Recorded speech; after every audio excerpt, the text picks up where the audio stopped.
Puck No. An Enemies to Lovers Hockey Rom-Com. By Win Valentine. Copyright 2025 by Win Valentine. All rights reserved. No part of this publication may be reproduced, stored, or transmitted in any form by any means, electronic, mechanical, photocopying, recording, scanning, or otherwise without written permission from the publisher. It is illegal to copy this book, post it to a website, or distribute it by any other means without permission.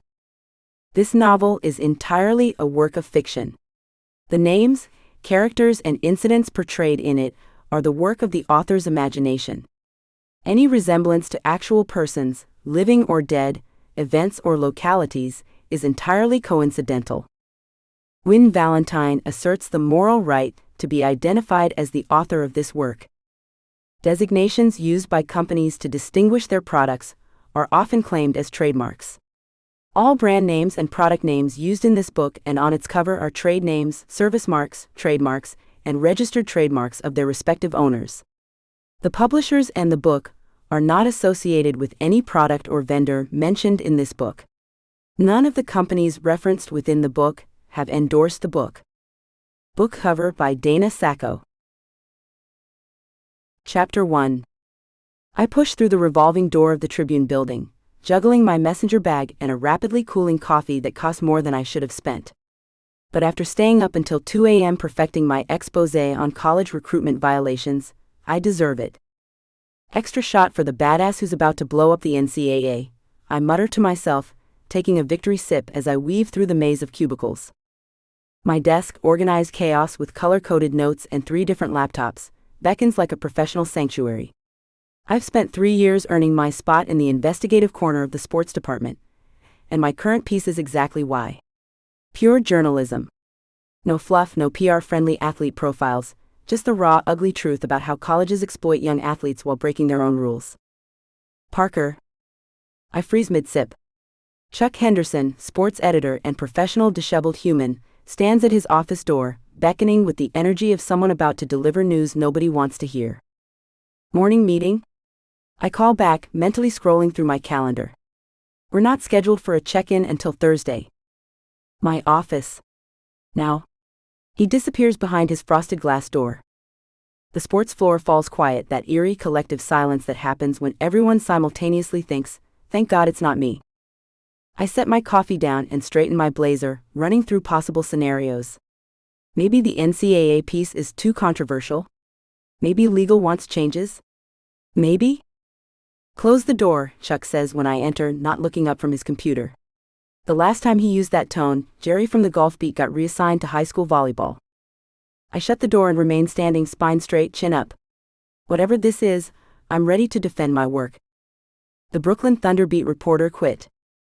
I blink. Okay. Tough break. Should I send Ryan a condolence plant or something? Ryan covers baseball, but he's been looking to expand. Chuck finally looks at me, his expression a perfect blend of apologetic and smug. You're covering the team this season. My stomach drops with the force of a free-falling elevator. I what? No? Yes? No, Chuck? I'm an investigative reporter. I do real journalism. I don't write about hockey bros and their precious feelings after losses. The words tumble out fast and high-pitched. I'm literally days away from submitting my NCAA piece. The one that could potentially change how colleges recruit. The one we've been working on for 7 months. Chuck leans back in his chair, unfazed by my brewing panic. The NCAA piece runs next week as planned. And then you're on Thunder duty. But, I sputter, there are at least 4 other writers more qualified. Ryan would kill for this. Or Jameson, he actually likes hockey.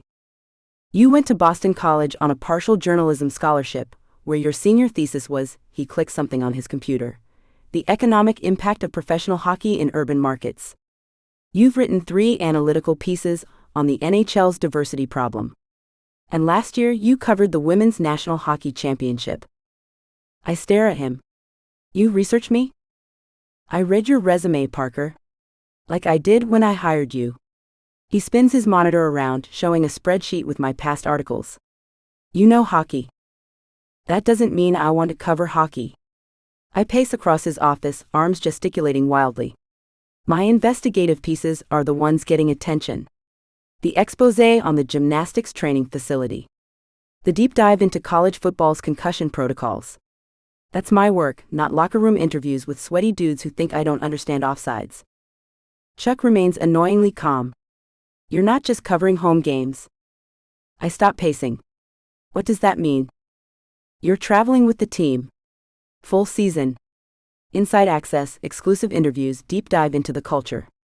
The works? For a moment I'm speechless, a rare condition. You're making me live with hockey players? It's a special series we're launching. Inside the Thunder. He actually uses air quotes. Behind the scenes, on the road, in the locker room, metaphorically speaking. A season-long project that could really position you for? This is because of Jason, I interrupt, the pieces clicking together. My ex? You're punishing me because I dated a hockey player. This has nothing to do with your personal life. We broke up 6 months ago, and suddenly I'm assigned to hockey? After never expressing interest in beat reporting? After specifically telling you, I want to stay in investigative work? Chuck sighs deeply. Are you done? I cross my arms. No, actually. Tribune's restructuring the sports department. Everyone's taking on new beats. Ryan's moving to college sports. Jameson's handling basketball and baseball.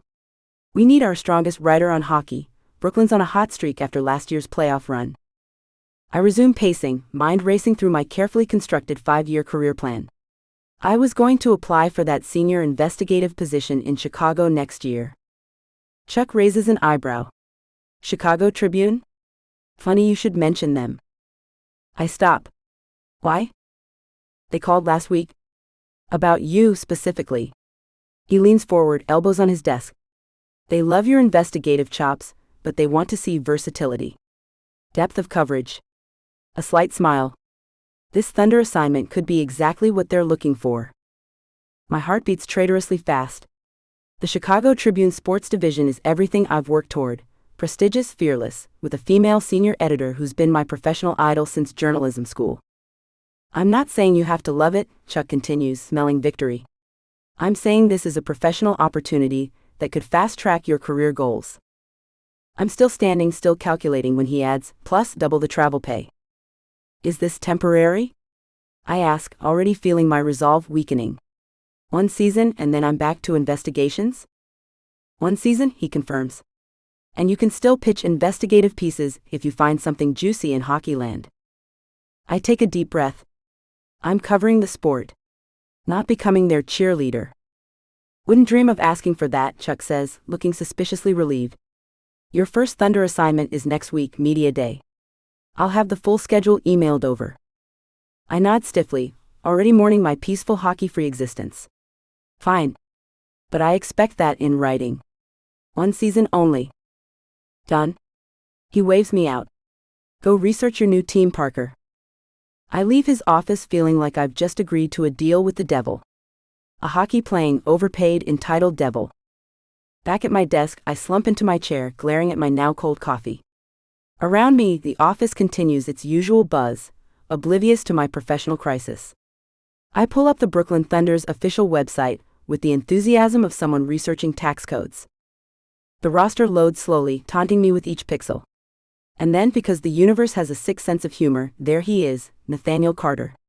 Front and center, wearing that infuriating half-smile that makes him look like he's perpetually about to share a secret joke. Position, center. Height, 6 feet 3 inches. Status, active. Statistics, annoyingly impressive. I mutter, glaring at his professionally photographed face. The memory hits me with painful clarity. 6 months ago, Eastern Conference Finals post-game press conference. I'd been covering for our regular hockey reporter, who had food poisoning. Thunder had just beaten the Boston Bruins to advance, and the locker room was chaos, cameras flashing, reporters shouting, players high on adrenaline. I'd managed to squeeze my way to the front, determined to ask an actual strategic question instead of the usual, how does it feel? Garbage. Nathaniel, I'd called, using my most professional voice. Your defensive strategy shifted dramatically in the third period. Can you walk us through the tactical adjustments your line made after Boston's power play goal? He turned to me, sweat-damp hair pushed back, eyes bright with victory, and looked me up and down like I was a particularly entertaining child. "That's cute," he'd said, lips quirking. "But we just play hockey, sweetheart. Sometimes it works." Then he'd patted my shoulder, actually patted me, before moving on to the next question. The worst part wasn't even the condescension. It was that the footage aired on every sports network, usually with some variation of Thunderstar charms reporter after win. I minimized Carter's profile with excessive force, as if I could physically push him off my screen. Just as I'm contemplating how to turn this nightmare into a career opportunity, my email pings. From Henderson Chuck. Subject: Thunder Media Day Schedule. Attachment: thunder_pressday.pdf. I open the PDF with dread building in my stomach. And there it is, highlighted in yellow as if to ensure maximum psychological damage. 10:15 to 10:45 a.m., Nathaniel Carter, number 11, Olivia Parker. Location: main press room. No, I whisper, frantically scrolling to see if there's been some mistake. But there's my name paired with his in digital ink. I physically recoil, sending my elbow crashing into my coffee. The lukewarm liquid instantly floods my keyboard, creating a caffeinated tsunami across my desk. Shit. I jump up, grabbing napkins from my drawer while simultaneously trying to rescue my notes. 3 coworkers look over, poorly hiding their amusement. "You okay over there, Parker?" calls Dennis from the basketball beat. "Peachy?" I hiss, mopping up coffee with one hand while fishing out my phone with the other. This is a Maya emergency. Me, stuck covering hockey for a year. With Carter. I stab at the keys, then toss my phone aside to continue damage control on my desk. It buzzes almost immediately. Maya, the hot one with the dimples? Me, I'm in hell. Maya, the hell with hot guys and excellent dental plans. Sign me up. Me, he's the worst. Condescending, smug, thinks hockey IQ is only for people with Y chromosomes. Maya, maybe he was just having a bad day. Or maybe he's secretly insecure around smart women who intimidate him. Me, or maybe he's exactly what he seems, a hockey player who's been told he's God's gift to ice sports since he could walk. Maya, well, on the bright side, you'll have excellent view for research purposes. I expect detailed reports on locker room dynamics. For journalism. Me, I hate you. Maya, love you too. Wine tonight? You can tell me all about your new boyfriend. Me, 8 p.m. Bringing the emergency bottle. 3 hours later, I stand in my apartment surrounded by half-packed suitcases and a detailed spreadsheet I've created listing every Thunder game, travel day, and various personal reminders labeled professional boundaries. The emergency wine bottle, a Cabernet I've been saving for either celebration or catastrophe, is already half empty. 41 away games, I mutter, staring at my color-coded calendar. 41 opportunities to be trapped with overpaid man-children who think icing is just something on cake. My laptop dings with another email from Chuck, this one containing the Thunder's travel policies, media guidelines, and, because the universe isn't done punishing me, a list of suggested reading on effective player-press relationships. I drain my wine glass and head to my closet, surveying my professional wardrobe with critical eyes. If I'm going to survive this assignment with my dignity intact, I need armor. I pull out my most serious blazer, charcoal gray with subtle pinstripes, strong shoulders, no-nonsense cut, and lay it on my bed for media day. In the bathroom, I stand before the mirror, blazer now on, hair pulled back in what I hope is an intimidating yet professional bun. I school my face into a mask of aloof interest, the expression I've perfected for when athletes try to charm their way out of tough questions. It's just a job, I tell my reflection firmly. A stepping stone. I am a professional who does not care about hockey players or their stupid blue eyes. I take a deep breath, mentally fortifying myself against smugness, condescension, and the particular brand of male athlete entitlement I've encountered too many times. Especially not Nathaniel Carter, I add, straightening my shoulders. I am completely immune to Nathaniel Carter. My reflection stares back, unconvinced. Smart girl. Chapter 2. I pull my car into my reserved spot at the Thunder training facility, the same spot I've parked in for the past 6 seasons. Not because I'm particularly attached to it or anything, I'm not that superstitious. Except on game days. And playoff series. And whenever we're on a winning streak. Okay, fine. Maybe I'm a little superstitious. I kill the engine and check my reflection in the rearview mirror, running a quick hand through my hair. Media today. The official start of the season's dog and pony show. Time to dust off the Nate Carter public persona, smiles for the camera, sound bites for the articles, charm for days. I've got this routine down to a science. The facility doors slide open as I approach, and Maggie at reception beams at me.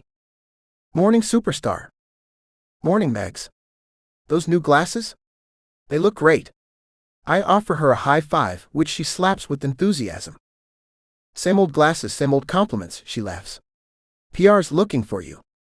Something about your press schedule. Tell them I'm hiding in the equipment room, I joke, already heading toward the locker room. Tell them yourself, she calls after me. The hallway to the locker room is lined with framed jerseys and action shots from seasons past. I pass a maintenance guy replacing a light bulb, and reach up for our customary fist bump without breaking stride. Down another corridor, I high-five our equipment manager, exchange a quick "what's up" with our athletic trainer, and nod at Coach as he emerges from his office with a coffee mug that probably contains more whiskey than caffeine. Not that I'd ever put that in an interview. By the time I push through the double doors into the locker room, I've greeted half the staff and reviewed my mental catalog of pre-approved answers for today's inevitable questions. On team expectations, we've got a strong group this year. Taking it one game at a time. On personal goals, just focused on contributing to the team's success however I can. On last season's playoff exit, disappointing, but we've learned from it and come back stronger. None of it's exactly false. It's just the safe, sanitized version that keeps everyone happy, sponsors, management, fans. The Nate Carter experience. Well, look what the cat dragged in. Charlie McTavish's voice booms across the locker room as I drop my bag at my stall. You see your new media schedule yet? Just got here, man, I say, unzipping my jacket. Why? They got me doing those stupid TikTok challenges again? Charlie grins, leaning back in his chair. Despite it being 8 in the morning, he already looks like he's been through a bag skate, hair sticking up, playoff beard starting 4 months early. The guy's built like a refrigerator, and has the personal grooming habits of a college freshman. Better. He digs in his pocket and pulls out a balled-up piece of athletic tape, which he promptly hurls at my head. I catch it before it hits me, and he looks disappointed. Heard they assigned Parker to our beat this year, he says, stretching his massive arms overhead. Isn't she the one who made you look like an idiot in that playoff interview? I toss the tape ball back at him with significantly more force. He doesn't bother dodging, just lets it bounce off his chest. She didn't make me look like an idiot, I say with a laugh that I hope sounds more casual than it feels. She asked if I was planning to show up for Game 7. Standard reporter bullshit. Uh-huh. And then you went pointless and we lost.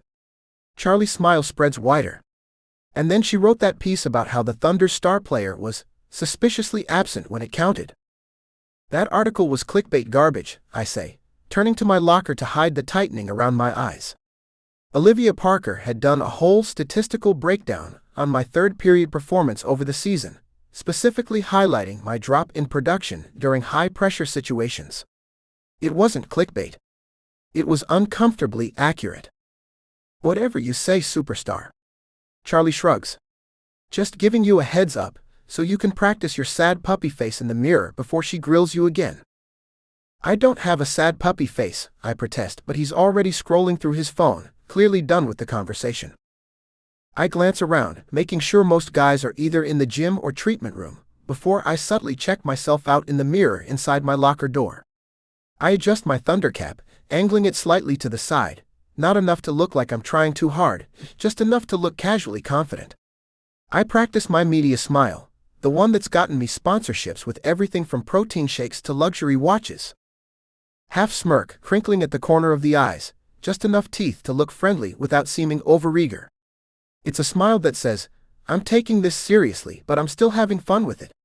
6 years of media training distilled into a single expression. Carter. Our PR director Melissa appears in the doorway, clipboard in hand.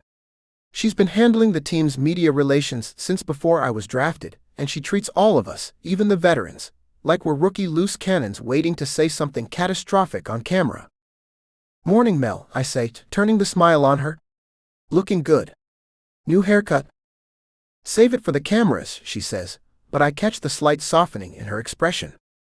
You're scheduled for the main press room at 9. Interview panel with beat reporters, then one-on-ones, then photos. I zip up my official team quarter zip and give her a mock salute. Got it. Standard stuff. Not entirely. She flips a page on her clipboard. Olivia Parker from the Post will be moderating your panel. I maintain my smile with practiced ease, but something twitches in my jaw. Parker, huh? No problem. I can handle Parker. Melissa gives me a look that's part skepticism, part warning. Just stick to hockey, Carter. No need to make this personal. When have I ever made things personal? I ask innocently. Pittsburgh 2021. That reporter asked about your dating life, and you asked about his divorce. He started it, I protest, but she's already moving on. 9 sharp, main press room. Don't be late. As soon as she leaves, Charlie's voice floats over from his stall. You are so screwed. Shut up, McTavish. The press room is packed by the time I make my entrance, sliding in 3 minutes late, not enough to seem unprofessional, just enough to remind everyone whose show this is. Camera flashes pop as I stroll to the front, offering fist bumps to a couple of the veteran reporters I've known for years. Morning, everyone, I say as I settle into the chair at the podium, placing my water bottle just so on the table. Hope everyone had a good summer. My eyes scan the crowd casually until they land on Olivia Parker, front row center. Dark blazer over a simple white shirt, hair pulled back in a no-nonsense style. Unlike every other reporter who tracked my entrance, she's looking down at her notebook, scribbling something that's probably unflattering about me. Fine. 2 can play at that game. I deliberately don't acknowledge her as the Thunder's media relations team kicks things off, introducing the format for today's session. When they pass the microphone to Olivia as the moderator, I finally meet her eyes, offering my most camera-ready smile. She doesn't smile back. We'll begin with questions about the upcoming season, she says, her voice professional and detached. Carter, coming off last season's conference semifinals exit, what are the team's expectations this year? Easy one. I lean into the microphone. We've got high expectations for ourselves this season. The group has really come together over training camp, and we've added some key pieces in the off-season. But honestly, we're taking it one game at a time. Can't win the cup in October, right? I flash my practiced grin and see several reporters nodding along. Olivia doesn't react. She calls on another reporter, who asks about our new defensive pairing. I offer some praise for the front office's off-season moves, adding in a joke about how the new guys make Charlie look even more like a caveman. It gets a good laugh from the room. The questions continue: training camp standouts, the new assistant coach, my summer conditioning program. I'm in the zone, delivering each answer with the perfect blend of insight and personality. Enough hockey talk to satisfy the purists, enough charm to get quoted in the lifestyle sections. Your agent mentioned you've added a new nutrition program. Can you talk about how that might impact your stamina late in games? Asks a reporter from Hockey Nation.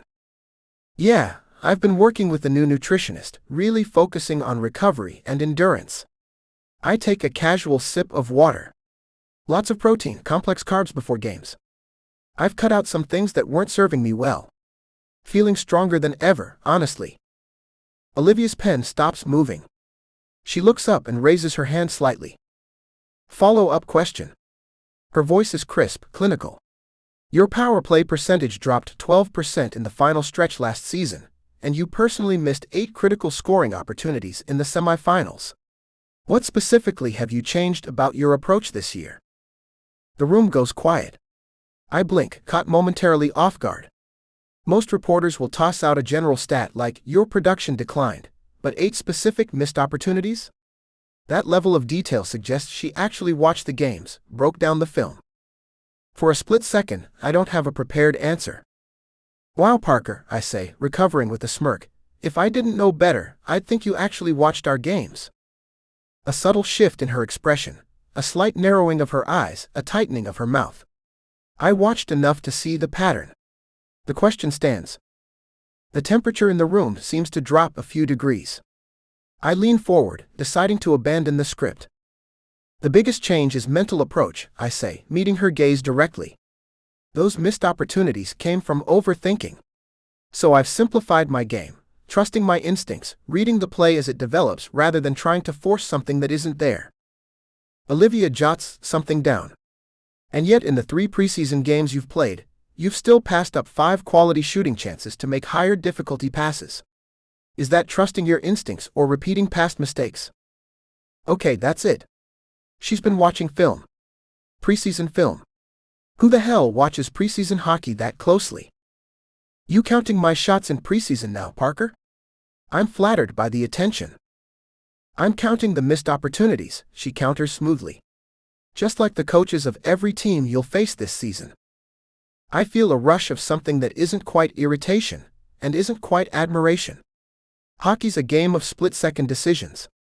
Sometimes the pass is the right play, even if the shot seems obvious to someone watching from the press box. 5 times in 3 games suggests it's a pattern, not an anomaly. Or maybe I'm setting up expectations so I can surprise everyone when the games actually matter. I wink and a few reporters chuckle nervously. Melissa steps toward the microphone, clearly ready to steer us back to safer waters, but I hold up a hand. No, it's a fair question. Worth addressing. I turn back to Olivia. You're right that I passed up some chances. Part of that is building chemistry with new line mates. Part of it is testing what works in games that don't count. But if you're asking if I've lost my scoring touch, I lean into the mic with a confident smile. Just watch our home opener next week. I'll make sure to point at you after the first goal. A ripple of laughter goes through the room, breaking some of the tension. Olivia doesn't laugh. I'll be watching for the other 59 minutes too. The PR team calls on another reporter, but I deliberately point back at Olivia. Seems like Parker has more questions. Must be all those hockey games she secretly watches. Her cheeks flush slightly, but her voice remains steady. Just one more. You've emphasized the team-first mentality in your previous answers. How do you reconcile that with having the most marketing deals of any player in the league? Does being the face of the franchise ever conflict with being just another guy in the room? It's a trap, carefully disguised as a legitimate question. If I defend my endorsements, I sound like I'm putting myself above the team. If I downplay them, I'm being disingenuous about something everyone knows is true. I fold my hands on the table, dropping the smirk. Good question. I pause, actually considering it rather than reaching for my usual soundbite. There's no conflict between those things for me. Every deal I sign, every commercial I shoot, that's visibility for the Thunder, for hockey in New York, for the sport as a whole. The team benefits when its players have a platform. I meet her eyes directly. But when I'm on the ice, none of that matters. Ask anyone in that locker room if I've ever put my brand above the logo on the front of the jersey. Something flickers across Olivia's face, surprise maybe at getting a genuine answer instead of a deflection. Her pen hovers over her notebook for a moment before she writes something down. We'll move on, she says, glancing at her notes. Next question. Congratulations, Charlie announces, appearing beside me in the hallway after the press conference wraps. You're trending. He holds up his phone, showing a social media feed filled with video clips, screenshots, and the hashtag Carter vs. Parker. You've got to be kidding me, I groan, grabbing his phone to scroll through the posts. Shots fired at Thunder Media Day, reads one caption over a clip of Olivia asking about my missed scoring chances. Even in preseason, at Olivia Parker Sports doesn't pull punches, reads another, with a gif of me looking momentarily stunned.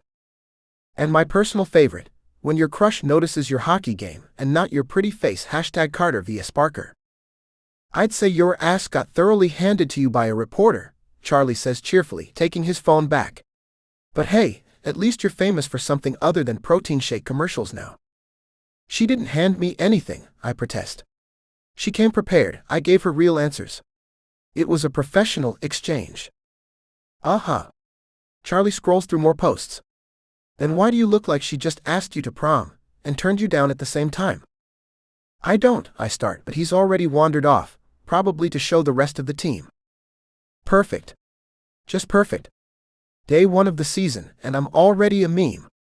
All because Olivia Parker decided to do actual hockey analysis instead of asking about my summer vacation and favorite pre-game meal like every other reporter.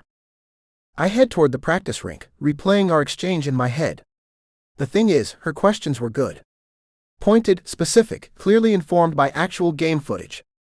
Not the usual fluff I get asked about. She wasn't trying to make me look bad, she was trying to make me give a real answer. And I kind of liked it.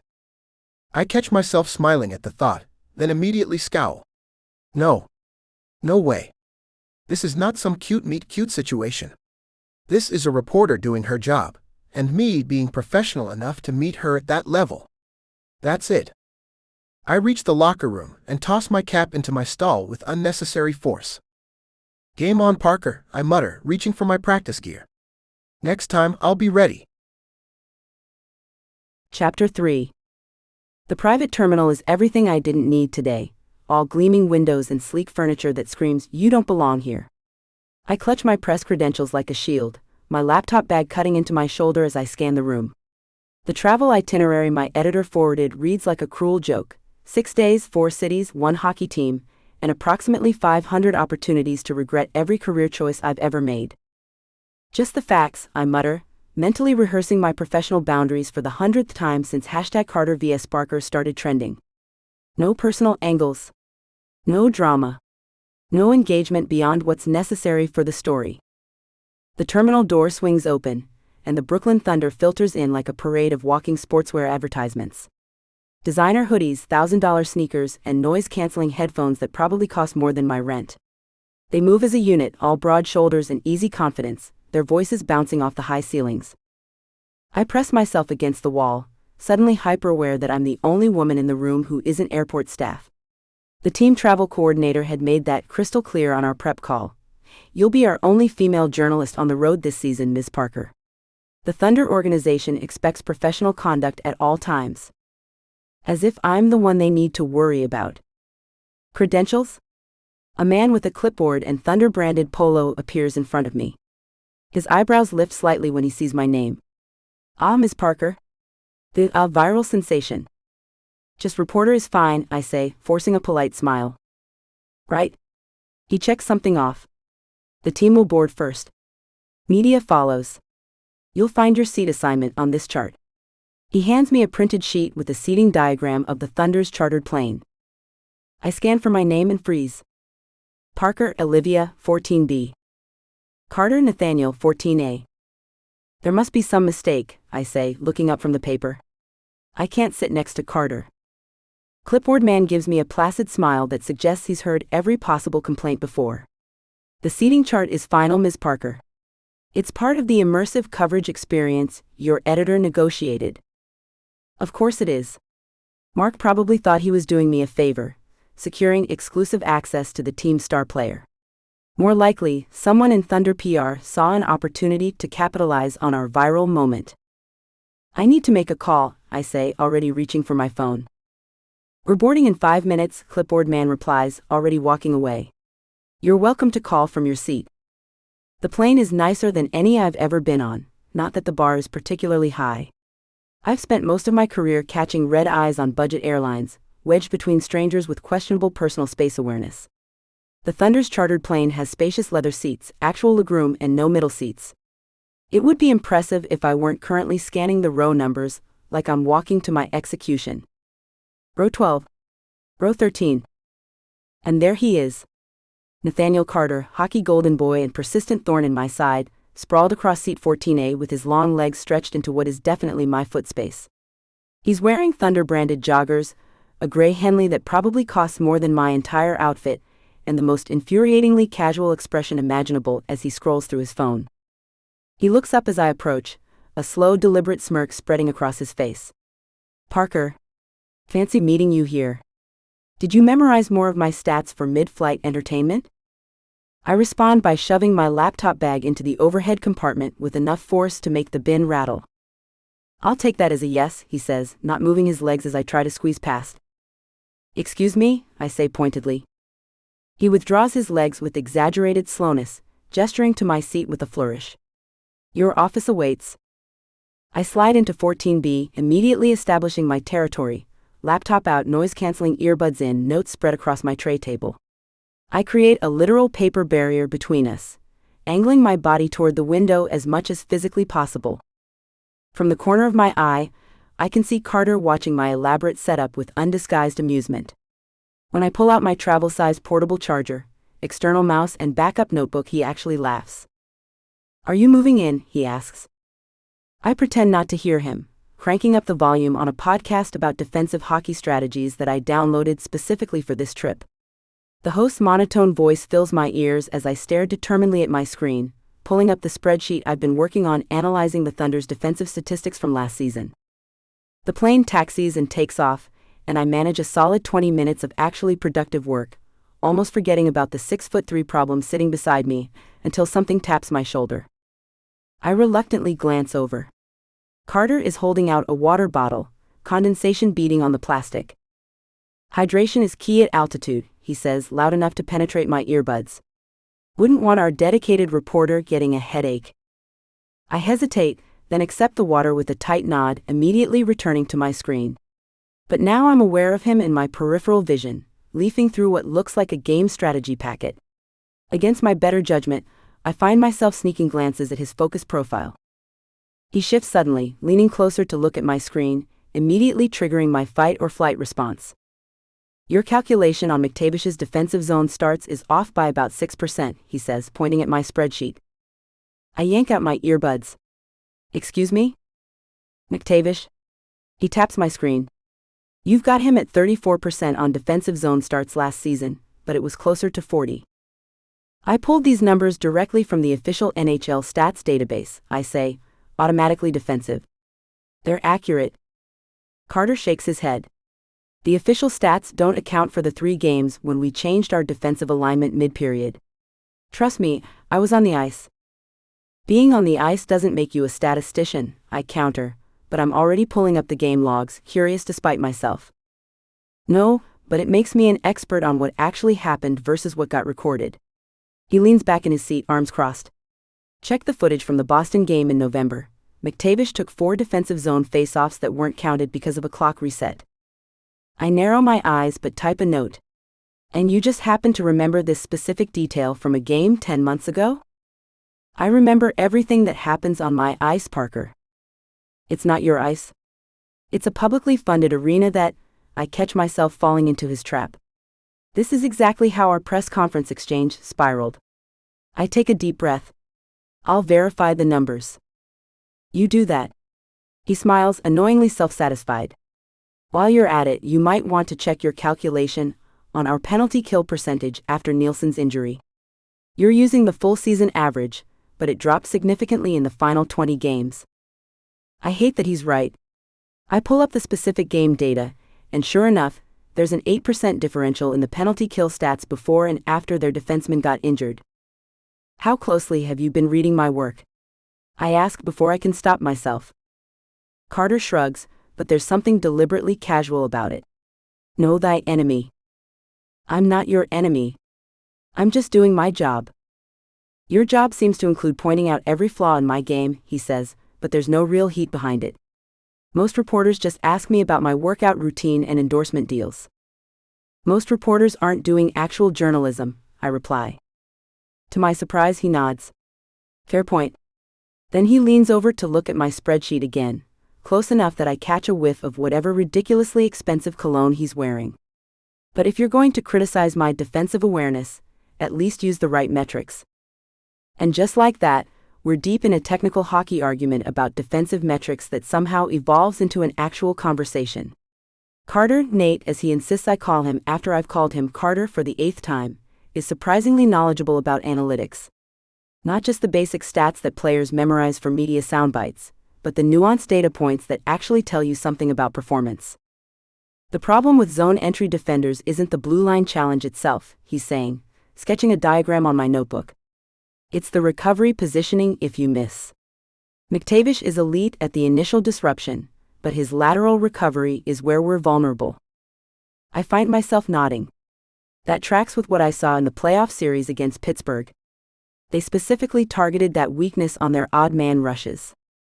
Exactly. He looks genuinely excited that I've connected the dots. Most people just see the end result, the shot or the goal, but they miss the setup that created the vulnerability 4 or 5 steps earlier. It's the kind of insight I've rarely gotten from players, who are typically guarded about strategic weaknesses. I'm about to ask a follow-up question when the plane suddenly drops, then jostles hard to the right. My stomach lurches as we hit a patch of turbulence, and I instinctively grab the armrest, except it's not the armrest. It's Nate's forearm. I snatch my hand back like I've been burned, but not before I notice his muscles tense under my fingers.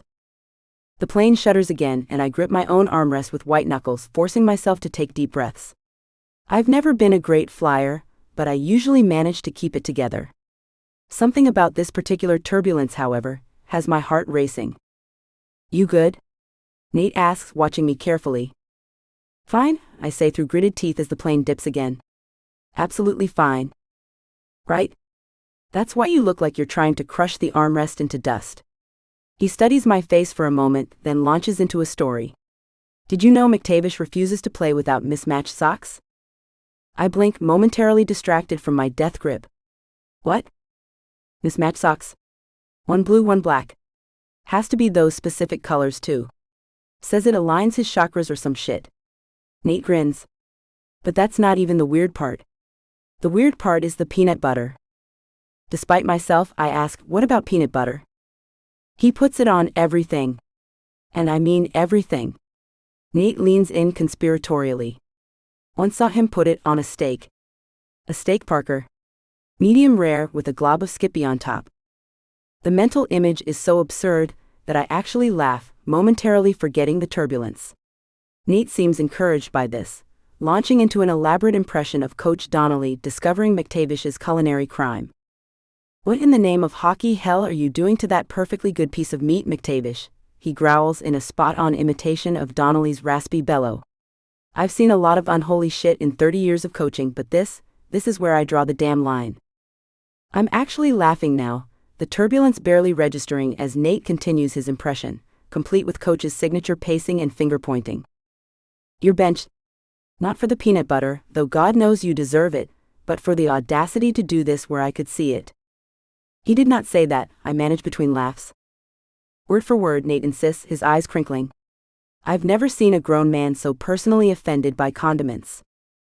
I catch myself mid-laugh, suddenly aware that I've completely dropped my guard. I straighten, clearing my throat and reaching for my professional demeanor like a life vest. That's certainly a colorful anecdote.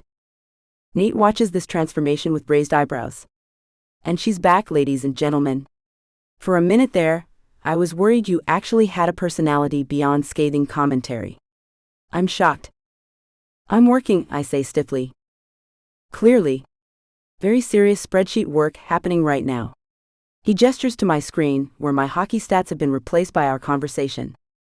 I quickly minimize the window. I'm gathering background for my piece. Is my Coach Donnelly impression going to make it into your hard-hitting exposé on the Thunder's defensive statistics? No, but McTavish's peanut butter preferences might.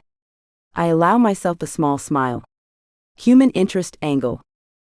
Charlie would hate that, Nate says cheerfully. Do it. The pilot announces our descent, and I realize with a jolt that we've been talking for nearly 2 hours. The flight has passed in what feels like minutes, a realization that makes me immediately suspicious of myself. I start packing up my things, carefully returning to my professional boundaries. You'll be at morning skate tomorrow? Nate asks as we begin our descent. I nod, tucking my notebook away. I'll be there. Hockey might not be my favorite sport, but I don't half-ass assignments. Something shifts in his expression, a flicker of what might be respect. Neither do I, Parker. There's an undercurrent to his words that I can't quite place, something that makes me look up and meet his eyes. For a moment, neither of us says anything. Then the plane touches down with a jolt that breaks whatever strange tension was building, and I'm grateful for the excuse to look away. As we taxi to the gate, I remind myself of the rules I set at the beginning of this trip.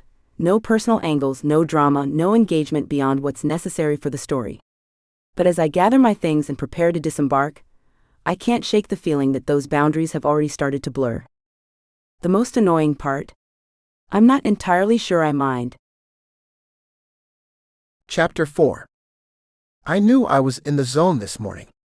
That crisp, perfect hockey flow state where nothing exists except ice, stick, puck, and instinct. Even my breathing felt right, measured and deep as I carved through the center drill, calling plays to my wingers with enough precision that even Coach Donnelly didn't have his usual scowl. I flicked a no-look backhand to Charlie, who buried it top shelf, making that satisfying ping against the crossbar. That's what I'm talking about, I shouted, tapping his helmet as I skated past. Don't get cocky, he grunted back, but I could see the smile hiding under his grizzled beard. We've got 15 more minutes of this torture before Donnelly lets us breathe. Since when do you need to breathe during morning skate? I chirped, taking a wide turn around the net, which is when I spotted her. Olivia Parker sat midway up the stands, in the section reserved for press. Unlike the other reporters who gathered in small groups, laughing and sharing coffee, she sat alone. Notebook open, pen moving quickly, hair pulled back in a messy bun that shouldn't have looked as good as it did. The annoying thing was how completely absorbed she seemed in whatever she was writing instead of, watching the actual practice she was supposed to be covering. I refused to be irritated by it. After our plane ride yesterday, where she'd eventually pulled out one earbud and engaged in what might have been the most reluctantly entertaining conversation I'd had with a reporter, I'd promised myself I wouldn't let her get under my skin. Even if she did smell like vanilla and something citrusy when she'd finally leaned closer to argue with me about fourth-line minutes.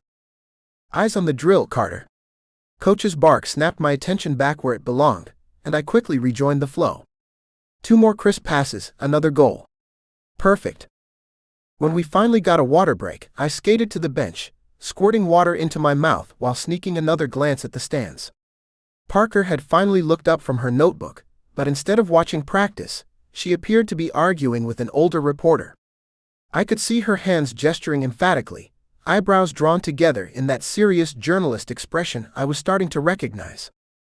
You keep staring at Parker like she's a power play opportunity, Charlie said, sliding up beside me. What's up with that? I scoffed, almost choking on my water. I'm not staring. Just wondering what she's writing. Probably tearing apart my backcheck technique. Charlie raised an eyebrow. You've literally never cared what reporters write. Because most reporters don't call me out on my shooting percentage during press conferences, I muttered, wiping my mouth with the back of my glove. Oh, I get it now, Charlie said, his voice carrying that dangerous edge that meant he was about to be an asshole. You like that she challenges you. I like that she actually knows hockey, I corrected. Unlike half these press clowns who can't tell a saucer pass from a slap shot. Keep telling yourself that's all it is. Charlie grinned, then nodded toward Coach. Heads up, Donnelly's got that look. Sure enough, Coach was setting up for the shooting drill I always dreaded, rapid-fire shots from awkward angles, designed to improve quick hands and accuracy. He positioned the drill right along the boards near the press section, probably because he's secretly a sadist. Carter line, you're up first, he barked, pointing at me and my wingers. I want quick release, no hesitation, and hit the damn net this time. I took my position at the center marker, waiting for the whistle. From this angle, Parker was almost directly in my line of sight beyond the glass. She'd returned to her notebook, occasionally pushing that one strand of hair behind her ear that kept falling loose. Not that I noticed that specifically. Charlie lined up to my right, ready to feed me passes. The whistle blew, and we launched into motion. I took the first pass cleanly, snapping a shot that pinged off the post and in. Second pass, top corner. Third pass. Everything happened in horrible slow motion. Charlie's pass came in hot, a bit too hard, and I had to adjust my stance to receive it. I fired quickly, but my blade caught the ice at the wrong angle, sending my shot wildly off target. It deflected off rookie defenseman Kowalski's stick, changing direction at a sharp, unpredictable angle. My stomach dropped as I tracked its trajectory, straight toward the press section. Straight toward Parker. Heads up. I shouted, but it was too late. The puck sailed over the glass before anyone could properly react. I watched in horror as it caught Olivia directly in the face. Her notebook went flying as she crumpled backward, toppling over her seat with a crash that seemed to echo through the suddenly silent arena. Shit. Shit. Without thinking, I vaulted over the boards, a move Coach had fined players for in the past, ignoring Donnelly's shouts and the team medical staff rushing from the bench. I sprinted across the concrete in full gear, my skate guards clattering loudly as I pushed through the handful of reporters who had already gathered. Move. Give her space. I reached Olivia first, kneeling beside where she'd fallen between rows of seats. She was conscious but dazed, a nasty cut above her right eye already swelling and bleeding freely down the side of her face. Her eyes focused on me slowly, confusion giving way to recognition. "Carter," she mumbled, trying to sit up. "What the hell?" "Don't move," I said, putting a hand on her shoulder. "Medical's coming." "I'm fine," she insisted, trying again to stand. She made it halfway up before swaying dangerously, her knees buckling. I reacted instinctively, catching her before she could fall again. The team doctor finally pushed through, already pulling out a penlight. "Miss Parker, I need you to sit still while I check for concussion symptoms." "I don't have a concussion," she argued, but her voice sounded weaker than I'd ever heard it. Just a little dizzy." The doctor shot me a look. "We need to get her to the medical room. Too many people here." Olivia tried again to stand on her own, but stumbled. Without allowing myself to overthink it, I bent down and scooped her up in my arms, one around her back, one under her knees. She was lighter than I expected, and warmer. And bleeding all over my practice jersey. Put me down, I'm fine," she protested weakly, one hand coming up to push against my chest without any real force. "Sure you are," I muttered, already turning to carry her toward the tunnel. I caught a glimpse of Charlie's wide-eyed stare from the ice, Coach's thunderous expression, and most concerningly, at least a dozen phones raised to record the whole thing. Perfect. I focused on navigating through the tunnel, painfully aware of Olivia's head resting against my shoulder. The cut above her eye was still bleeding freely, and I could feel it seeping into the fabric of my jersey. "Parker, stop bleeding on my practice jersey," I said, trying to sound normal and not like I was having a minor internal breakdown about the fact that I was carrying a concussed journalist through an NHL practice facility. "Stop shooting pucks at journalists," she mumbled back, and I felt a ridiculous flash of relief that she was coherent enough to be snarky. "In my defense," I said as we approached the medical room, "that shot was going nowhere near the net. No self-respecting hockey player would aim that badly on purpose." She made a sound that might have been a laugh or a groan of pain, hard to tell. The head trainer held the door open as I carried Olivia into the medical room, which was blindingly white and smelled of antiseptic. Two assistant trainers immediately moved to help, as I lowered her onto the examination table as gently as I could. "Thanks," she murmured as her head hit the pillow, her eyes fluttering closed for a moment. With the bright overhead lights, I could see the injury clearly now, an ugly gash about an inch long above her right eyebrow, already purpling around the edges. My chest tightened with guilt. "Mr. Carter," the doctor said pointedly, "we need space to work." I backed away but didn't leave the room. Instead, I found myself hovering awkwardly by the door, watching as the medical team cleaned the wound and began their concussion assessment. Olivia winced at the antiseptic but remained stubbornly composed, answering their questions with short, clear responses. "Do you know what day it is?" the doctor asked. "Tuesday. October 12th. "Do you know where you are?" "Newark. Devil's Practice Facility. Being interrogated." I smothered a laugh with a cough, which earned me a sharp look from the doctor. "Mr. Carter, is there a reason you're still here?" I scrambled for an excuse. "Coach will want a full injury report," I said, trying to sound official. "I can provide that to the coaching staff," the doctor replied dryly. "She'll probably sue the team," I added, which made Olivia roll her eyes, then immediately wince. "I'm not suing anyone," she said. "Though I might reconsider if you don't stop hovering like I'm dying." The doctor sighed. "Miss Parker will need a few stitches, and she has a mild concussion. Mr. Carter, please wait outside." Reluctantly, I stepped into the hallway, immediately pulling out my phone. It had been vibrating non-stop in my pocket, and as I feared, it was exploding with notifications. The clip of me carrying Olivia was already making the rounds, accumulating likes and shares at a dizzying rate. Charlie had texted, "Wait to be subtle, Romeo. #HockeyNight is trending along with a link to a TikTok someone had already created, my rescue set to dramatic music from some movie soundtrack. 60,000 likes already. I groaned, scrolling through more messages. My agent, my publicist, the team's social media coordinator, everyone wanted to know what the hell was happening. Then my thumb froze over a tweet from the league's official account that had simply shared the clip with the eyes emoji and the text, "When your biggest critic takes a hit." 3 million views. In 15 minutes. Carter. I looked up to find the Thunder's PR director, Valerie Chen, marching down the hallway with the expression of someone who just discovered her house was on fire. Her phone was clutched in a white-knuckled grip, and her usually immaculate bob looked like she'd been running her hands through it. "Val," I started, already defensive. "I know how it looks, but..." "This is," she paused as if searching for the most diplomatic word, "a situation." I winced. It was just a deflection. Freak accident. "I'm not talking about the puck." She thrust her phone in my face, showing me a Twitter search for #CarterParker. "The internet thinks you two are secretly dating." "What?" I grabbed her phone, staring in disbelief as I scrolled through fan comments. "The way he carried her, though. I've been saying they've had chemistry since that first press conference. Carter and Parker, enemies to lovers real. You don't jump the boards for just anyone. My man's in love." "This is insane," I muttered, handing the phone back. I was being a decent human being. She was injured. "By your puck," Val pointed out unhelpfully.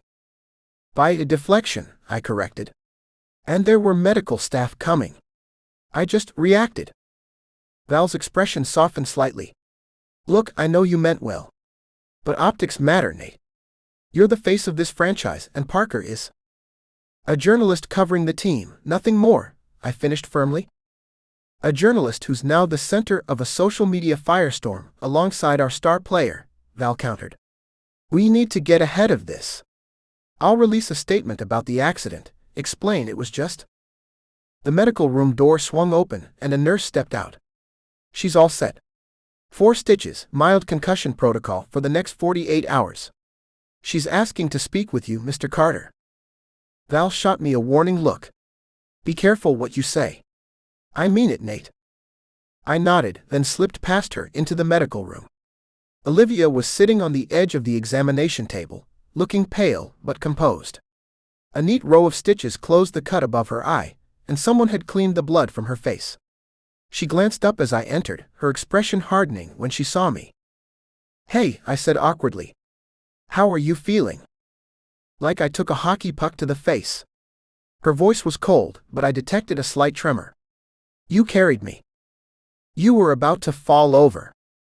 "On camera," she continued, holding up her phone. "In front of everyone." Before I could explain, she turned the screen toward me, showing the viral clip, now with over 1 million views. It was worse than I thought.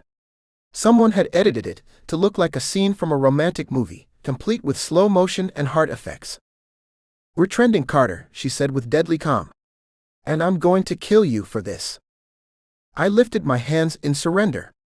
"Look, I didn't think about the cameras. I just saw you go down and..." "No, you didn't think," she cut me off. "Do you understand what this does to my credibility? I've spent years building a reputation as a serious journalist, and now I'm a hashtag. I'm a meme. I'm the girl who got rescued by Nate Carter." I winced when she put it like that. "I'm sorry," I said, and meant it. "I wasn't thinking about how it would affect you, professionally." Her expression faltered slightly, like she hadn't expected an actual apology. She looked down at her phone again, scrolling through what I assumed were more reactions to the video. "My editor thinks this is great," she said, her voice dripping with sarcasm. "Apparently, my concussion is amazing for engagement. Journalism in 2023, ladies and gentlemen." I leaned against the wall, giving her space. "For what it's worth, I think anyone who's read your work knows you're a serious journalist. One viral video won't change that." She looked up, studying my face like she was trying to determine if I was being sincere or setting up for a joke. "You've read my work?" "Yeah," I admitted, feeling oddly exposed. "Your piece on salary cap manipulation was really good. Made me think differently about some of the front office decisions." She blinked, clearly surprised. "Oh." An awkward silence stretched between us, broken only when the doctor returned with discharge instructions. I stepped back, giving them privacy, but couldn't help overhearing that she wasn't cleared to fly until tomorrow at the earliest. When the doctor left again, I cleared my throat. "So, you're stuck in Newark overnight?" She sighed. "Apparently. The hotel's keeping my room at least." "I could give you a ride," I offered, then immediately wondered why I'd said it. "To the hotel, I mean? Instead of waiting for a cab." "Absolutely not," she said firmly. "We've already given the internet enough fuel for one day." Before I could respond, the door burst open and Charlie strode in, still in his practice gear minus his helmet. He scanned Olivia quickly, then visibly relaxed. "Good, you're not dead," he said bluntly. "Coach is having an aneurysm out there, Carter." "I figured," I sighed. "How bad?" "Well, you're definitely bag skating tomorrow." Charlie turned to Olivia, extending a hand. "Charlie McTavish. Sorry about my teammate's puck control." "Olivia Parker," she replied, shaking his hand. "And it wasn't his fault. Not directly, anyway." Charlie glanced between us, a dangerous glint in his eye. "So, you're the journalist who's been making Carter squirm at press conferences?" Olivia's lips quirked slightly. "I ask relevant questions." "That you do," Charlie agreed with a grin. "So relevant that he vaulted the boards like a man possessed when you went down." "I was being a decent teammate," I said through gritted teeth. "You're not her teammate," Charlie pointed out happily. "But apparently you're trending as #HockeyNight. "I'm aware," Olivia and I said simultaneously, then glanced at each other in mutual horror. Charlie's eyebrows shot up. "Oh, this is going to be fun." "Out," I ordered, pointing to the door. "Tell Coach I'll be there in 5 minutes." With a mock salute, Charlie backed out, but not before mouthing "Call me" to Olivia behind my back. I was going to murder him later. When the door closed, I turned back to Olivia, who was gingerly sliding off the examination table. "Need help?" I asked automatically. "No," she said firmly, steadying herself with one hand on the table. "I think you've helped quite enough for one day."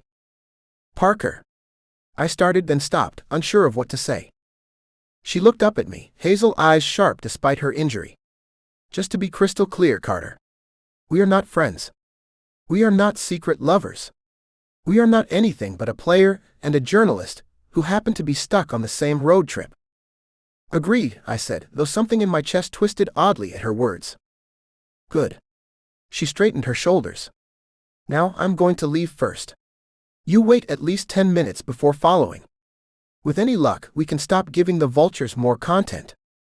As she moved toward the door, I couldn't help but notice she was still a little unsteady. "Are you sure you don't want me to call you a car?" "Not to give you a ride," I added quickly. "Just to make sure you get to the hotel safely." She paused, hand on the doorknob.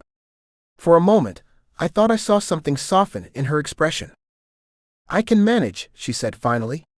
"But thanks." She slipped out the door before I could respond, leaving me alone in the medical room with the lingering scent of antiseptic, the faint vanilla citrus smell I was starting to associate with her, and the distinct feeling that I was completely screwed. Chapter 5. I wake to the assault of light through my blinds and pain exploding across my forehead. For one merciful second, I don't remember what happened. Then reality crashes back like a freight train. The puck. The fall. Nate Carter's arms carrying me off the ice. Oh God. I groan and fumble for my phone on the nightstand, squinting through one eye. The other is partially swollen shut beneath a bandage and what feels like a row of stitches. 37 missed calls? I mutter. That's not good. My thumb scrolls through the notifications, each one worse than the last. 28 are from my editor, Rob, with timestamps growing increasingly frantic.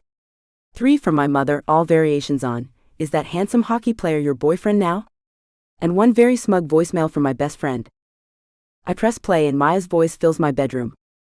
"So when you said you hated Nate Carter, you meant?" I delete it before she can finish. Easing myself into a sitting position, I wince at both the physical pain and the destruction of my professional reputation playing out in real time. A quick glance at my social media confirms my worst fears. My notifications have exploded.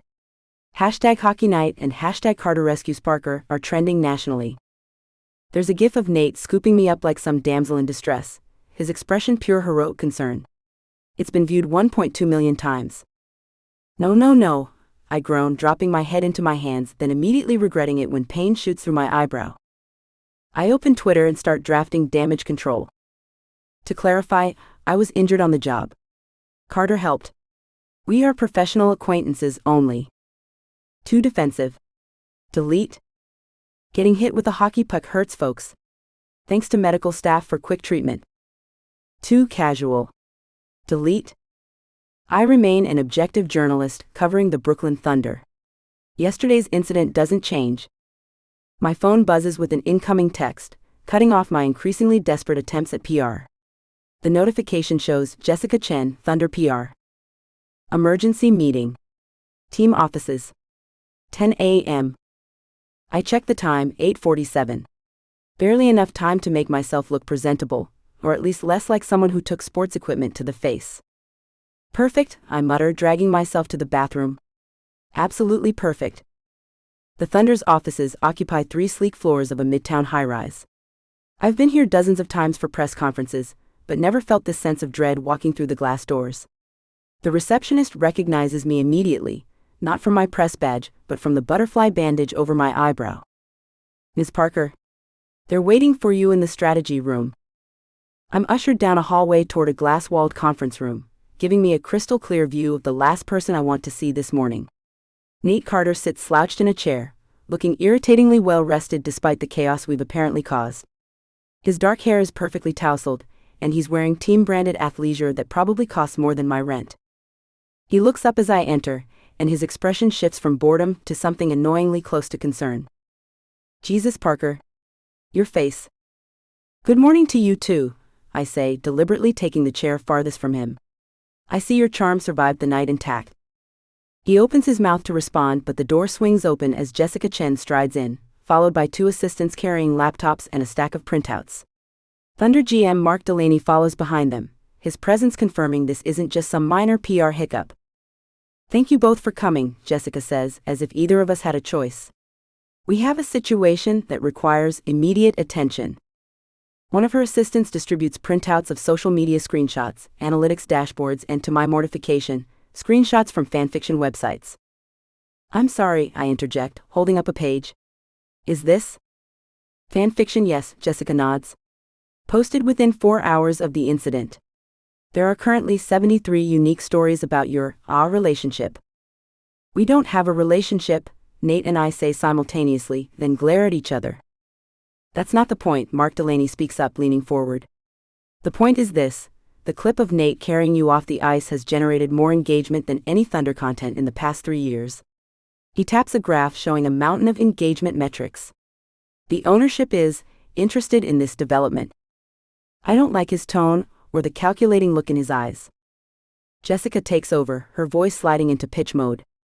We'd like to propose a mutually beneficial strategy. A series of controlled interactions between you two, joint interviews, social media exchanges, perhaps some special content around teaching Olivia about hockey. Absolutely not, I interrupt, sitting up straighter despite the throbbing in my head. I understand you have a team to promote, but I'm a journalist. My credibility is everything. I've spent years proving myself in a male-dominated industry where women are constantly dismissed as fangirls or diversity hires. I'm on a roll now, gesturing with enough force that Nate leans back slightly. I write about hockey because I'm good at analyzing patterns and translating athletic performance into readable content, not because I'm looking to date athletes. This viral moment undermines everything I've worked for. I'm not going to feed into it for your social media strategy. The room falls silent. To my surprise, when I glance at Nate, he's watching me with what appears to be genuine respect, his usual smirk momentarily absent. Jessica clears her throat. Perhaps we should consult with your editor. She reaches for the conference phone in the center of the table, and a cold knot forms in my stomach. Before I can protest, she's dialing a number I recognize as Rob's direct line. Rob Sullivan, my editor's voice blares through the speaker. Mr. Sullivan, this is Jessica Chen from Thunder PR. I have Olivia Parker here with me to discuss our content proposal following yesterday's incident. Ah, yes. Parker, you there? I swallow hard. Yes, Rob. Good. How's the head? Fine. Look, Rob, they want to capitalize on this misunderstanding with some kind of social content series, and I was explaining that our publication doesn't. Sounds perfect, Rob cuts me off, and I freeze mid-sentence. This is exactly the kind of inside access we wanted when we assigned you to the full season, Parker. The personal angle sells papers. Makes the team relatable. I stare at the phone in disbelief. But the journalistic integrity can remain intact. You can still write your usual hard-hitting analysis. But this gives us something extra. Human interest. Behind the scenes. Make it work? The call ends with my editor's betrayal hanging in the air. Jessica looks smugly triumphant, while Nate seems to be fighting a smile. I take a deep breath, desperately calculating my options. Career suicide versus controlled damage? I'll agree to minimal interaction, I say finally. A friendly rivalry angle at most. But I maintain complete editorial freedom in my actual hockey coverage. No fluff pieces about how dreamy the team captain's eyes are, got it? Nate makes a choking sound that might be suppressed laughter. Jessica nods. That's reasonable. We'll draft some specific content ideas for you both to review. She and her team exit to brainstorm, leaving me alone with Nate in glacial silence. I stare fixedly at the wall, refusing to acknowledge him until he finally breaks. For what it's worth, he says quietly, I think your coverage is actually good. Even when you're calling me overrated. I glance at him, searching for the usual sarcasm, but his expression seems genuine. Thanks, I reply stiffly. Your hockey's not terrible either. His mouth quirks upward. Highest praise you've ever given me, Parker. I'm touched. Before I can retort, Jessica returns with a sleek presentation folder. We've outlined our engagement plan, she announces. The next 10 minutes are a blur of increasingly horrifying proposals, joint post-game interviews where we verbally spar on camera, coordinated social media interactions with lighthearted teasing, and I nearly walk out at this one, Nate teaching me to skate for a special feature called Reporter on Ice. You can't be serious, I say. Our analytics team predicts it would triple our usual engagement, Jessica responds like that answers everything. After heated negotiation, I reluctantly accept a watered-down version of their plan. Nate traitorously seems amused by the whole thing. We both sign the agreement, but before I hand it over, I grab a pen and add a handwritten clause. No personal questions, no manufactured drama, professional boundaries maintained at all times. I underline professional boundaries twice for good measure. As we finally escape the conference room, Nate falls into step beside me, hands casually tucked into his pockets. So on a scale from mildly annoyed to plotting my murder, how are you feeling about our new friendship, Parker? I stab the elevator button with unnecessary force. Public truce. Private truth still can't stand you. He grins undeterred. See? This content writes itself. We're naturals. Don't push it, Carter. The elevator arrives, and we step in together. As the doors close, I catch our reflection in the mirrored wall, me with my bandaged face, him towering beside me with that permanent hint of amusement. We look like the most unlikely pair imaginable. For the record, he says as we descend, I didn't suggest any of this. The carrying you off the ice thing was just instinct. Your instinct was to Princess Carrie an unconscious reporter in front of 17,000 fans and national television cameras. He winces slightly. When you put it like that. Exactly. The elevator reaches the lobby and I step out, desperate to end this conversation and get some coffee before my headache explodes. Ice lesson starts tomorrow, he calls after me. Wear something padded. I don't dignify that with a response. My apartment feels like a sanctuary after the day's humiliations. I kick off my shoes, gingerly change into sweatpants, and collapse onto my couch with a bag of frozen peas pressed to my forehead. My phone keeps buzzing with notifications. I've been ignoring them all day, but now Jessica's text glares at me. Remember to post your first friendly tweet by 7 p.m. Keep it light but pointed. JC. I groan. Right. My contractually obligated public humiliation begins now. After 20 minutes of drafting and deleting, I finally settle on something marginally acceptable. I take a quick selfie showing my stitched eyebrow, looking just pathetic enough to garner sympathy without seeming weak. At Olivia Parker Sports, hazards of the job. Thanks for the rescue at NatCarter13, even if your slapshot is what put me there. Hashtag occupational hazards. I hit send before I can change my mind, then immediately regret it as my phone explodes with reactions. Shutting it off entirely, I slump deeper into my couch cushions and stare at my ceiling, wondering exactly when I lost control of my carefully planned career. Less than 24 hours ago, I was Olivia Parker, respected sports journalist. Now I'm one half of a social media spectacle, contractually obligated to banter with a hockey player I've spent years critiquing. My phone lights up on the coffee table. I forgot to silence it. A notification from Twitter. Nate Carter has responded. At NateCarter13. At Olivia Parker Sports, if I'd known you wanted my attention that badly, you could have just asked for an interview. Glad you're okay, Parker. Ice is always harder than it looks. Hashtag sorry about your face. I slam my phone face down and press the frozen peas more firmly against my forehead. 3 more months of road trips, locker room access, and now this PR nightmare. I'd pray for the season to end quickly, but I've never been the praying type. Instead, I do what I've always done when backed into a corner, plot my survival strategy. If I have to play this game, I'll play it my way. Charm the fans, maintain my journalistic integrity, and keep Nate Carter at arm's length, both physically and emotionally. The last part should be easy. After all, there's no risk of me falling for hockey's golden boy. I'm a professional. The only thing I'm falling for is a good story. Even if it's at my own expense. Chapter 6. I get to the facility way earlier than necessary. The blissful calm of an empty arena has always been my sanctuary, skating before everyone arrives, enjoying the ice before it's marked with dozens of blades. But today, the moment I push through the locker room door, I know my peaceful morning is a fantasy. There he is. Charlie's voice booms across the room as I walk in. Thunder's very own knight in hockey armor. Waiting for me is a semicircle of my teammates, all hunched over Charlie's phone. The unmistakable sound of a video clip plays on loop. I don't need to see it to know exactly what they're watching. Really? Still. I drop my bag near my locker, trying to sound annoyed while fighting a grin. It's been a day. 28 million views, Carter. 28. Charlie holds up his phone, showing the video of me carrying Parker off the ice. Someone's added dramatic music and hearts floating around our heads. The internet has decided you're Prince Charming.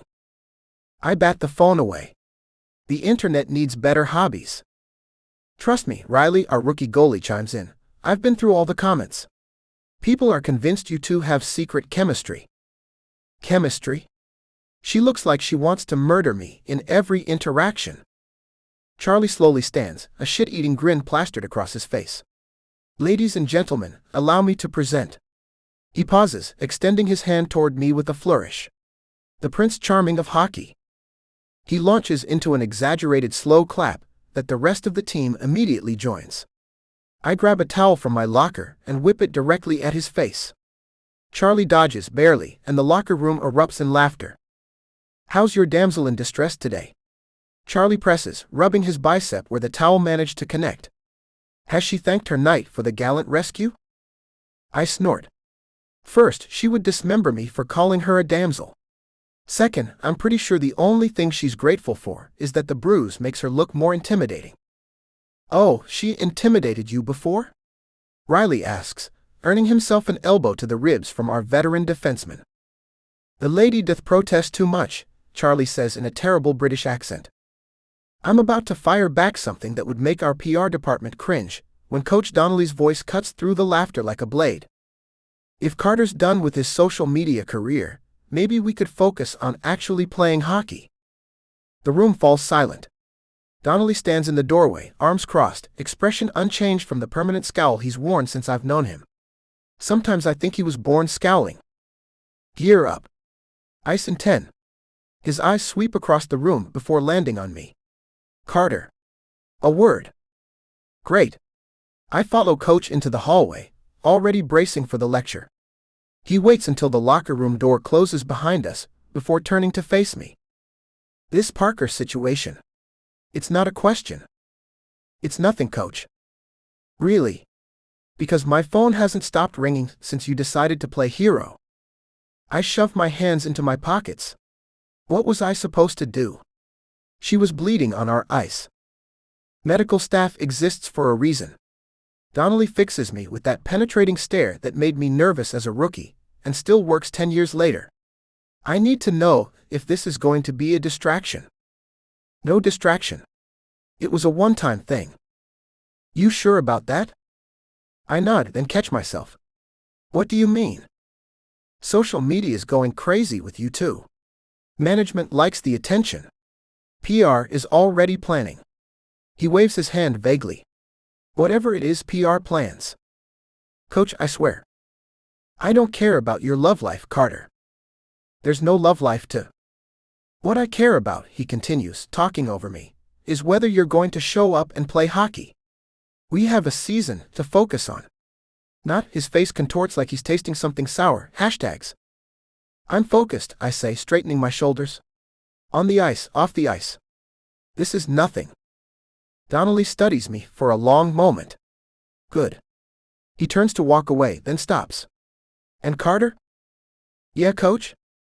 Next time someone's bleeding, let the medical team handle it. He almost cracks a smile. Almost. Your Princess Carrie technique could use some work. I resist groaning until he's out of earshot. By the time I make it back to the locker room, the guys are halfway through suiting up, and I have to rush to catch up. So, Charlie whispers as I pull my practice jersey over my pads. Did Coach ban you from rescuing any more reporters? Something like that. Good, he says, because you looked ridiculous. Really? Because your wife texted that she thought it was sweet. Charlie's face falls. She did not. Screen grab. Saved it forever. I tap my temple. Ammunition for when you're annoying me. Which is always. He squints. I hate you. Love you too, buddy. I follow him out to the ice where Coach immediately splits us into drills. Whatever jokes were circulating in the locker room fade away under the rhythm of practice.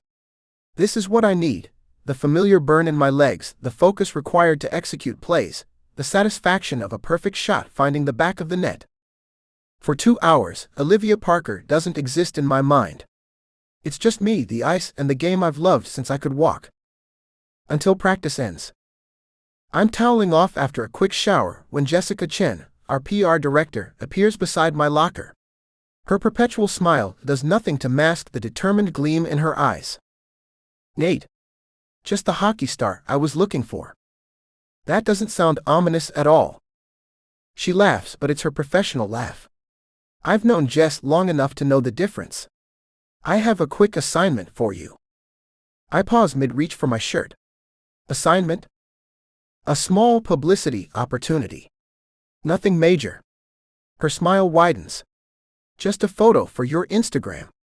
To show fans you and Olivia Parker have established a professional working relationship. I pull my shirt on slowly, buying time. Jess, I don't think. It's already scheduled. Media room. 10 minutes. She glances at her watch. Well, 7 minutes now. Did Parker agree to this? Of course. The too bright smile falters slightly. I mean, her editor agreed. Same thing. I close my eyes briefly. This is a terrible idea. This is an excellent idea. The fans are eating up your dynamic. She hands me a comb. Fix your hair. We want casual, but put together. And maybe don't antagonize her. Me?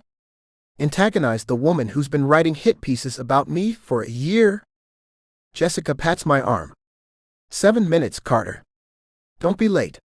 She walks away, already typing furiously on her phone. Charlie appears from around the corner, practically vibrating with glee. Photo shoot with Parker? How long were you eavesdropping? Long enough. He leans against the locker. You know, for someone who claims this is all PR, you're spending an awful lot of time with her. Not by choice. Right. He nods solemnly. Completely against your will. I slam my locker shut. Don't you have somewhere to be? Like literally anywhere else. Nope. He grins. I'm free until team dinner. Thought I might come watch the show. You're uninvited to my life. Too late. We're a package deal. Charlie checks his phone. 6 minutes, Prince Charming. Better get moving. I flip him off, but grab my jacket and head toward the media room. I can hear Charlie following, keeping just enough distance to pretend he's not shadowing me. The media room is unusually quiet when I arrive. Most reporters have cleared out after practice, but Olivia Parker sits alone at the far end, hunched over her laptop. Her fingers move across the keyboard with impressive speed, and she doesn't look up when I enter. The bruise on her face has darkened overnight, spreading across her cheekbone in a bloom of purple and blue. It looks painful. Something uncomfortable shifts in my chest. I clear my throat. Parker. She jumps, then scowls when she sees me. You're early. Don't sound so disappointed. Her eyes narrow. I'm working. I'd like to finish before we do, whatever this is. By all means. I gesture toward her laptop. Don't mind me. I take the seat across from her, watching as she returns to typing. Up close, I notice dark circles under her eyes that aren't related to the bruise. She looks exhausted.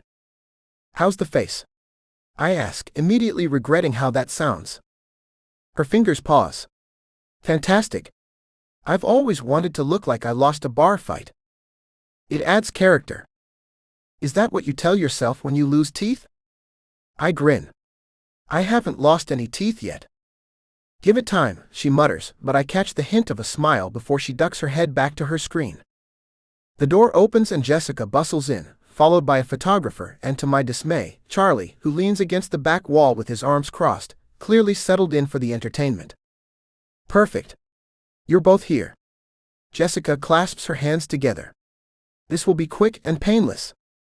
Parker closes her laptop with a snap. Let's get this over with, Carter. So enthusiastic. Save the banter for the camera, Jessica interrupts, gesturing us toward the thunder backdrop they use for press conferences. We're going for professional, but friendly. The photographer positions us side by side. I stand with my hands in my pockets while Parker crosses her arms tightly across her chest, leaving a good foot of space between us. Jessica frowns. Maybe look like you don't hate each other? Parker forces her face into something adjacent to a smile, but keeps her distance. The photographer sighs. Olivia, could you possibly unclench your jaw? He asks. You look like you're in pain. I am, she says through her teeth. Nate, perhaps a little less smirking. Jessica adds. We want genuine. I try to adjust my expression, but Parker's obvious discomfort is making it hard not to laugh. The photographer takes a few shots, then reviews them with a grimace. It's not working, he tells Jessica. They look like hostages. I glance at Parker, who seems increasingly desperate to escape. Her eyes keep darting to the exit, and the bruise looks even more pronounced under the bright lights. Everyone's frustration is mounting. This could go on all afternoon at this rate. Before I can overthink it, I throw my arm casually around Parker's shoulders and pull her into my side. She stiffens immediately, her body rigid against mine. What are you? She starts to hiss. Smile, Parker, I whisper, just low enough that only she can hear me. Or they'll make us do this again. I feel her exhale against my side, then grudgingly relax a fraction. Her arm awkwardly comes up to rest lightly at my back. It's still the most uncomfortable-looking pose imaginable, but the photographer starts clicking away. Perfect, he calls. Hold that. Parker is warm against me, radiating tension. This close, I can smell her shampoo, something citrusy and clean. It's nice. Unexpectedly nice. You smell better than the locker room, I murmur. She pinches my side, hard. Shut up and smile. I laugh, genuinely this time, and the photographer captures the moment, me grinning down at Parker, who's glaring back up at me with something between annoyance and amusement on her face. That's the one. Jessica exclaims. Let's see. We break apart immediately. Parker rubs her arm like she's trying to erase the feel of my touch. I pretend not to notice, ignoring the weird twinge of disappointment. The photographer shows us the final image on his camera. I look natural, smiling easily with my arm draped comfortably around Parker's shoulders. Parker, on the other hand, looks like she's trying to smile while mentally calculating how to hide my body. It's perfect, Jessica decides before either of us can protest. She's already typing on her phone. I'm drafting the caption now. Don't I get input on my own Instagram? I ask, though I already know the answer. Sure, she says without looking up. As long as you approve what I write. Parker rolls her eyes and moves to collect her laptop. Here we go, Jessica announces, turning her phone so we can see. Working through our differences. Turns out at Olivia Parker Sports has some decent hockey insights, when she's not getting hit by pucks. #truce. That's Parker starts. Posted.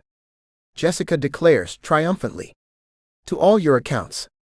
Twitter, Instagram, the works. Parker's face goes blank. All of them. Without my approval? Jessica at least has the decency to look slightly guilty. Your editor signed off. Of course he did, Parker mutters. My phone starts vibrating in my pocket. Then buzzes again. And again. I pull it out to find notifications flooding in. Thousands of likes already, comments pouring in faster than I can read them. Success. Jessica beams. The fans love it. From the back of the room, Charlie holds up his phone, making exaggerated kissing faces at me. I flip him off when Jessica isn't looking.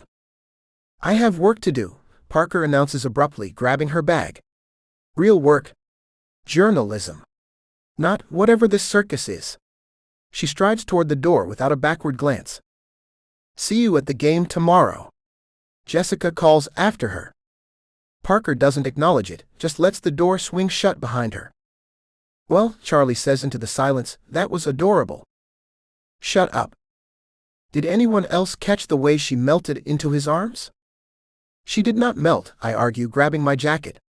She was rigid as a board. Denial isn't just a river in Egypt, my friend. I'm leaving, I announce to the room at large. Jessica catches my arm before I can escape. This is good, Nate. Really good for the team.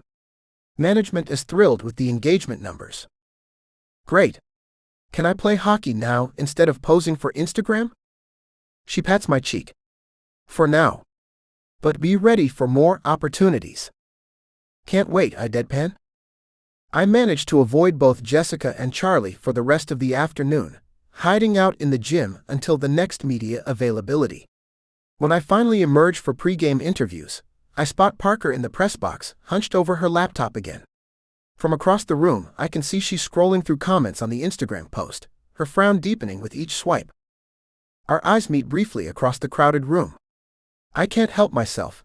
I wink at her, as exaggerated as possible. She rolls her eyes so hard I'm surprised they don't get stuck, then returns pointedly to her laptop. I grin to myself as I field questions from the other reporters. That night, after a team dinner where Charlie subjected everyone to a dramatic reenactment of the photo shoot, complete with unflattering impressions of both me and Parker, I find myself alone in my apartment scrolling through my phone. I don't mean to look up Parker's previous articles about me. It just happens. Before I know it, I'm deep in the archive of her sports coverage, reading pieces from months ago. She's good.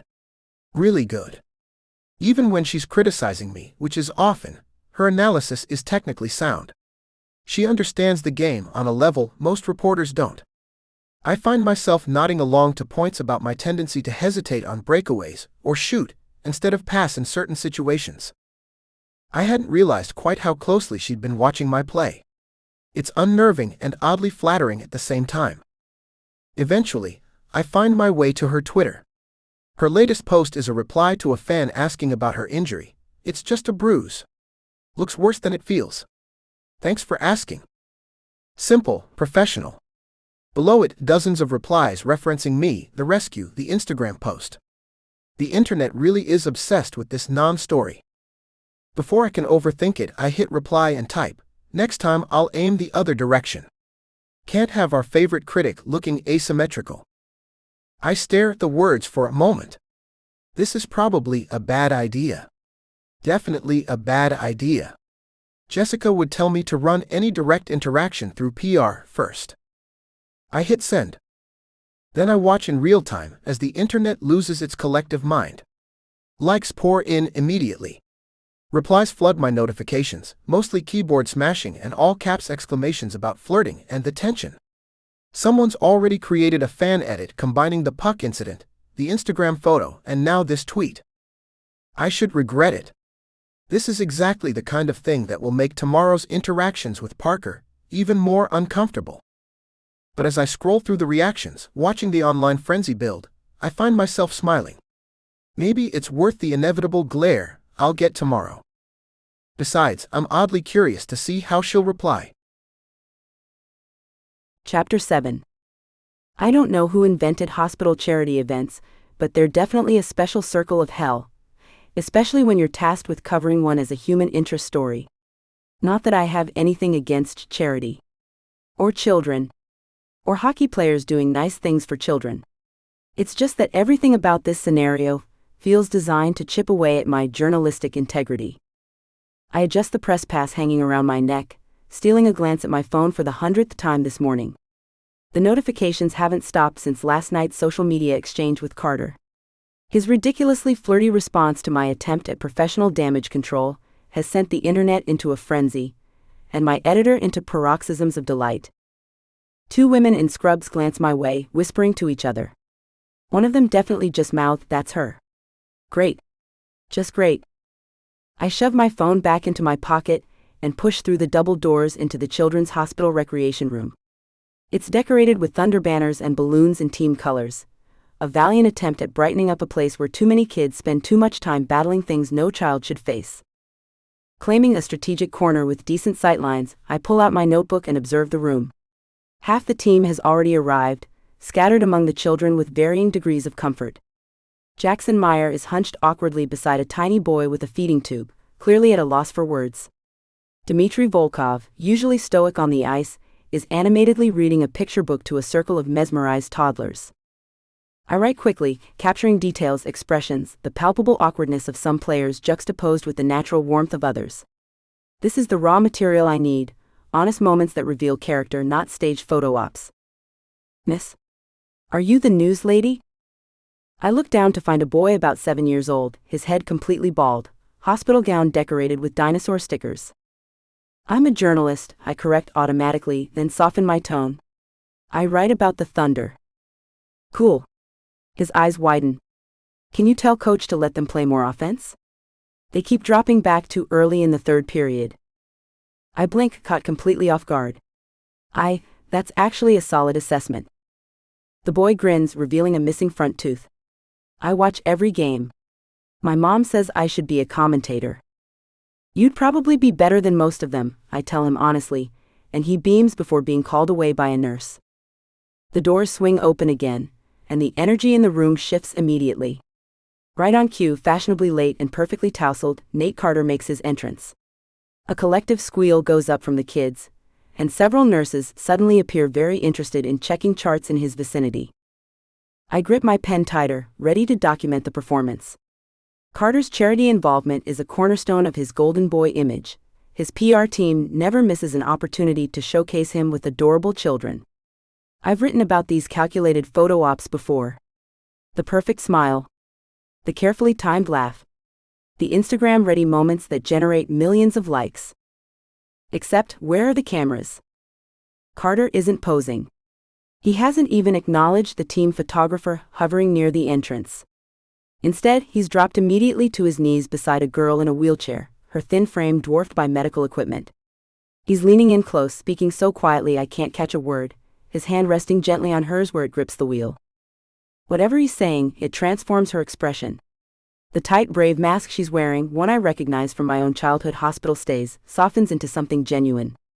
She laughs, ducking her head shyly, then lifts her hand for a complicated high-five sequence that Carter follows flawlessly. It must be a regular thing between them.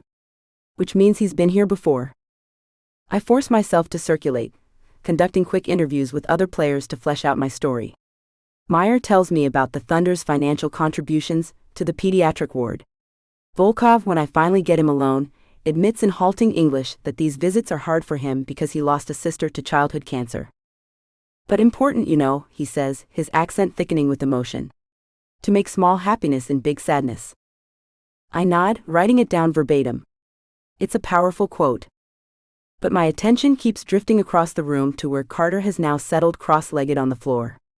He's surrounded by at least 8 kids, including the girl from the wheelchair, who's now sitting on a beanbag beside him. He's removed his championship ring and is passing it around the circle, letting each child try it on while narrating what I assume is the story of how he won it. The ring pauses on the finger of a tiny boy with an oxygen tube. The child's face lights up with wonder as Carter pretends to be impressed by how perfectly it fits him. Then Carter leans over to teach him a handshake, complicated enough to be cool, silly enough to make the boy dissolve into giggles. He's good with them, says a voice beside me. I turn to find a middle-aged woman in hospital scrubs watching the scene. Her badge identifies her as Catherine, child life specialist. He's good at PR, I correct, though without my usual bite. Catherine gives me a knowing look. You're that reporter who got hit with the puck, right? The one he carried off the ice? I resist the urge to touch my half-healed eyebrow. That's me. Olivia Parker. Well, Olivia Parker, I don't know much about PR, but I do know Nathan comes here in the off-season too. No cameras, no press. Just shows up with video games and hockey cards. I look at her sharply. He does. She nods toward the small boy with the oxygen tube. That's Tyler. Carter paid for his last surgery. Insurance wouldn't cover an experimental treatment, so Carter covered it himself. The hospital promised not to tell anyone where the money came from, but Tyler's mom figured it out. I blink, struggling to reconcile this information with my mental image of Nathaniel Carter, walking endorsement deal. Why are you telling me this? I ask, genuinely confused. Catherine shrugs. Because he won't. And because you look like someone trying to figure out a puzzle. She squeezes my arm gently. Sometimes people surprise you. With that cryptic statement, she moves away to help a nurse with medication distribution, leaving me staring after her. Right. People can surprise you. It doesn't mean they aren't exactly who you thought they were. I approach the children's circle cautiously, notepad ready, professional mask back in place. I need quotes, not revelations about Carter's secret charity work. Before I can even ask a question, a boy with a Yankees cap and a Thunder jersey looks up at me with wide eyes. You're the lady Nate Carter rescued, he exclaims loudly enough to silence the entire group. He told us about your battle scar. Every child's head swivels toward me, or more specifically toward my eyebrow. Great. I'm not just the team journalist anymore, I'm a cautionary tale about hockey safety. I wasn't rescued, I correct automatically. I just... Did it hurt? Asks a little girl with butterfly clips in her hair. Not really, I lie. Just surprised me. Nate said you were super brave, says another child clearly impressed. I glance at Carter, who's watching this exchange with undisguised amusement. Before I can form a suitably professional response, tiny hands are pulling at my jacket. Come sit with us, insists a small girl with a bright pink cast. Nate's teaching us hockey stuff. I find myself unceremoniously tugged into the circle, kids shifting to make space. Carter slides over, his shoulder briefly brushing mine as he makes room. He smells like expensive cologne and mint gum, a combination that shouldn't work but somehow does. Careful, Parker, he whispers, his breath warm against my ear. You almost look like you're enjoying yourself. He passes me a tiny plastic hockey stick while the kids bombard me with questions about what it's like to be a journalist, if I get to go to all the games, and if my head exploded blood when I got hit with the puck. I answer each question seriously, the way I'd want an adult to respond to me at their age. No baby talk, no condescension. The kids appreciate it, especially a serious-looking girl who announces she wants to be a sports journalist too. The Thunder's defense alignment is statistically inefficient, she informs me solemnly. I wrote a report. Send it to me, I tell her. I'd love to read it. While I chat with my future replacement, I can't help noticing how Carter interacts with each child individually. He knows every name. He asks Tyler about his breathing exercises. He compliments the butterfly clip girl on her latest test results. He listens intently to a boy in a leg cast explain an elaborate video game strategy. A small girl with a headscarf leans over to whisper something in Carter's ear. Her face is pale and drawn, and whatever she says makes his expression shift to something I've never seen before, gentle and serious all at once. He holds out his pinky finger to her. "I promise," he says solemnly. She shakes her head, still whispering, clearly unconvinced. Carter considers for a moment, then launches into an elaborate ritual involving not just pinky fingers, but also crossed hearts, Scout's honor, and a complicated sequence of hand gestures that reminds me of the secret handshakes my brother and I made up as kids.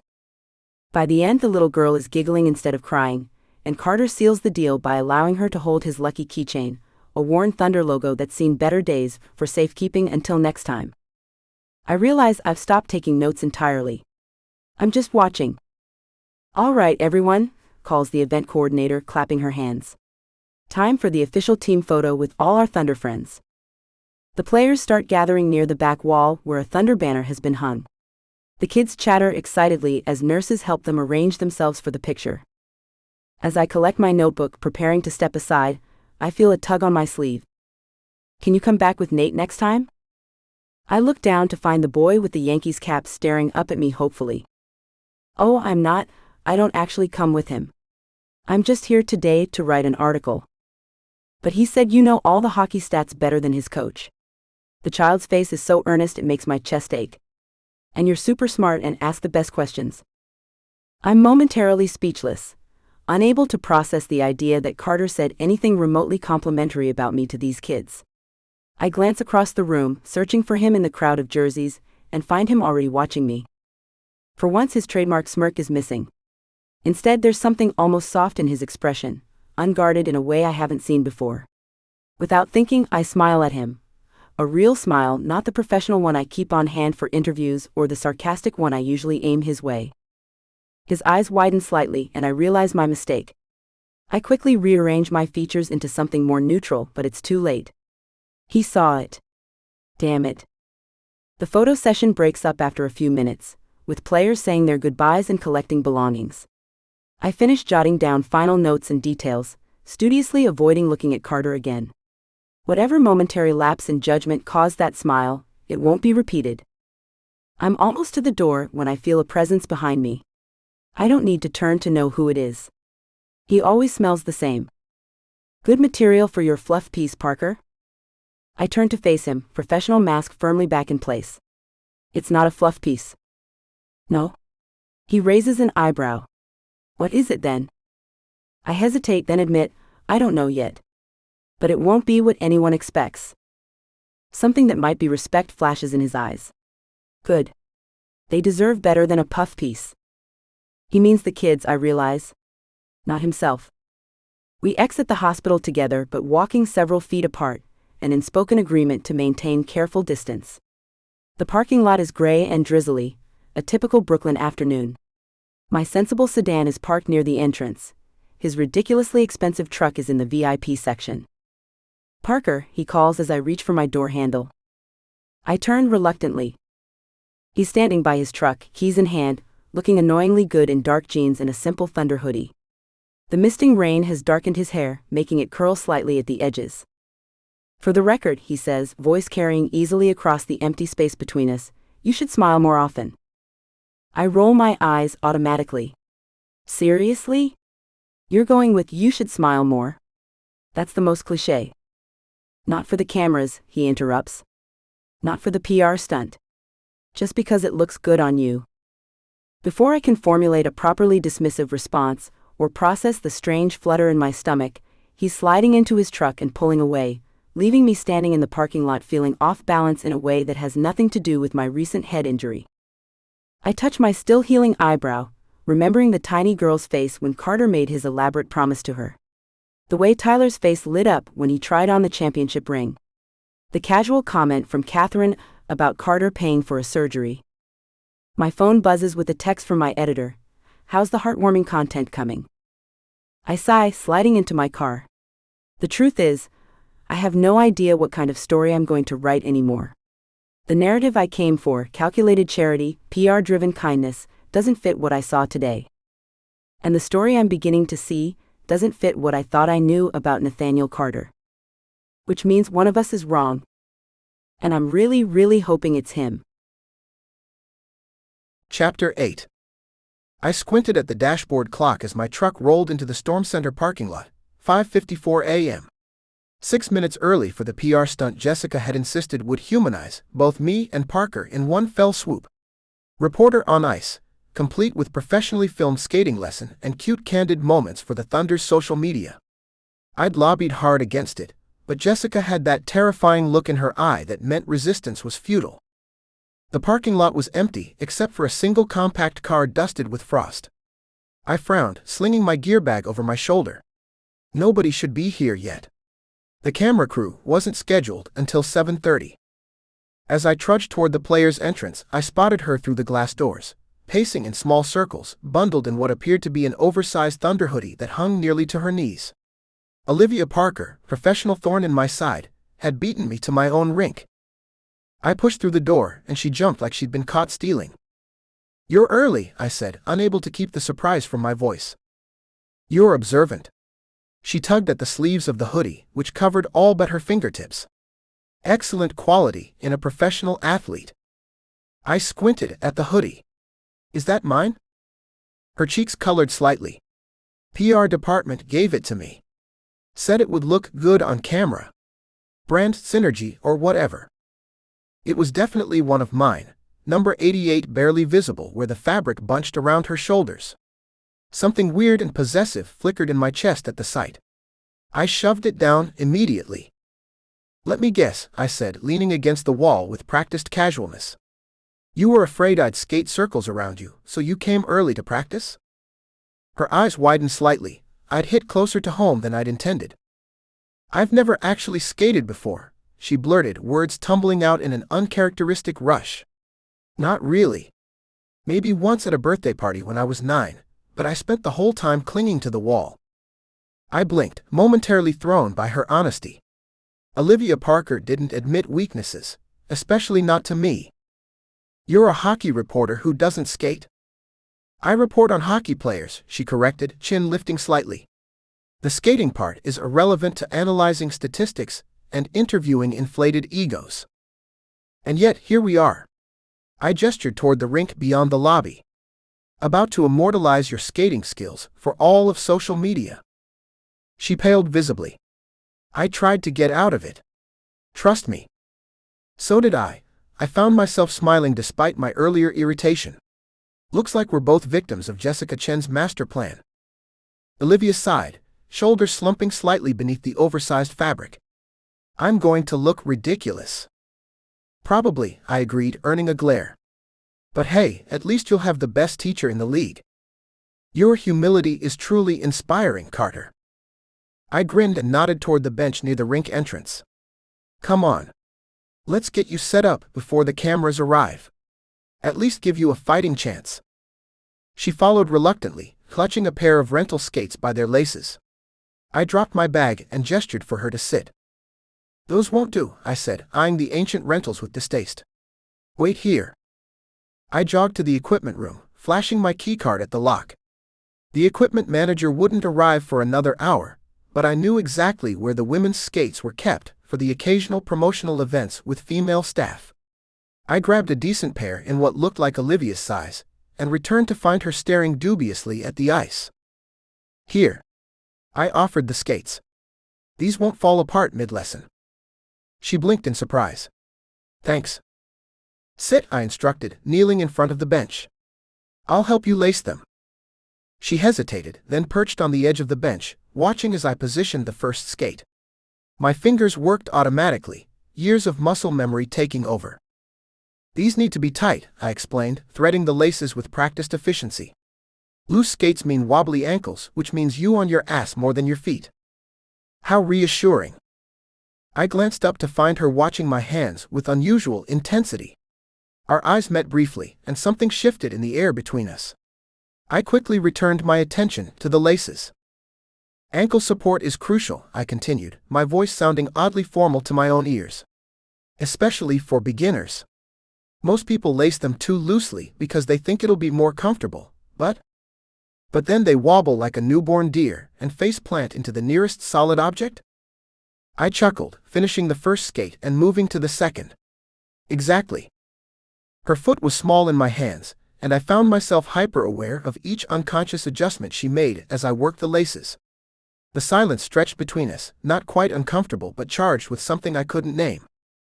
There. I gave the final laces a tug and secured them. How did they feel? She flexed her ankles experimentally. Like medieval torture devices, but I assume that's normal? Completely normal. I stood and offered my hand. Ready? Her confidence evaporated as we approached the rink entrance. She gripped the boards with white knuckles, eyeing the ice like it might rise up and attack her. I've changed my mind, she announced. I don't need to learn this. I can just report from here. The boards and I have a special relationship. I fought back a smile. Come on, Parker. Where's that fearless journalist who stared down Coach Donnelly after he threw a water bottle? She left her courage in her other pants. Olivia's knuckles whitened further on the boards. This is stupid. I'm going to fall and break something important. Probably my face. Then what good am I to anyone? I moved beside her and held out my hand. I won't let you fall. Her eyes flicked from my face to my outstretched palm and back again. The hesitation in her expression was so unlike her usual confidence that I found myself genuinely wanting to reassure her. Not to tease or gain the upper hand, just to help. I promise, I added quietly. She exhaled sharply, then placed her hand in mine. Her fingers were cold against my palm, slender and surprisingly strong as they gripped mine. If I die, I'm haunting you for eternity, she muttered, taking a tentative step onto the ice. The moment her blade touched the slick surface, her legs shot out from under her. Only my quick reflexes and firm grip on her hand kept her from hitting the ice. She clutched my arm with both hands, eyes wide with alarm. Holy shit, she gasped. People do this for fun? I couldn't help laughing at her expression. Most people manage to stay vertical for at least 3 seconds. Show-offs, she grumbled, legs trembling as she attempted to find her balance. Okay, I can do this. Her second attempt was only marginally better. She dug her nails into my forearm, muttering a colorful string of profanities that would have made Coach Donnelly proud.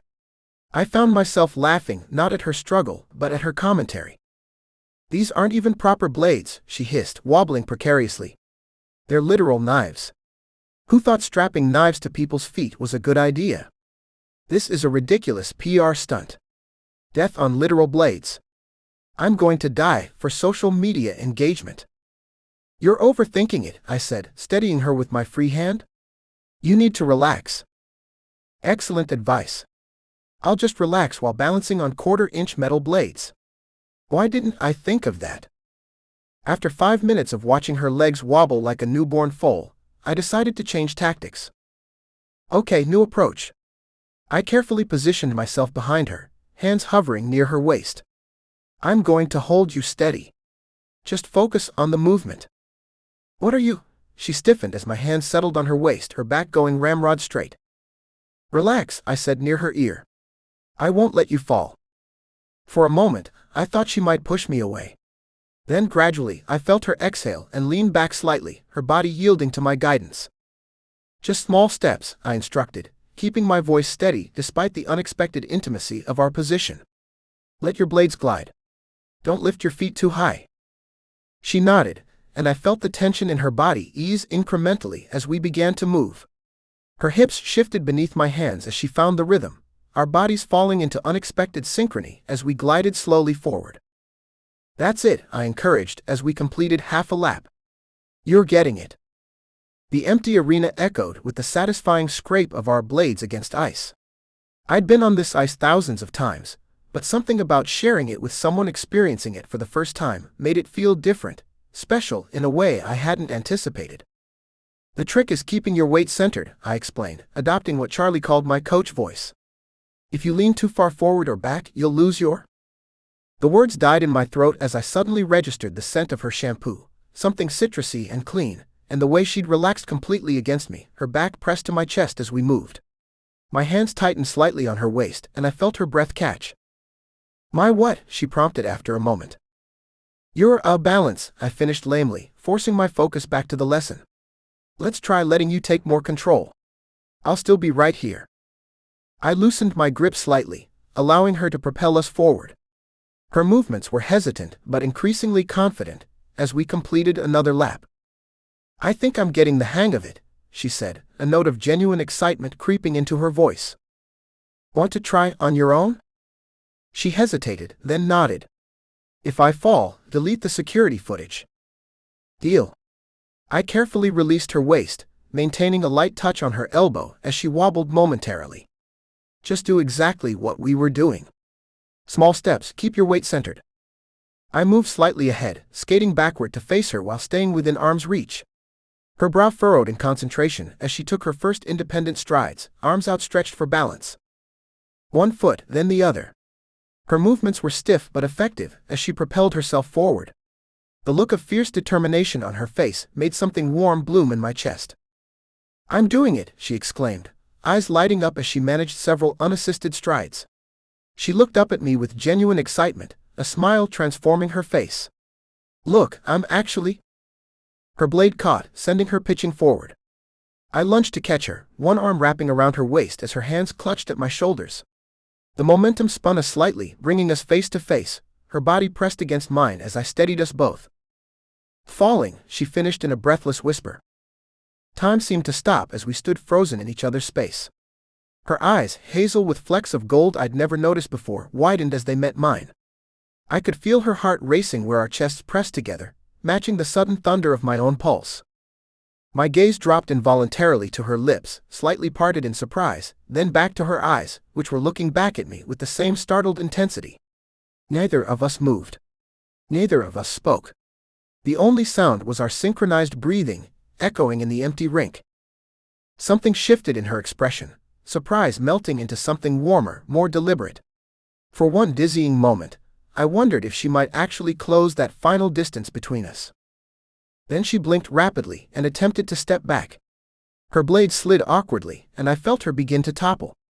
I instinctively tightened my grip, but her momentum threw us off balance. We tumbled to the ice in an ungraceful heap, my body twisting mid-fall to take the brunt of the impact. The cold surface knocked the wind from my lungs as Olivia landed on top of me, her face inches from mine. For a moment, we just stared at each other in shock. Then a laugh bubbled up from her throat, not her usual sarcastic chuckle, but something genuine and surprised. I found myself laughing too, the sound of our amusement echoing through the empty rink. As our laughter faded, I became acutely aware of the weight of her body against mine, her hand splayed on my chest where she'd caught herself, her face hovering above mine. The humor in her expression shifted into something more complicated, a vulnerability I'd never seen before. The rink door banged open with a metallic clang. "Are we interrupting something?" Olivia scrambled off me so quickly, she nearly face-planted again. I caught her elbow to steady her, then looked up to see Jessica and a camera crew standing at the boards, expressions varying from amused to professionally neutral. "We're early," Jessica said with a smile that could only be described as predatory. "But don't mind us. This is exactly the kind of authentic content we were hoping for." Olivia's cheeks flamed red. "I need to fix my hair before filming." She awkwardly shuffled toward the rink exit, each step painfully cautious. "And maybe splash some water on my face." Jessica stepped aside to let her pass, then turned her shark-like grin on me. "Need a minute, Carter?" I remained sitting on the ice, strangely unwilling to break the spell of the moment that had just passed. I could still feel the phantom weight of Olivia in my arms, still see the unexpected softness in her eyes as our laughter faded. "Yeah, I finally managed. Give us 5 minutes." Jessica's knowing look made me want to skate in the opposite direction, but I forced myself to stand and follow Olivia's path off the ice. What the hell just happened? More importantly, when exactly had Olivia Parker become someone I couldn't stop thinking about? The woman who'd spent months criticizing my game, questioning my commitment, and generally being the bane of my professional existence, had somehow slipped past my defenses. And I had a sinking feeling that my carefully constructed walls were in serious trouble. Chapter 9. I stumble through the Thunder's facility on autopilot, last night's skating lesson replaying in my mind like some traitor part of my brain set it on continuous loop. The weight of Nate's hands on my waist. The low rumble of his laugh against my ear when I nearly took us both down.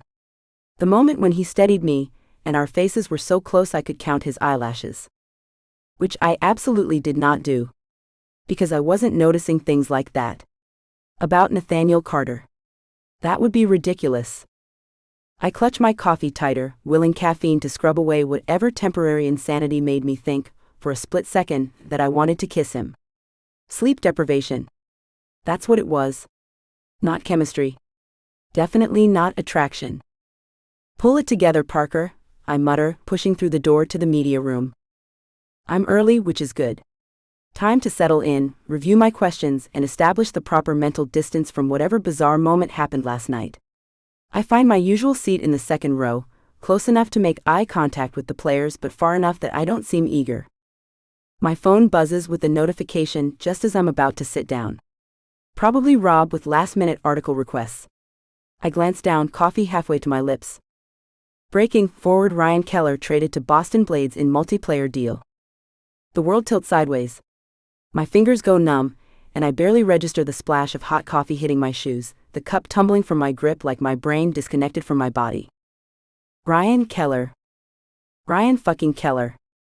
6 months of carefully not saying his name, not looking him up online, not thinking about how spectacularly he torpedoed my life, and now he's staring back at me from my phone screen with that perfect media smile that I knew, hides absolutely nothing real behind it. The coffee spreads across the floor, soaking into my favorite ankle boots. I don't move. Liv, I can't do this anymore.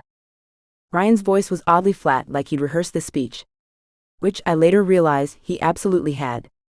We were standing in my tiny apartment, the one I just signed a 2-year lease on partly because it was closer to his place. What are you talking about? I stared at him, my laptop still open on the coffee table where I'd been prepping questions for tomorrow's Stanley Cup press day. Do what? This. He gestured between us with a practiced look of regret. Us. Is this a joke? I laughed, but it sounded hollow even to my own ears. Because I have to finish these questions tonight, and I don't have time for? That's exactly it, Liv. He ran a hand through his perfect hair. You never have time. For me, for us, for anything but your career. I'm covering the Stanley Cup Finals, Ryan. It's the biggest assignment of my life. And my conference semifinals were last month, but you missed 3 of the 5 games. I set my laptop aside, anger bubbling up. I was on deadline. You know that. And I watched the recaps, I talked to you about every game. It's not the same. He sighed dramatically. Do you even know how it feels to have your girlfriend constantly choose work over supporting you? To never be the priority? That's not fair. When's the last time you made it to one of my games, Liv? Actually showed up in person to support me? He didn't wait for an answer. 8 weeks ago. I counted. I stared at him, jaw clenched. I didn't realize you were keeping score. I need someone who puts our relationship first. He had the audacity to look wounded, like he was the victim here. Someone who'll be there for my games, who understands this lifestyle. I'm a sports journalist, Ryan. I understand the lifestyle better than anyone. No, he said, shaking his head. You understand how to critique it, not how to live it. The words landed like a slap. So that's it? I'm too ambitious and it's over? I hated how my voice cracked. I think we want different things. He stepped back, already withdrawing. You'll probably win some award for your coverage. That's what matters to you, right? I didn't cry until after he left. I had questions to finish after all. You okay, Parker? You look like you just saw a ghost. I blinked back to the present, Charlie McTavish's massive frame blocking my view of the coffee puddle I've been staring at for I don't know how long. His brows are furrowed, genuine concern on his usually stoic face. I'm fine, I manage, my voice sounding distant even to my own ears. Just clumsy. Charlie's eyes narrow like he doesn't believe me, but before he can respond, Coach Donnelly's voice cuts through the chatter. All right, let's get this circus started. Some of us have actual work to do today. I scrambled to grab napkins from the refreshment table, furiously blotting at my shoes while trying to look like a professional who hasn't just had an emotional meltdown over spilled coffee. The room fills with players and coaches taking their places at the front table.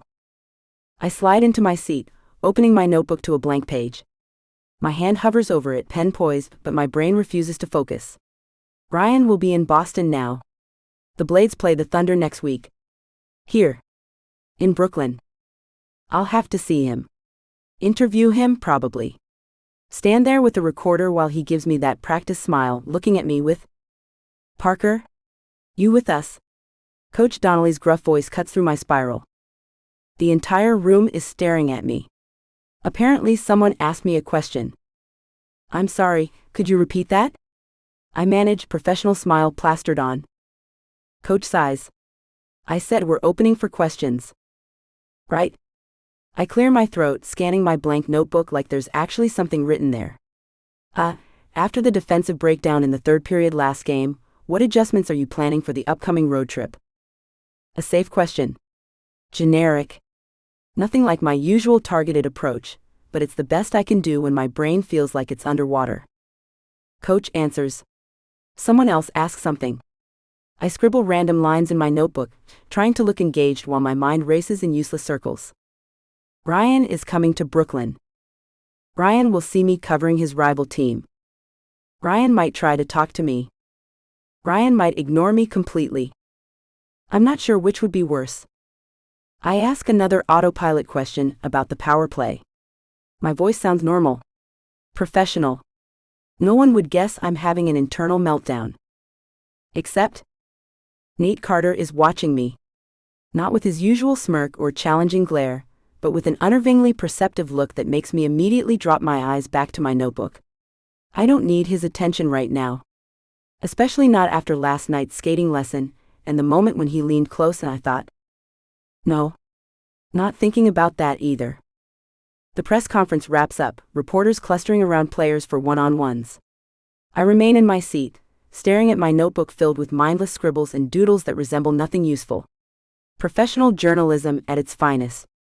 What's up with you today? I don't need to look up to know it's Nate. His voice is unmistakable, deep and just a little amused, like the world is a joke only he fully appreciates.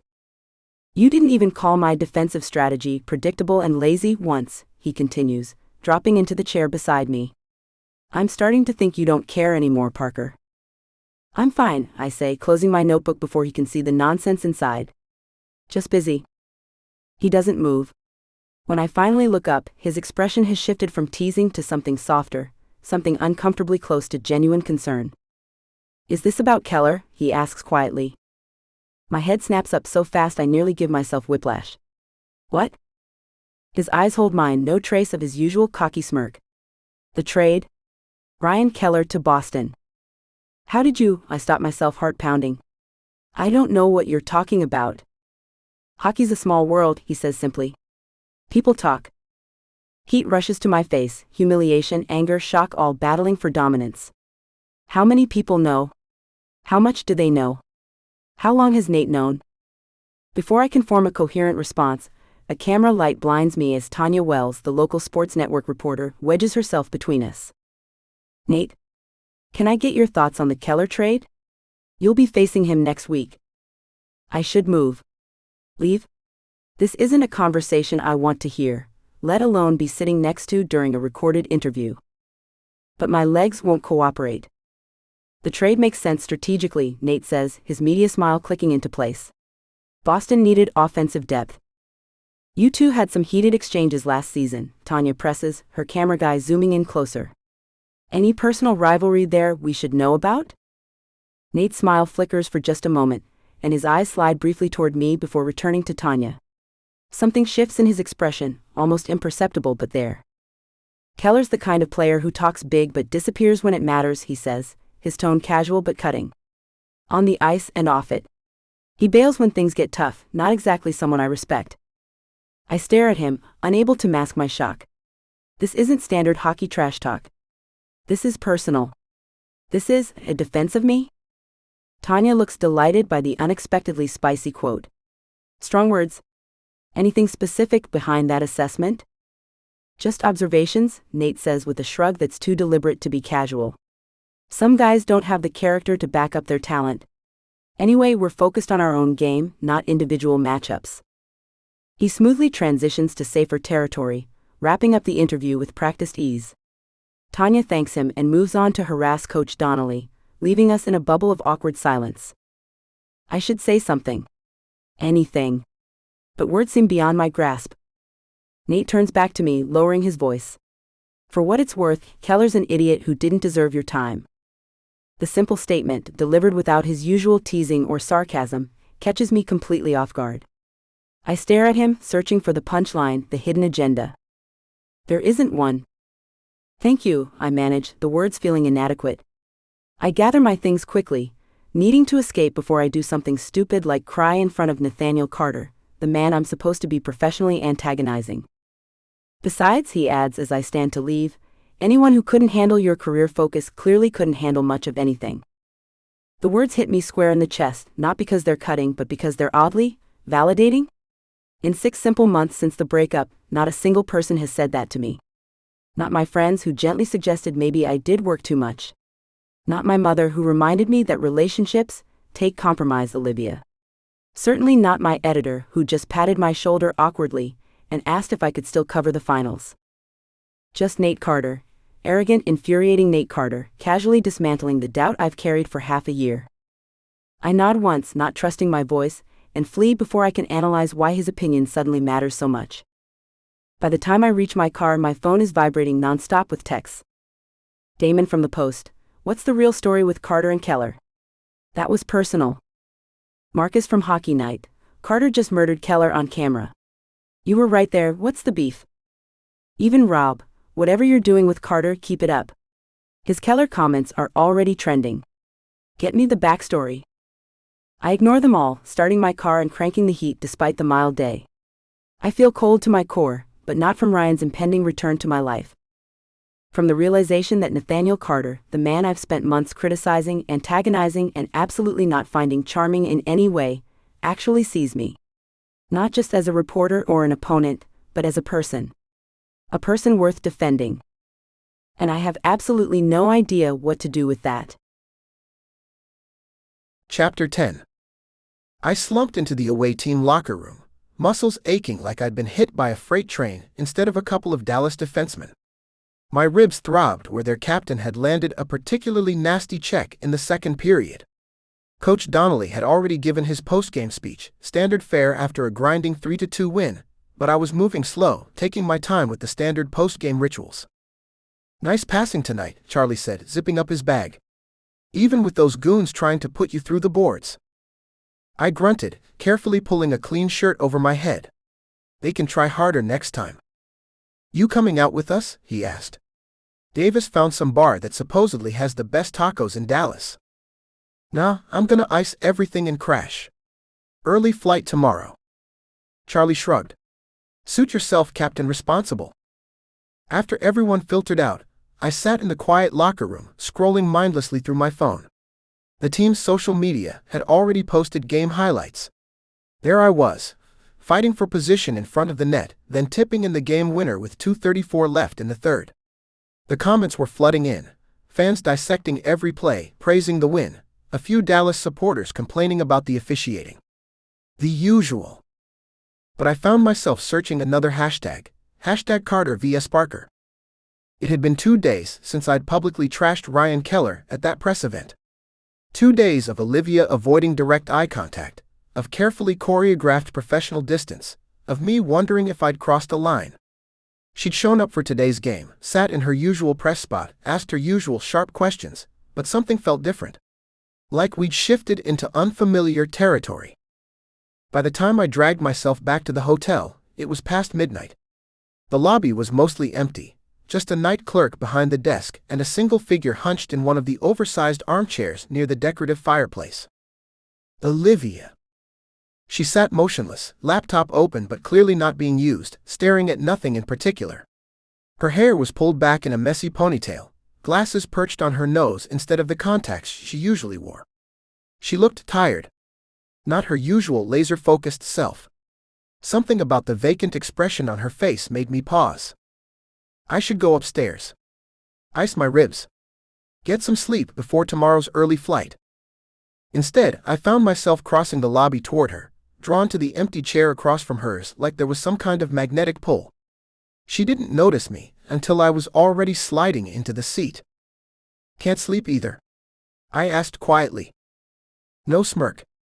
No teasing. Just a simple question. Olivia startled slightly, looking up with a ready verbal barb that visibly died on her lips when she registered my expression. I knew what I looked like, exhausted, guard down, none of our usual sparring energy left in me. My brain won't shut off, she admitted with a small shrug, surprising me with her honesty. I nodded, understanding completely. Game days are like that. Even after it's over, the adrenaline just... I made a vague circular motion with my hand. Yeah. She closed her laptop without explanation. We sat in unexpectedly comfortable silence for a moment.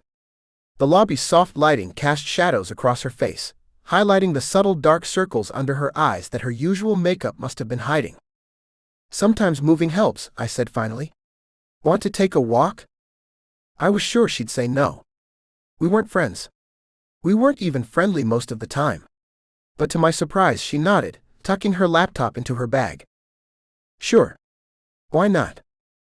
We exited the hotel side by side, stepping into the quiet Dallas night. The temperature had dropped, but it wasn't uncomfortable, a pleasant contrast to the stifling heat of the day. Streetlights cast long shadows as we walked, neither of us seeming inclined to break the strange peace that had settled between us. Good game tonight, she said finally, glancing at me. That tip-in was well executed. I laughed softly. That might be the first time you've complimented my playing, without immediately following it with criticism. Don't get used to it. But there was no real bite in her words, and the corner of her mouth twitched upward briefly. We wandered without purpose, following the sidewalk as it curved around the hotel property and into a small park. Empty benches lined the path, and by some unspoken agreement, we settled onto one facing a small fountain that glistened in the moonlight. So, I said, stretching my legs out in front of me. Brian Keller. Olivia's head snapped toward me, eyes instantly defensive. What about him? That's the question, isn't it? What about him? I wasn't asking with judgment, or even the jealousy that had unexpectedly flared when I'd first heard Keller's name. Just genuine curiosity about the guy who'd hurt her enough to make her swear off hockey players altogether. She hesitated, fingers fidgeting with the strap of her bag. You don't need to know about that. You're right. I don't. I shrugged, wincing slightly at the pull on my bruised ribs. But sometimes it helps to talk to someone who isn't invested. And despite what you might think, I'm actually pretty good at listening. She studied me for a long moment, as if trying to detect some ulterior motive. Whatever she saw in my face must have satisfied her, because she sighed and looked back at the fountain. We dated for almost 2 years, she said finally. Met during his rookie season when I was just starting out in sports journalism. He was. She smiled ruefully. Charming. Funny. Seemed genuine, which isn't always the case with athletes. I stayed quiet, letting her talk. I thought we were solid. I was working insane hours trying to prove myself, and he was building his career. We understood each other's drive, or at least I thought we did. Her voice took on a harder edge. Then came the playoffs. His team made it to the conference finals, and I was assigned to cover them. Should have been perfect, right? Let me guess, I said softly. He didn't like having his girlfriend reporting on his games. Worse. He decided, 3 days before the series started, that I was too focused on my career and not supportive enough of his. The bitterness in her laugh made my chest tighten. Turns out he'd been seeing someone else for months. Some model or influencer or whatever. Someone who would, and I quote, make him a priority. What an asshole, I said with quiet sincerity. Yeah, well? She shrugged like it didn't matter, but her rigid posture told a different story. The worst part was having to cover the rest of the series, watching him play while knowing everything. That's why you hate hockey players. I don't hate hockey players, she corrected. I hate the assumption that the world revolves around your sport. That everything and everyone should bend to accommodate the almighty game. Her words hit uncomfortably close to home. How many times had I expected exactly that? Fair enough, I admitted. But for what it's worth, what I said about Keller at that press thing? I meant it. His stats are garbage without a strong center, feeding him passes. That earned me a genuine laugh, small but real. You're not wrong. The mood shifted, lightened slightly. A cool breeze rustled through the trees around us, carrying the distant sounds of late-night traffic. "Can I ask you something?" Olivia said after a moment. "Shoot. Why does hockey matter so much to you? And don't give me the standard press response about teamwork and competition. I've heard that speech." I opened my mouth to deliver exactly that kind of safe, practiced answer, then stopped myself. Maybe it was the darkness, or the distance from our normal worlds, or the fact that she'd trusted me with her own story. Whatever the reason, I found myself wanting to give her the truth. "My dad was a high school hockey coach," I said, looking up at the stars barely visible through the city's light pollution. "Not NHL material himself, but he knew the game better than anyone I've ever met. He's the one who taught me to skate when I was 4. Used to wake me up at 5 a.m. for rink time before school." I could feel her watching me, but I kept my eyes on the sky. "He died when I was 16. Heart attack. Never got to see me get drafted." "I'm sorry," she said softly, and I believed her. Every time I step on the ice, it feels like I'm having a conversation with his ghost. I'd never said these words to anyone, not my mom, not my teammates, certainly not a reporter. Like I'm showing him what he helped create. When I play well, it's because of him. When I mess up, I can hear exactly what he'd say to fix it. I finally looked at her, expecting to see the clinical interest of a journalist sensing a story. Instead, I found something softer, understanding maybe. Recognition of what it meant to share something real. "That's why I get so pissed when people act like hockey is just a game," I continued. "Or when they think I'm just some marketing puppet who got lucky. This is the only thing I've ever been truly good at, and it's the only connection I still have to him."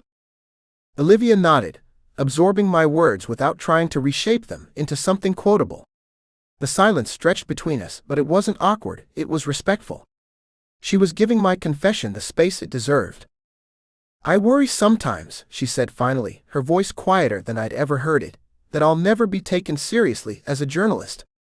That I'll always be the girl writing about men's games, never quite belonging."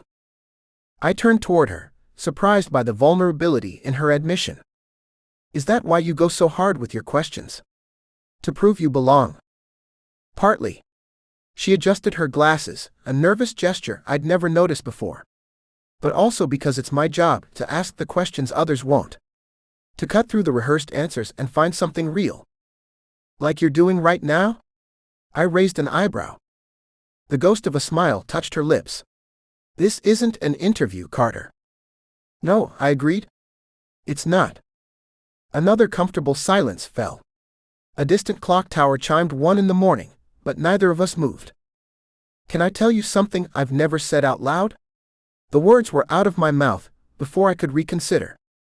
She nodded, eyes curious behind her glasses. "Sometimes I think if I stopped playing tomorrow, no one would care about me at all." My voice came out rougher than I intended. Just what I could do on the ice. The points, the highlights, the jersey sales. Sometimes I wonder if anyone would remember Nate Carter if he wasn't scoring goals. I hadn't meant to sound so damn vulnerable, but once I'd started, I couldn't seem to stop the truth from spilling out. Everyone says they love me, but they love Nate Carter, number 13, center for the Brooklyn Thunder. Not me. Olivia turned toward me fully then, really looking at me, not the hockey star, but the person sitting beside her on a bench at 1 in the morning. I felt exposed, seen in a way that was both terrifying and strangely liberating. A moment passed before she spoke. "I think that's why I push so hard in my coverage," she said thoughtfully. "I want to find the person behind the player. It's easy to write about statistics and game highlights. Much harder to show who someone really is when the skates come off." She shivered suddenly in the night air, and I automatically shrugged off my team jacket, draping it around her shoulders without thinking. She accepted it without protest, a minor miracle in itself, pulling it closer around herself. "Thanks," she murmured, the Thunder logo now emblazoned across her chest in a sight that was bizarrely satisfying. "So what happens after this?" I asked, thinking out loud. "What's the Olivia Parker 5-year plan?" She smiled, fingers absently tracing the zipper of my jacket. "Senior sports editor position in Chicago, hopefully. I've been laying groundwork there for a while." "What about you?" "Youth Hockey Foundation," I said immediately. When I eventually retire. Something to help kids who can't afford equipment and ice time. My dad used to do that informally, find gear for kids whose families couldn't swing it. That's actually really admirable, she said, sounding genuinely impressed. Try not to sound so surprised, I teased gently. She rolled her eyes, but there was no real annoyance behind it. And you? Where does the great Nathaniel Carter see himself in 5 years? Still playing, if my body holds up. After that. I shrugged. The foundation. Maybe coaching someday. Definitely not commentary. I'd say something inappropriate within 5 minutes. That I believe, she laughed. I checked my watch. We should probably head back. Early flight tomorrow. She nodded and we both stood, walking back toward the hotel at an unhurried pace. As we moved, our hands brushed accidentally, a brief electric contact that neither of us immediately pulled away from.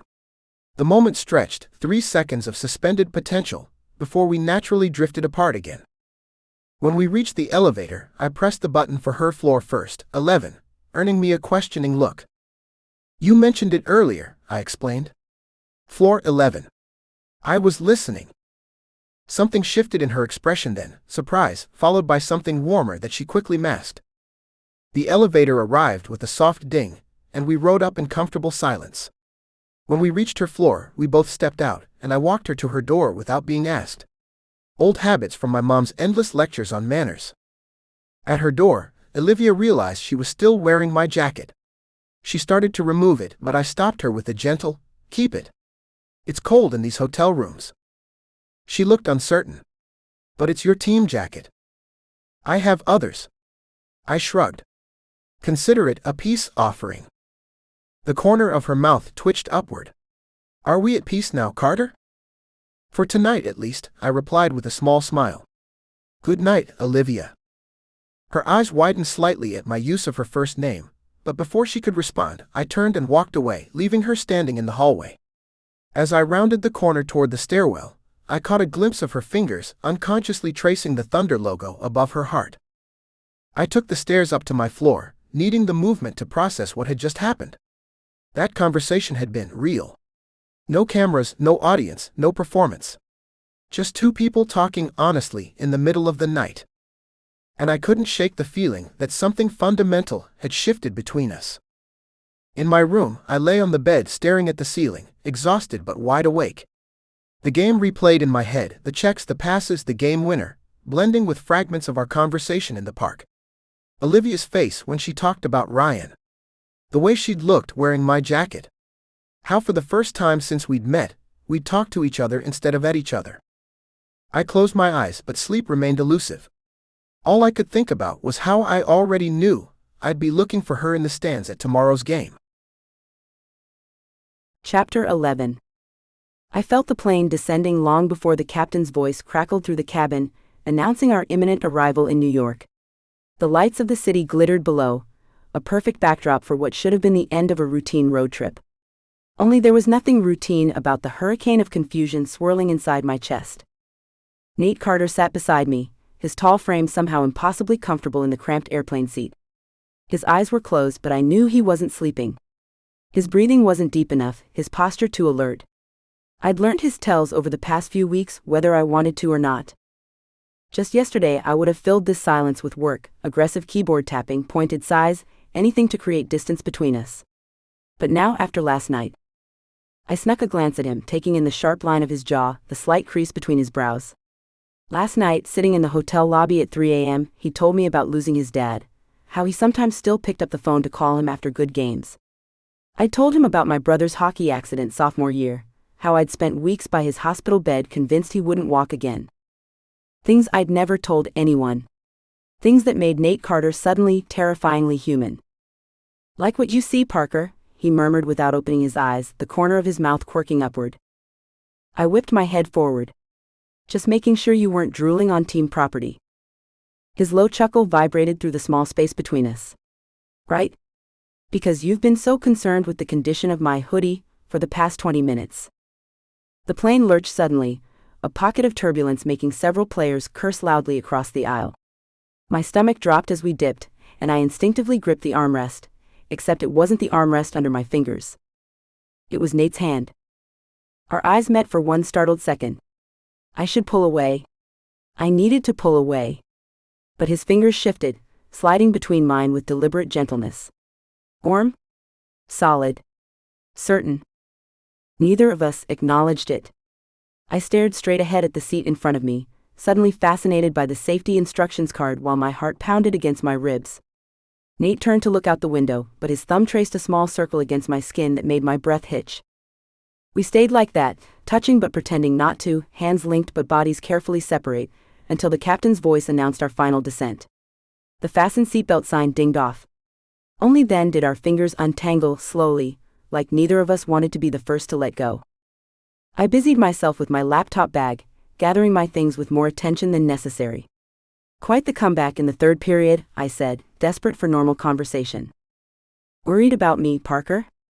Careful, people might think you actually care about hockey. His voice was teasing, but something else lingered beneath it. I care about good stories, I shot back, refusing to look at him. Team down by 3 goals, star player pulls off a miracle in overtime? That's just good journalism. The plane touched down with a jolt, tires screeching against tarmac. Players immediately started unbuckling, reaching for overhead bins, eager to get home after a week on the road. Then Coach Donnelly's voice rose above the chaos. Listen up. Change of plans. Storms hit the city hard. Roads are flooded around the arena, so we're not risking the bus tonight. Management's booked us at the usual place. Grab your gear, we're hunkering down until morning. A chorus of groans rippled through the cabin. I felt my own shoulders slump. Another night in a hotel. Another night of trying not to think about Nate Carter and whatever the hell was happening between us. I chose a seat near the front of the team bus, as far from Nate as possible. I needed distance. Space to think clearly. I pulled out my laptop, opening a new document that stayed stubbornly blank as my fingers hovered over the keys. How was I supposed to write about someone I couldn't even look at without feeling my pulse kick into overdrive? The bus rumbled through the rain-slicked streets. Through the window reflection, I could see the team sprawled across the back seats, Charlie loudly recounting a particularly vicious check from the second period, rookies half asleep against each other's shoulders, equipment staff checking inventory lists. And Nate sitting alone, watching me. Our eyes met in the glass, his gaze penetrating even through the distortion of reflection. I snapped my attention back to my laptop, typing nonsense just to appear busy. But I felt him, his presence, his awareness, the memory of his hand covering mine. This was getting completely out of hand. I was Olivia Parker. I didn't get flustered. I didn't develop feelings for hockey players. I certainly didn't spend bus rides hyper-aware of where Nate Carter was sitting. Yet here I was, counting the minutes until we reached the hotel, dreading and anticipating exactly what would happen when we did. The hotel lobby was glorified chaos. 30 exhausted men, equipment bags stacked in precarious towers, management staff distributing key cards while simultaneously trying to coordinate tomorrow's adjusted schedule. I stood apart, fingers wrapped around the strap of my messenger bag, professional mask firmly in place. Parker. I didn't need to turn to know who it was. I'd recognize that voice anywhere now. Carter, I said, my tone carefully neutral as I turned. He stood closer than I expected, rain droplets still clinging to his dark hair. He looked tired, we all were after the overtime win and travel delays, but his eyes were alert as they searched my face. 11th floor again, he said, holding out a keycard. Universe has a sense of humor. I took the card, careful not to let our fingers touch. Universe needs a new comedy writer. You're welcome, by the way, he said, nodding toward Jessica from PR, who was currently swarmed by players demanding to know when they could expect to leave tomorrow. Saved you from the mob? My hero, I deadpanned, though something warm and unwelcome unfurled in my chest. Next, you'll be carrying me away from falling pucks. His smile faltered, and I instantly regretted bringing up the incident that had started this whole mess. Before he could respond, Coach Donnelly's voice boomed across the lobby. 6 a.m. bus check tomorrow, no exceptions. Anyone who misses it sleeps at the arena tomorrow night. Players began shuffling toward the elevators, dragging gear and yawning widely.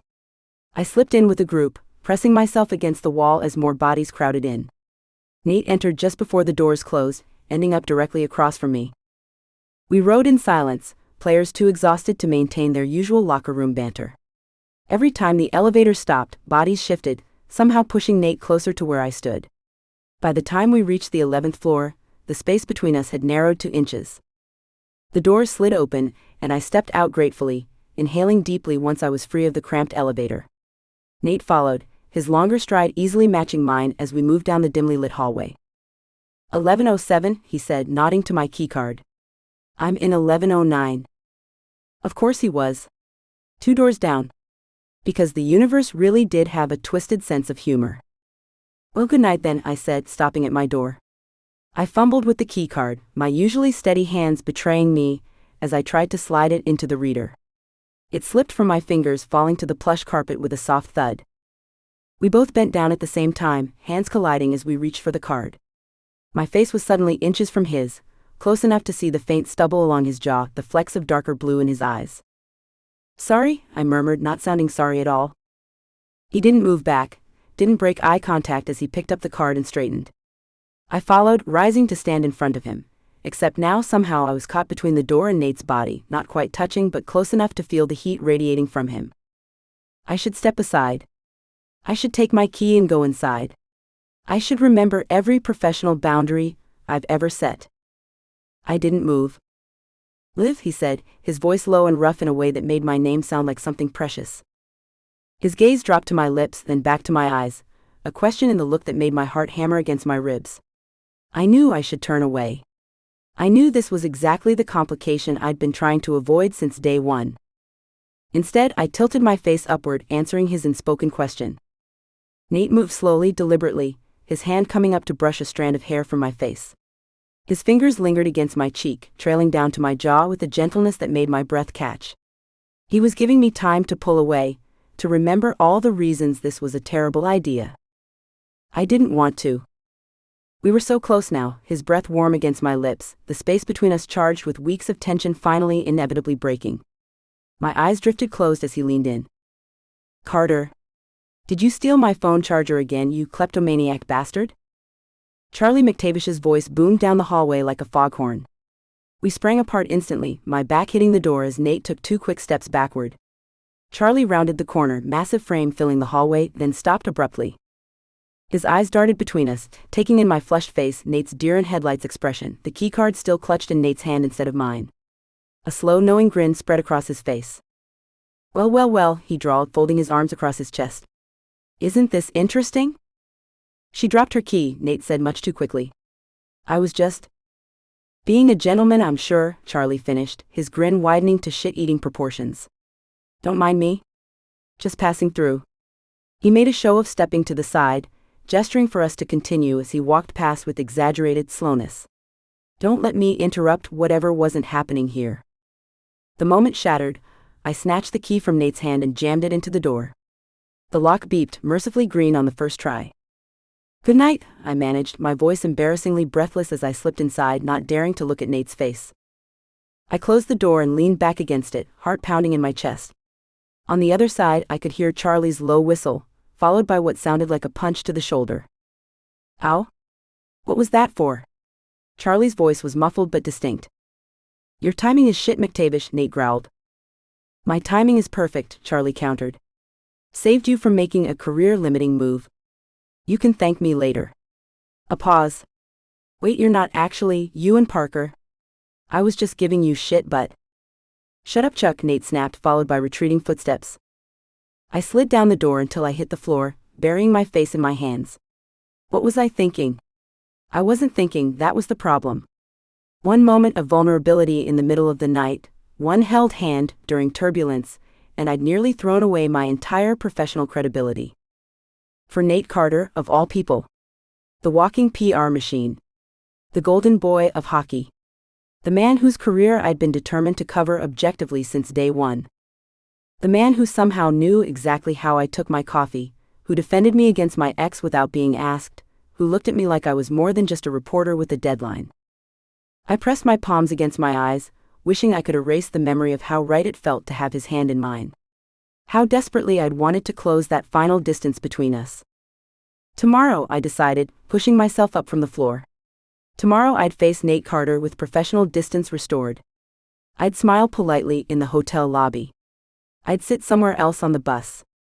I'd write my article about the game without a single personal observation about the way his eyes crinkled when he was genuinely amused. I'd convince myself that tonight was a moment of weakness, nothing more. And maybe, if I repeated it enough times, I'd actually believe it. Chapter 12. I wake to the sound of my phone buzzing against the nightstand. Sunlight filters through half-closed blinds, casting stripes across my hotel bed. For a moment, everything feels normal. Another day, another city, another game ahead. Then I remember. Olivia Parker. The elevator. The almost kiss that's been replaying in my head on a continuous loop since Charlie's impeccable timing ruined what might have been the stupidest or best decision of my season. I grab my phone, squinting against its brightness. My first instinct is to text her something casual. Something that says, "Hey, let's pretend I wasn't about to kiss you in an elevator after spending weeks telling everyone how annoying you are." Morning. Lobby coffee is usually terrible. Want to grab something real before team breakfast? My thumb hovers over the send button when I notice the team group chat exploding. 37 new messages. All apparently about Olivia. I scroll back to the beginning. Coach Donnelly, morning update. Bus leaves at 10 sharp. Team breakfast at 7:30. Charlie, more importantly, looks like our favorite reporter is ditching us. At Olivia Parker, care to explain this tweet from the Abernathy Foundation? There's a screenshot of a tweet listing 5 finalists for something called the Abernathy Sports Journalism Fellowship. Olivia's name is third on the list. Jessica PR. Congratulations at Olivia Parker. Huge honor. Charlie, seriously though, international fellowship? Were we that bad you need to flee the country? Martinez, dude, that fellowship is insane. My cousin's roommate got it 3 years ago, now he covers World Cup. Charlie, at Nate Carter, your girlfriend's about to be famous. I flinch at Charlie's message, scrolling quickly past it to the rest of the thread. Olivia, thanks everyone? Nothing's decided yet. Still a long shot. Coach Donnelly, well deserved, Parker. Don't let it distract you from today's coverage. Charlie, always the romantic coach. I close the group chat and open a browser, typing Abernathy Sports Journalism Fellowship with more force than necessary. The search results load instantly. The Abernathy Fellowship, sports journalism's most prestigious international program. One journalist selected annually for a year-long assignment covering major sporting events across 6 continents. I skim through specifications, requirements, previous winners. It's basically the hockey equivalent of winning the Hart Trophy, combined with getting named All-Star MVP. The kind of career recognition that changes everything. I look back at my unsent text about coffee and delete it letter by letter. The hotel lobby buzzes with morning activity when I step off the elevator 40 minutes later. My eyes find her immediately, like there's some magnetic pull that's developed without my permission. Olivia stands near the concierge desk, surrounded by Thunder staff and several players. Jessica from PR is showing her something on a tablet. Martinez and Wilson flank her sides, animated as they speak. She's smiling, not the careful professional smile she wears during interviews, but something genuine that reaches her eyes. She looks happy. Excited. Completely in her element. She also looks nothing like the woman who almost kissed me last night. I hang back, watching the scene unfold. Part of me wants to join the congratulation committee, but a more primitive part wants to drag her into the nearest empty conference room and demand to know if last night meant anything at all. Neither option seems particularly wise. Carter. Charlie's voice booms across the lobby. Come congratulate Parker on her escape plan from our ugly mugs. Every head turns my direction, including Olivia's. Our eyes lock for a fraction of a second too long. Something flickers across her face, uncertainty, maybe, before her expression smooths back into polite professionalism. I force my feet to move, approaching the group with what I hope passes for casual interest. Congratulations, I say, my media-trained smile sliding into place automatically. That's a huge deal. Thanks, she replies, equally polished. Still just a nomination. Like you won't get it, Jessica chimes in, squeezing Olivia's shoulder. The committee would be insane to pick anyone else. I study Olivia's face, searching for what exactly? Some acknowledgement of last night? Some hint that she's not actually counting down the days until she can leave. Her eyes meet mine briefly, questioning. I look away first. Well, you deserve it, I manage, words sounding hollow even to my own ears.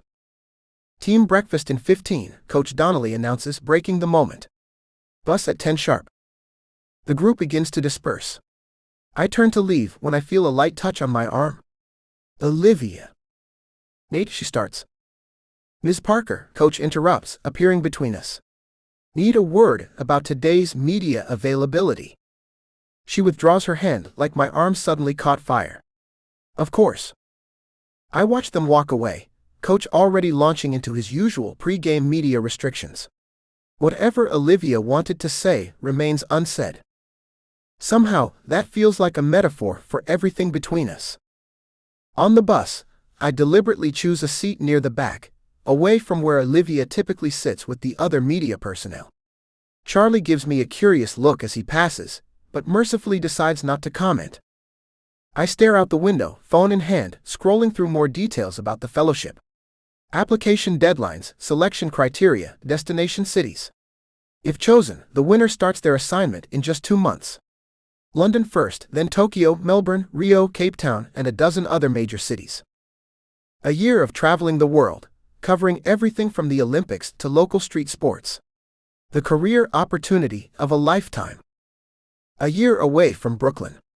Away from the Thunder. Away from me. I close the browser and open my texts. Nothing from Olivia. I shouldn't be disappointed. We aren't. Anything. One almost kiss doesn't change that. We're two people who don't even like each other most of the time. Except that's not entirely true anymore, is it? I slip my headphones on, cranking up my pre-practice playlist to drown out the voice in my head asking questions I don't want to answer. Carter, what the hell was that? Coach Donnelly's voice cuts through the ice like a chainsaw. I've just attempted a risky breakaway that ended with me crashing into the boards, missing an easy pass to Martinez, who'd been perfectly positioned for the shot. Sorry, coach, I mutter, pushing myself up. Got tunnel vision. Got your head up your ass is more like it, he barks. Take 5. Cool off. Then come back remembering you're part of a team. I skate to the bench, jaw clenched. I deserve the criticism. I've been playing like garbage the entire practice. Too aggressive, too selfish, missing passes and opportunities I'd normally convert in my sleep. The problem is, I can't seem to stop. Every frustrated emotion I'm refusing to name keeps channeling into increasingly reckless play. After a particularly brutal checking drill where I nearly take Charlie's head off, Coach blows his whistle. Whatever's got you playing like you've forgotten what a team looks like, deal with it before tomorrow's game, he snaps. Hit the showers. All of you. In the locker room, I avoid eye contact with my teammates, methodically stripping off my gear. Nobody approaches me except Charlie, who drops onto the bench beside me as I'm pulling off my skates. So, he says, voice uncharacteristically low, are we going to talk about what I interrupted last night, or about how you're sulking because Parker might leave? Nothing to talk about, I reply, focusing intently on unlacing my right skate. She's a reporter, doing her job. The fellowship is a big deal. End of story. Charlie studies me for a long moment. You know, he says finally, for someone who talks for a living, you're impressively bad at it sometimes. Meaning you've got that same constipated look you had when you took that puck to the ribs last season, and pretended you were fine, until Martinez found you puking in the bathroom from the pain. Poetic. I'm just saying, Charlie continues, ignoring my sarcasm, maybe stop pretending nothing's happening when it clearly is. Nothing is happening, I insist. Nothing's going to happen. She's about to get a career-defining opportunity that will literally send her around the world. I play hockey in Brooklyn. Do the math. Charlie shrugs, standing. I did. Seems like you're the one who's struggling with the equation. I watch him walk away, annoyed at how easily he's read the situation. More annoyed that there's a situation to read at all. In the parking lot after practice, I'm tossing my gear into the trunk when I spot Olivia leaning against a concrete pillar, phone pressed to her ear. From this distance, I can only make out fragments of her conversation, but her animated expression tells me everything. Exactly what I've been working toward, she's saying, pacing a small circle. I know, once-in-a-lifetime opportunity. Her face is lit with the kind of genuine excitement that can't be faked. I've seen that look in the mirror after championship wins, after making the national team. It's the look of someone seeing their dreams materialize. I should be happy for her. I want to be happy for her. Instead, I feel something that suspiciously resembles disappointment, which makes absolutely no sense. It's not like we had anything. A few conversations. Some banter. One almost kiss that was probably just adrenaline and proximity. I slam my trunk with more force than necessary. Olivia glances up at the sound, our eyes meeting across the parking lot. She holds up a finger in the universal 1-minute gesture. I don't wait. I slide into my car and drive away before she can finish her call. My apartment feels emptier than usual tonight. I've lived here for 3 years, but it's still more showcase than home. Perfectly arranged furniture that came with the designer, art I barely notice on the walls, a kitchen I rarely use. I flick aimlessly through TV channels, not registering anything I see. My phone sits beside me, conspicuously silent. Until it isn't. It vibrates against the leather couch, screen lighting up with her name. Not her full name like I'd originally programmed in my contacts, but just Olivia. I don't remember changing it. Can we talk about last night? 5 words. 5 simple words that somehow make my heart rate spike like I've been caught on a breakaway. I stare at the message for what feels like hours, typing and deleting responses. What's there to talk about? Too dismissive. It was just a moment. Too defensive. I've been thinking about that almost kiss all day, and I kind of hate that you might be leaving. Way too honest. Finally, I type, nothing to talk about. Congrats on the fellowship. You deserve it. I hit send before I can overthink it. The message appears in our thread, blue bubble against gray background. Read receipt appears almost immediately, but no response comes. What was I expecting? For her to say she's not taking the fellowship?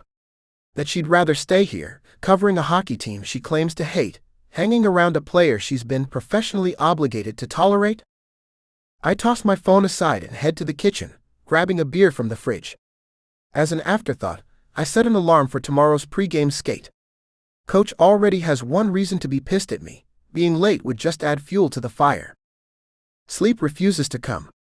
At 2:17 a.m. I give up trying, returning to my living room with my laptop.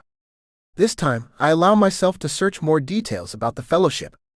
The itinerary is impressive: London, Tokyo, Melbourne, Rio, Cape Town, Barcelona. Almost unconsciously, I open another tab to check flight times between these cities and wherever the Thunder's schedule might put me. The results are predictably depressing. Even with the NHL's compressed schedule, the overlap is minimal. Maybe 1 or 2 cities where. I close the tabs abruptly. This is insane. I'm acting like a lovesick teenager over a woman who hasn't even decided if she wants to speak to me about our almost kiss. A woman who, let's be honest, will absolutely take this fellowship if offered. As she should. It's the opportunity of a lifetime. No one in their right mind would turn it down for whatever this tension between us might be. I glance at the time. 3:08 a.m. Perfect. Nothing says emotionally stable professional athlete like crafting social media posts in the middle of the night. Still, I find myself opening Instagram, pulling up a photo of Olivia from last week's charity event. She's kneeling beside a young girl, showing her how to hold a hockey stick, completely focused on the child rather than the cameras. It's a good shot, candid, genuine. A side of her the public rarely sees. I create a new post, adding the photo and starting to type. Huge congratulations to Olivia Parker on being shortlisted for the Abernathy Fellowship. From calling out my missed scoring opportunities to making a difference for young fans, there's no reporter who works harder or deserves this recognition more. Brooklyn's loss will be the sports world's gain. #proud teammate. I read it over 3 times. It's perfect, professional, supportive, exactly what would be expected from a teammate to a reporter who's covered the team well. Nothing personal. Nothing that hints at elevator moments, or late-night conversations, or the way she looked in the dim light of the hotel hallway. I hit share before I can reconsider, then immediately turn off my phone to avoid seeing her response, or worse, the lack of one. In the sudden silence of my apartment, I realize I've managed to congratulate Olivia on something she hasn't even won yet, while simultaneously acknowledging she's as good as gone. Self-fulfilling prophecy delivered in hashtag form. Another stellar decision to add to tonight's growing collection. I stare at my darkened phone screen, contemplating the wisdom of turning it back on. Instead, I leave it on the coffee table and head back to bed, fully aware sleep will continue to elude me. How fitting that I've spent years mastering the art of saying exactly the right thing at exactly the right time, only to find myself completely lost for words when it actually matters. Chapter 13. The reflection of my face on the glossy screen says everything I've been afraid to admit. Dark circles under my eyes, hair thrown up in the messy bun I only resort to when I'm stressed out of my mind, and my expression, God, my expression. I look exactly like someone who's gotten everything she's ever wanted, and somehow still isn't sure. The Abernathy Fellowship. I stare at the acceptance letter on my laptop, the cursor blinking at me like a passive-aggressive friend waiting for an explanation. 48 hours. That's all the time I have left to make the biggest decision of my career. I should be ecstatic, not hiding in an empty press box at midnight, long after everyone with good sense has gone home. Below me stretches the vast emptiness of the arena, the ice already melted away as maintenance crews break down equipment with practiced efficiency. The Thunder won tonight. Nate scored twice. I wrote 3 different leads for my article before settling on one that mentioned him exactly once. A professional compromise between my journalistic integrity and my complete inability to look him in the eye. Pro, international recognition. Con, leaving Brooklyn. Pro, career advancement. Con, leaving the first newsroom that's truly valued my voice. Pro, proving everyone who ever doubted me wrong. Con, Nate Carter. I shake my head. Nate Carter is not a con. He's a complication. A distraction. A ridiculously tall, unfairly charismatic hockey player who somehow wormed his way past every defense I've ever built. Thought everyone had gone home. The voice behind me sends an electric jolt through my body. I slam my laptop shut with the panicked reflex of someone hiding evidence, which of course, only makes me look more suspicious. When I turn, Nate's leaning against the doorframe, still dressed in his post-game suit, navy blue fabric stretched perfectly across shoulders I've spent too much time pretending not to notice. His tie is loosened, his hair slightly damp from the shower, and he's watching me with that impossible-to-read expression he's perfected over the last 2 weeks. Working late? He steps into the press box, hands in his pockets. Casual. Careful. Completely unlike the Nate who almost kissed me in that hotel hallway. Just finishing some things. The lie falls flat between us. What about you? Shouldn't you be celebrating with the team? Already did. He gestures vaguely toward the door. The guys went to O'Malley's, but I'm not really in the mood tonight. Neither of us mentions how we've been orbiting each other since that night, maintaining carefully calibrated distances, speaking only when necessary, looking away the moment eye contact lasts a millisecond too long. We're like planets with unstable gravitational pulls, terrified of what happens if we get too close. He moves toward the row of seats behind me, leaving an empty chair between us when he sits down. So what are you really doing up here, Parker? Because I'm pretty sure your game notes don't require that death grip you've got on your laptop. I glare at him, but there's no heat behind it. Maybe I just like the view of an empty arena being dismantled? His mouth quirks up at one corner. Fascinating stuff. The silence stretches between us, weighted with unspoken words. I should leave. I should make an excuse and walk out the door, and put as much distance between myself and Nathaniel Carter as humanly possible. Instead, I find myself staring at the faint scar above his eyebrow, wondering if it's from hockey or something else entirely. It's the fellowship, isn't it? He asks quietly, and I physically flinch. The Abernathy thing. That's what you're up here avoiding. I'm not avoiding anything. The defensiveness in my voice gives me away. Right? He leans forward, elbows on his knees. So you're just casually hanging out in an empty arena at midnight because I like to think in quiet places, I snap, frustration bubbling over. And everywhere else is just noise. His expression softens in a way that makes my chest ache. When do you have to decide? I consider lying, but what's the point? Friday. I have 48 hours. And what's stopping you? His voice is carefully neutral, but I catch the slight tension in his jaw. Nothing's stopping me. I open my laptop again, revealing the acceptance letter. It's the opportunity of a lifetime. A year traveling to major sporting events around the world, writing feature pieces with complete creative control. The kind of bylines most journalists spend decades trying to get. I swallow hard. It's everything I've wanted. Nate's eyes flick between me and the screen, and something shifts in his expression, resignation maybe. He nods slowly.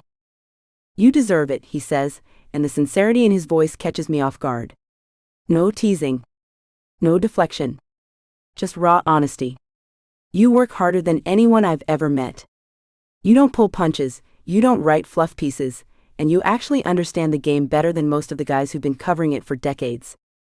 He stands up, moving closer until he's leaning against the desk in front of me. The distance between us shrinks with each word, and I find myself holding my breath. You see things other people miss, he continues, his voice growing softer. You never take the easy angle. You call bullshit when you see it, even when it would be simpler not to. His eyes lock with mine. That's rare, Olivia. People notice. The way he says my name, not Parker but Olivia, makes something twist in my stomach. I haven't heard him say it since that night in the elevator. And the fellowship people would be idiots not to want you, he finishes, so close now I can smell the faint traces of his cologne. It's your shot. You should take it. I should feel relieved. Validated. This is what I want, what I've always wanted. Someone to recognize my talent, to see that I'm more than just a woman in a male-dominated field trying to prove herself. So why does his encouragement feel like a door closing? Then why does it feel like running away? The words tumble out before I can stop them, hanging between us like a confession. Nate goes very still, his eyes searching mine with an intensity that makes it hard to breathe. Is that what you're doing? I don't know who moves first. Maybe we both do. 1 second we're staring at each other across a chasm of careful professionalism, and the next his hands are in my hair and my fingers are gripping his tie, pulling him down to me with a desperation that should be embarrassing. The first kiss isn't gentle. It's not the hesitant exploration our almost kiss promised. It's fire and frustration, and 2 weeks of pretending we don't feel exactly this. His lips are softer than I imagined, and yes, I've imagined them more times than I care to admit, but there's nothing soft about the way he's kissing me, like he's afraid I might vanish if he doesn't hold on tight enough. I rise from my chair, unwilling to let him bend so far down, and suddenly we're pressed together, no space left between us. My hands slide into his hair, still damp from his shower, and he makes a sound against my mouth that sends heat rushing through every part of me. When we break apart, we're both breathing hard, staring at each other with matching expressions of shock and hunger. This is a terrible idea, I whisper even as my hands tighten in his hair. Probably the worst, he agrees, but his thumbs are tracing circles on my hips, sending shivers up my spine. I hate hockey players. His smile is slow and devastating. No, you don't. I hate you specifically. Also not true. He brushes his lips against my jaw, my neck, the sensitive spot below my ear that makes me gasp. I've read your articles, Parker. You think I'm brilliant on the ice? Insufferable, I manage to say, though it's hard to form words when he's doing that with his mouth. The word I used was insufferable. He laughs against my skin, and I feel it everywhere. You want me to stop? What I want is complicated. What I feel is not. No, I say, pulling back just enough to meet his eyes. Your place or mine? The drive to Nate's apartment is a blur of stolen glances and hands that can't seem to stay where they belong. Twice we nearly run red lights because he's too busy looking at me instead of the road, and I have to remind him that getting pulled over might slightly dampen the mood. You're distracting, he says, but there's a smile in his voice I've never heard before, open, unguarded, almost giddy. Eyes on the road, Carter. I'm aiming for stern, but it comes out breathless when his hand finds mine across the console. His apartment is exactly what I expected, and nothing like I imagined. Clean lines and expensive furniture, yes, but also surprising touches of warmth, framed photos of his family, bookshelves filled with actual books, not just decorative objects. A home, not just a showcase. We don't make it past the entryway before we're kissing again, his back against the door, my hands already working on his tie. There's a hunger between us that feels both new and familiar, like we've been starving for something neither of us recognized until now. Wait, he says, breaking away with visible effort. Olivia, wait. I freeze, my hand still tangled in his half-removed tie. What's wrong? He cups my face in his hands, his eyes serious in a way that makes my heart stutter. I need you to know this isn't, he takes a breath. This isn't just. I know, I whisper, because somehow I do. This isn't just physical attraction or proximity or the adrenaline of breaking rules we've both pretended to care about. It's something else. Something terrifying. His smile is soft, relieved. Okay. Just making sure we're on the same page. I press my forehead against his. We're journalists and athletes, Carter. We live for subtext. His laugh rumbles through both our bodies as he pulls me closer, his lips finding mine again with renewed purpose. Somehow we manage to navigate through his apartment, shedding clothing and inhibitions with each step, until we're tangled together in his bedroom. What follows is nothing like I expected. I thought Nate would be confident, maybe even cocky, the same swagger he brings to the ice translated to intimacy. Instead, he's careful, attentive, almost reverent. His hands tremble slightly as they trace paths across my skin, like he's memorizing every detail, afraid he might never get the chance again. I'm no better. Each touch feels like a confession, every kiss a secret I've kept locked away. There's vulnerability in the way he watches me, asking without words if this is okay, if I want this, if I want him. And I answer by pulling him closer, by whispering his name against his skin, by letting down every wall I've built since the first day we met. It's terrifying how easily our bodies understand each other, how naturally we fall into a rhythm that feels both urgent and unhurried. Each sensation builds on the last until there's nothing left but this, his hands in my hair, my name on his lips, the weight of him above me, around me, within me, until I can't tell where I end and he begins. When we finally collapse together, breathless and trembling, I feel something shift inside me, a tectonic realignment of everything I thought I knew about myself, about him, about us. You okay? He asks, his voice rough as he brushes damp hair from my face. I nod, not trusting myself to speak. The truth is, I don't know what I am. Exhilarated. Terrified. Completely, hopelessly compromised. He pulls me against him and I go willingly, fitting myself into the curve of his body like I've done it 1,000 times before. His heartbeat gradually slows beneath my palm, and I find myself counting each thud, a steady rhythm that anchors me when everything else feels adrift. In the quiet darkness of his bedroom, with his arms around me and his breath warm against my neck, I allow myself to imagine a different future than the one I've been chasing, one where I stay, where I see where this leads, where I let myself want something I never planned for. What are you thinking about? Nate asks softly, his fingers tracing lazy patterns along my spine. That this complicates everything. I turn to face him, needing to see his eyes. What happens now? What does this mean? How do we? He kisses me, gently this time. We figure it out. His hands frame my face, thumbs brushing over my cheekbones. Together. It's not that simple. But God, I wish it could be. Maybe it is. He pulls me closer, his forehead resting against mine. Maybe we're the ones making it complicated. I want to believe him. I want to stay in this moment where everything feels possible, where the decision seems clear. But reality is waiting just outside this room. A fellowship offer that expires in less than 48 hours, a career path I've spent years pursuing, professional boundaries we've both just shattered beyond repair. Let's talk in the morning, he whispers, pressing a kiss to my temple. Everything looks different in daylight. I nod against his chest, listening as his breathing evens out, feeling the moment he drifts off to sleep. But rest doesn't come for me. Instead, I watch the shadows shift across his ceiling, my mind racing through every possible outcome, every scenario where this ends in something other than heartbreak. How quickly he's become essential. How easily I've let him pass my defenses. How terrifying it is to realize that the career I've spent years building might not be enough anymore. Dawn creeps in through the blinds, painting stripes of gold across his sleeping form. I trace the lines of his face with trembling fingers, the strong jaw, the faint stubble, the small scar above his eyebrow. He looks younger in sleep, unguarded in a way he never allows himself to be in public. And suddenly I can't breathe. The weight of what happened, what's happening, what could happen, it's too much. Panic rises in my chest, a tidal wave of what now and what if that threatens to drown me. I slip from the bed carefully, gathering my scattered clothes with shaking hands. In the living room, I find my bag with my tablet inside, the one I use for notes during games. When I power it on, the Abernathy acceptance form is still open, the cursor blinking on the submit button like a countdown clock. A year away. A fresh start. A chance to put distance between myself and whatever this is before it consumes me entirely. I find a notepad in his kitchen, my heart pounding so loudly I'm afraid it might wake him. The pen hovers over the paper as I struggle to find words that won't destroy whatever fragile thing we've started. I need time to think. This complicates everything. It's cowardly. Inadequate. But it's all I can manage as I slip out of his apartment, closing the door quietly behind me, leaving the note on the counter next to his keys where he'll be sure to find it. And my tablet, forgotten in my rush to escape, sits on his coffee table, the acceptance form still open, the cursor still blinking, waiting for a decision I'm suddenly no longer certain of. Chapter 14.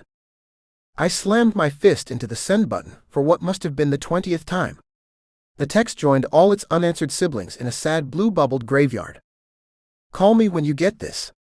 Please. 3 dots appeared. She was typing, then disappeared. Like a ghost, there and gone. I tossed my phone onto the couch and rubbed my hands across my face, feeling the stubble I hadn't bothered to shave. Sleep had been a joke. The moment I closed my eyes, all I could see was Olivia's face, the way she'd looked at me last night, like she was finally seeing me, really seeing me.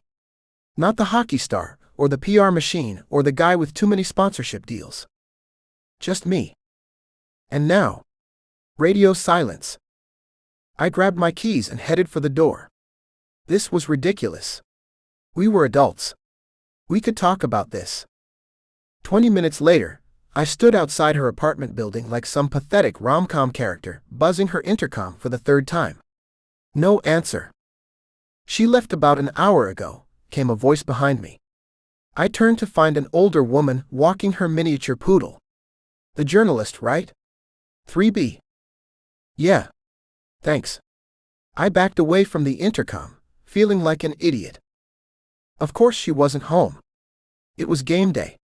Media availability started in 45 minutes, which meant Olivia was already at the arena, setting up, reviewing her notes, doing whatever journalists do before they interrogate sweaty hockey players. Doing whatever journalists do before they pretend last night never happened. I got back in my car and headed toward the arena, my knuckles white against the steering wheel. Fine. If she wanted to do this at work, surrounded by people, we'd do it at work. The arena's media room was already buzzing when I arrived. Early, for once in my life, which earned me a surprised eyebrow raise from Coach Donnelly as I brushed past him. I scanned the room, my eyes stopping when they found her. Olivia stood in the back corner, head bent over her tablet, hair falling in that way that made me want to brush it behind her ear. She wore a blazer I recognized, navy blue with thin pinstripes, but she'd paired it with a crisp white button-down instead of the Thunder t-shirt she usually wore underneath when traveling with the team. Message received. All business today. I started toward her, but Coach's hand clamped around my bicep like a vice. Media scrum starts in 5, Carter. You need to be mic'd and ready. I just need a minute. You need to focus. His voice dropped lower. Whatever's going on with Parker, it can wait until after you do your job. I opened my mouth to argue, then closed it. He was right. Last night had been, well, it had been a lot of things, but it hadn't changed the fact that I had responsibilities. To the team. To the fans waiting outside. To myself. I let myself be shuffled toward the podium, stealing glances at Olivia as I moved. She still hadn't looked up, though the set of her shoulders told me she knew exactly where I was.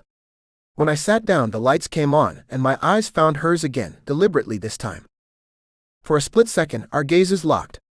Something flickered across her face. Vulnerability? Regret? Before she looked away, suddenly very interested in whatever was on her screen. I watched as she carefully positioned herself behind a taller reporter from the Post, and then another from ESPN, building a human shield between us. The press conference rolled on like any other. Questions about tonight's matchup against Boston. Our power play strategy. Whether our rookie defenseman would see ice time. I answered on autopilot, all while watching Olivia slip further and further back in the crowd, never once raising her hand to ask a question. When the moderator called, "Last question," I straightened, ready to bolt the moment we wrapped. I had maybe 30 seconds before Olivia disappeared again. "What's your response to trade rumors surrounding Ryan Keller potentially coming to the Eastern Conference?" some reporter I didn't recognize asked. My jaw clenched involuntarily. Ryan fucking Keller. Olivia's ex. The guy who dumped her right before the biggest series of his career because her ambition was too much. I'd heard the rumors too, that Minnesota was shopping him around, but hadn't given them much thought. "Keller's a solid player," I said automatically, the media-trained response. Then, because I couldn't help myself, "But if you're asking if I'm worried about facing him more often, the answer's no. Some guys crack under pressure in big moments. The record speaks for itself." A murmur rippled through the room. I hadn't exactly called her ex a choker, but hockey people could read between the lines.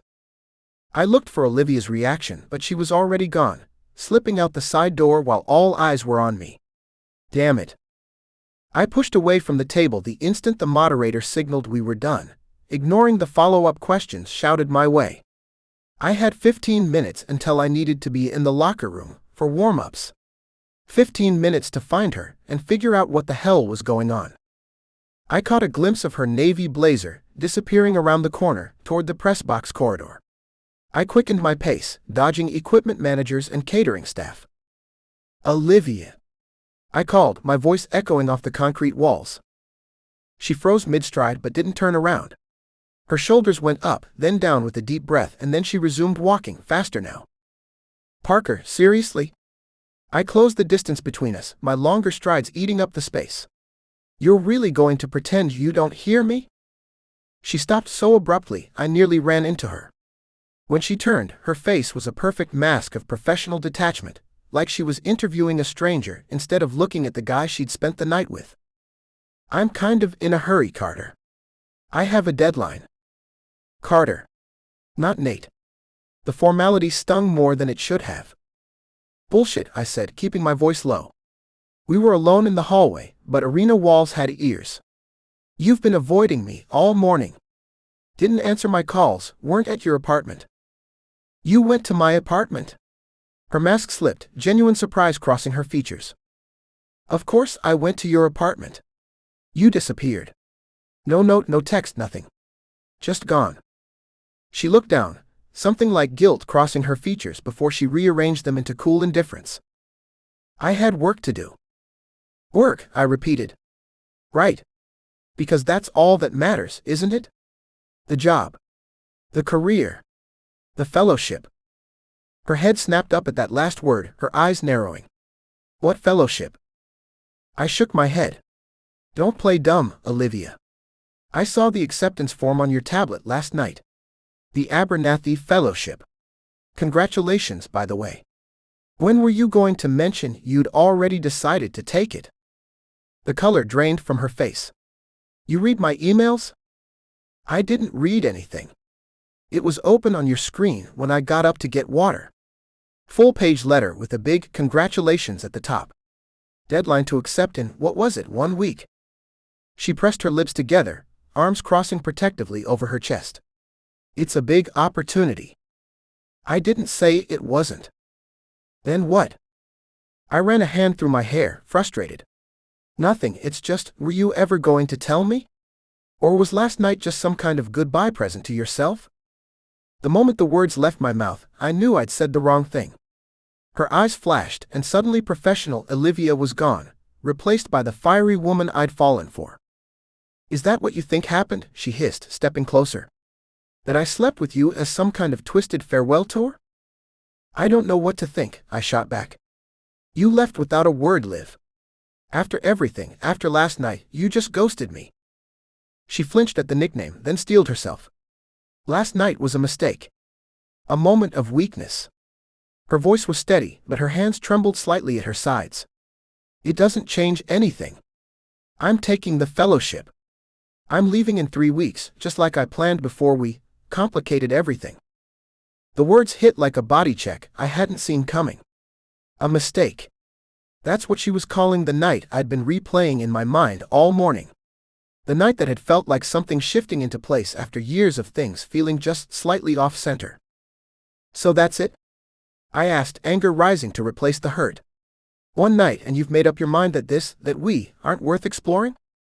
There's nothing to explore. Her voice rose slightly before she caught herself, glancing around the empty hallway. When she continued, it was barely above a whisper. This was never going to work. We got carried away in the moment, but we want different things. You're building your legacy here, and I'm building mine somewhere else. I stared at her, looking for any crack in her armor, any sign that this was just fear talking. But her face was set, determined. She'd made her decision. The hurt was too much. I stepped forward, closing the distance between us until I could see the flecks of gold in her hazel eyes, until I could smell that citrusy shampoo she always used. You're not running from the fellowship, Olivia, I said, my voice low, meant only for her. You're running from this, from us, because it scares you more than any career challenge ever could. She flinched as if I'd struck her, eyes widening. For a split second, I saw it. The fear, the vulnerability, the same look she'd had last night when she'd whispered my name in the dark. Then it was gone, replaced by a cold resolve that made my chest ache. There is no us, Nate, she said, each word precise, careful. There never was. Last night doesn't change that. She stepped back, reclaiming her space, rebuilding the wall between us brick by brick. Then she turned and walked away, her shoulders rigid, her steps measured. The click of her heels against the concrete seemed to get louder with each step, a countdown to her exit from my life. I stayed rooted to the spot, watching her disappear around the corner as arena staff bustled past, pretending not to notice the star player standing alone in the hallway, looking like he'd just been checked into the boards. I made it to the locker room with 5 minutes to spare, my mind replaying our conversation on a tortuous loop. The guys were already gearing up, the usual pre-game energy filling the room, someone's terrible playlist blasting, equipment managers rushing around, rookies looking slightly green around the gills. I grabbed my gear and headed to my stall, trying to push everything else away. Game time. Focus. That's what I needed. Yo, you're cutting it close, Charlie called from across the room. Coach was about to send a search party. I grunted in response, yanking my pads off their hooks with more force than necessary. You good? Charlie asked, lowering his voice as he approached. You look like someone keyed your car. I'm fine. I grabbed my stick and a roll of tape, focusing on the familiar ritual. Rap smooth, rap smooth. The tape snapped, leaving a jagged edge. I ripped it off and started over, my movements sharp and aggressive. Charlie raised an eyebrow. Yeah, you look fine. He glanced around, then dropped his voice even lower. This have anything to do with Parker? She looked like she swallowed a lemon during media avail. I didn't answer, focusing on getting the tape pattern just right. Rap smooth, rap smooth. Listen, whatever happened? Nothing happened, I snapped, louder than I intended. A few guys looked over, then quickly pretended to be very interested in their skate laces. I took a breath, steadier this time. Nothing at all, apparently. Charlie studied me for a long moment, then nodded slowly. Got it. He clapped a hand on my shoulder. Just try not to kill anyone on the ice, okay? We need you in the lineup, not the penalty box. I forced a grim smile. No promises. The game was a blur. I hit the ice running, literally, taking my first shift at a pace I couldn't possibly maintain for a full game. But I didn't care. Every muscle burn, every gasp for breath, every hit I took instead of dodging, it all pushed her a little further out of my mind. I scored early, a wrister from an impossible angle that surprised even me. The crowd roared, the board lit up, and my teammates crashed into me against the glass. For a split second, I wondered if she was watching.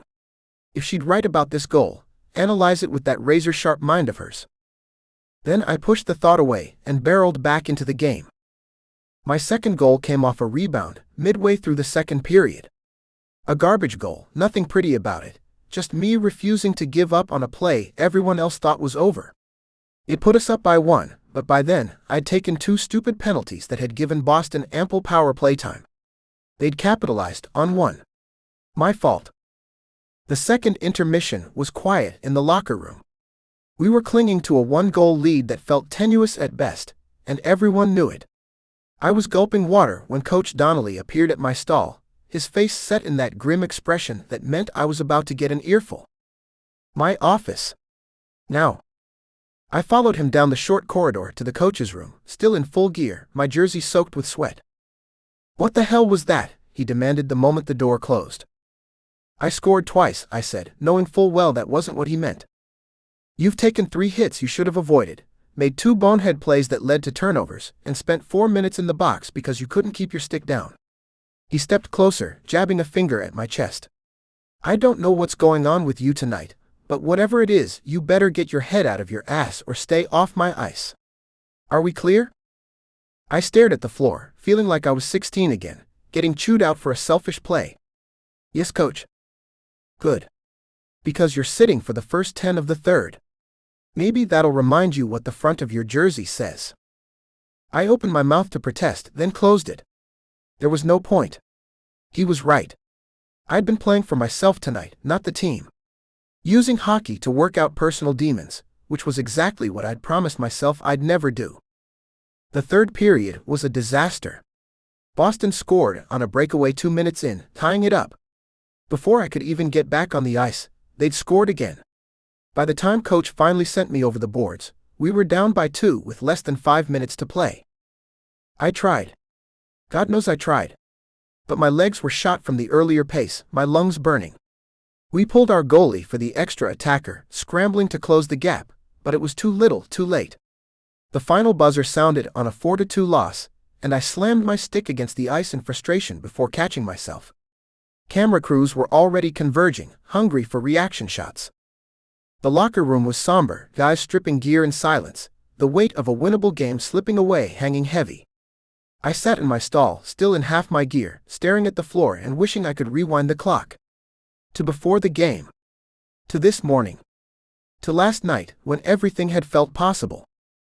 The media would be allowed in soon. That meant Olivia would be here, weathering the post-loss tension, asking questions no one wanted to answer. I couldn't face her. Not now. Not after everything. But the universe has a sick sense of humor, because when the reporters flooded in, there she was, right at the front of the pack, tablet in hand, professional mask firmly in place. Our eyes met for a heartbeat and something flashed across her face, hurt maybe or concern. She started toward me, probably because she needed a quote for her story, some explanation for why I'd played like a rookie with something to prove. I stood abruptly, grabbed my bag and brushed past her without a word, not trusting myself to speak.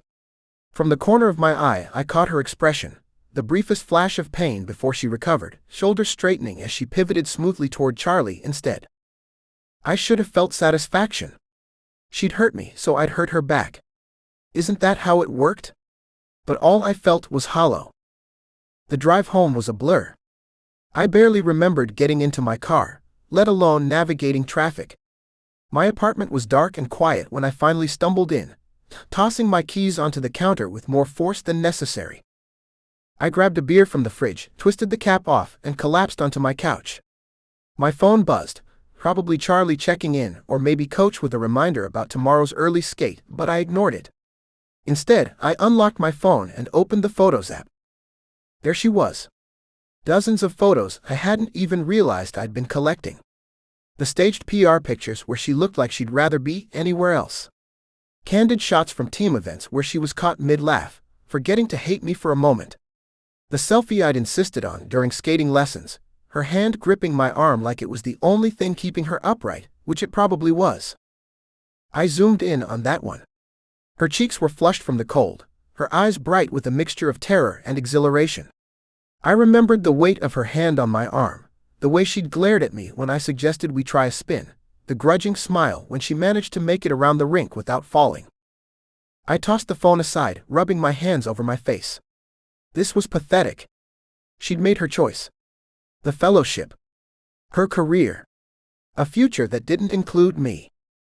I grabbed my laptop instead, opening the browser and typing Abernathy Fellowship into the search bar. The website loaded, all sleek professionalism and stock photos of smiling journalists in exotic locations. The program overview stated its mission: to send exceptional sports journalists around the world, covering international events while developing their skills through mentorship and exclusive access. I clicked through to the schedule. Tokyo for the Summer Olympics. Dubai for tennis.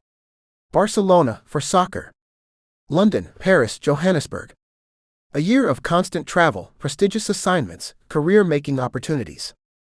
A year away from Brooklyn. Away from the Thunder. Away from me. I closed the laptop and leaned back, staring at the ceiling. She was right. We wanted different things. She was building her career and I was, what? Settled into mine? But that wasn't quite right. I still had ambitions, still had mountains to climb. The difference was I'd chosen my path.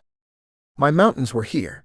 Another cup run, a legacy with one team, a career that built something lasting in one community. Her path led elsewhere. Always had. I finished my beer and set the alarm on my phone for tomorrow's pregame skate. Coach was already pissed, being late would only make it worse. Then I switched the phone off entirely, unable to bear seeing any more headlines about tonight's loss, any more photos of her, any more reminders of what could have been.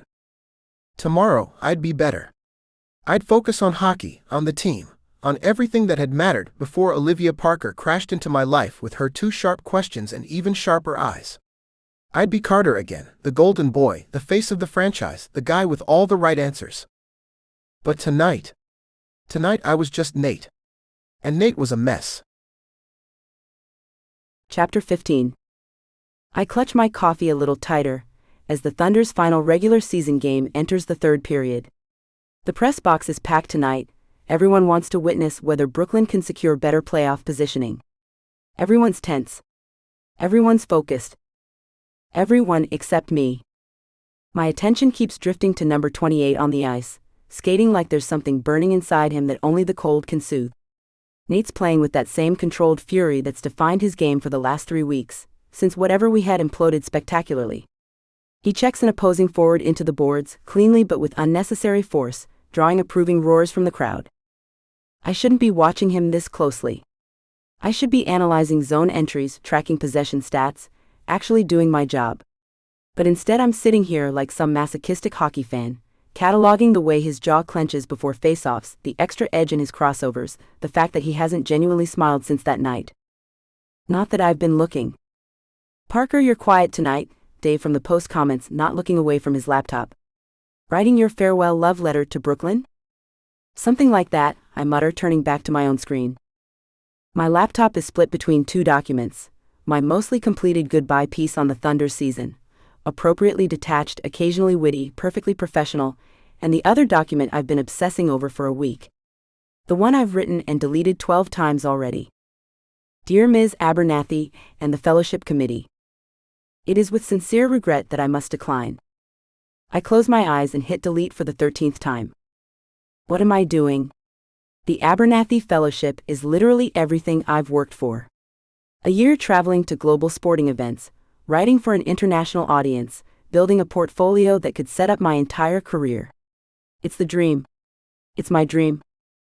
Or it was, until a hockey player with a ridiculous smile and infuriating statistics carried me off the ice and somehow, between his trash talk and late-night confessions, made me question everything I thought I wanted. A collective groan erupts from the press box as the opposing team scores, tying the game 2-2 with 10 minutes left. I force myself to focus, typing notes about the defensive breakdown that allowed the goal. The Thunder's playoff positioning hangs in the balance. Win tonight and they face the Wolves in the first round. Lose and they're up against the Scorpions, a much tougher matchup.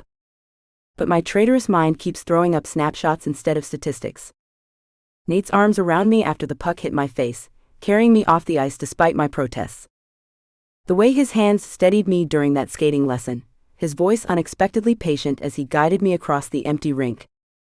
The way he threw Ryan under the bus at that press conference, defending me without even knowing why it mattered. The night in Dallas when neither of us could sleep, and we ended up talking until dawn about our fathers, his who died too young, mine who wanted a different daughter. And suddenly the gap between athlete and journalist didn't seem so vast. The moment in that hotel hallway when we almost... Big shift coming up, someone comments, and I blink back to the present as Coach Donnelly sends Nate's line over the boards for what might be their final shift of regulation.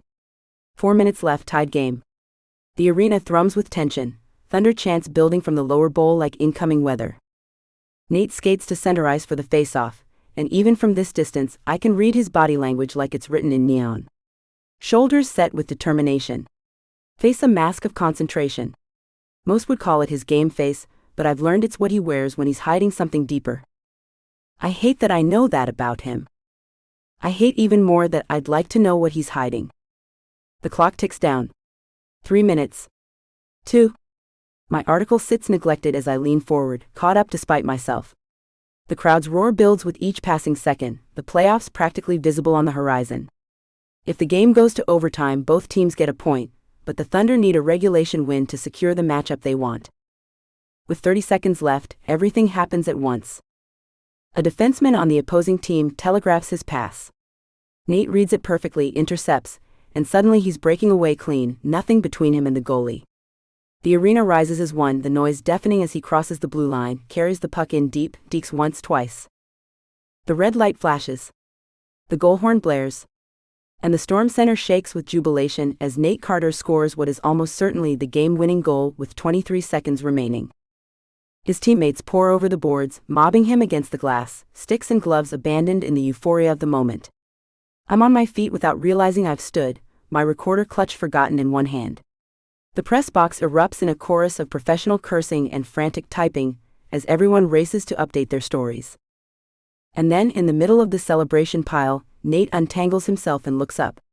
Straight up at the press box. His eyes scan the rows, unmistakably searching until they find me.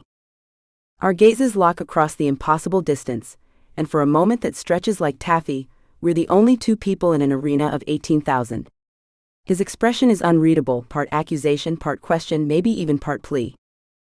Then Charlie tackles him back into the celebration scrum, and the moment's gone, leaving me breathless and confused and suddenly crystal clear on exactly what I don't want. I don't want to be on a plane to London next week. But I also don't want to be the girl who gives up her dream job for a guy. Even if that guy has the most annoying ability to make every NHL stat seem like a personal challenge, designed specifically to drive me crazy. My phone rings, jarring me from my thoughts. My editor's name flashes on the screen. "Parker, I need your final draft tonight," Rob barks without preamble. The Goodbye Brooklyn angle is perfect for tomorrow's edition. Especially with that finish, you couldn't script a better farewell to the team. I swallow hard, watching the seconds tick away on the game clock. Yeah. Perfect. You okay? You sound weird. Just processing. Final game and all. Well, process faster. I need 1,200 words on my desk by midnight, and if you're going to jet off to Europe next week, at least leave us with something juicy. He hangs up without waiting for a response, which is fortunate because I don't have one. Just the sinking feeling that the end of this game is also the end of something else, something I'm not ready to let go. I pack up methodically, slipping my laptop into my bag, gathering the stat sheets and my notes. Around me, other reporters are rushing down to claim positions in the interview room. I move slower, postponing the inevitable. This is my last Thunder postgame. My last time in this building as Brooklyn's beat reporter. My last chance to see Nate Carter before I fly across an ocean and try to forget I ever met him. By the time I reach the interview room, it's packed.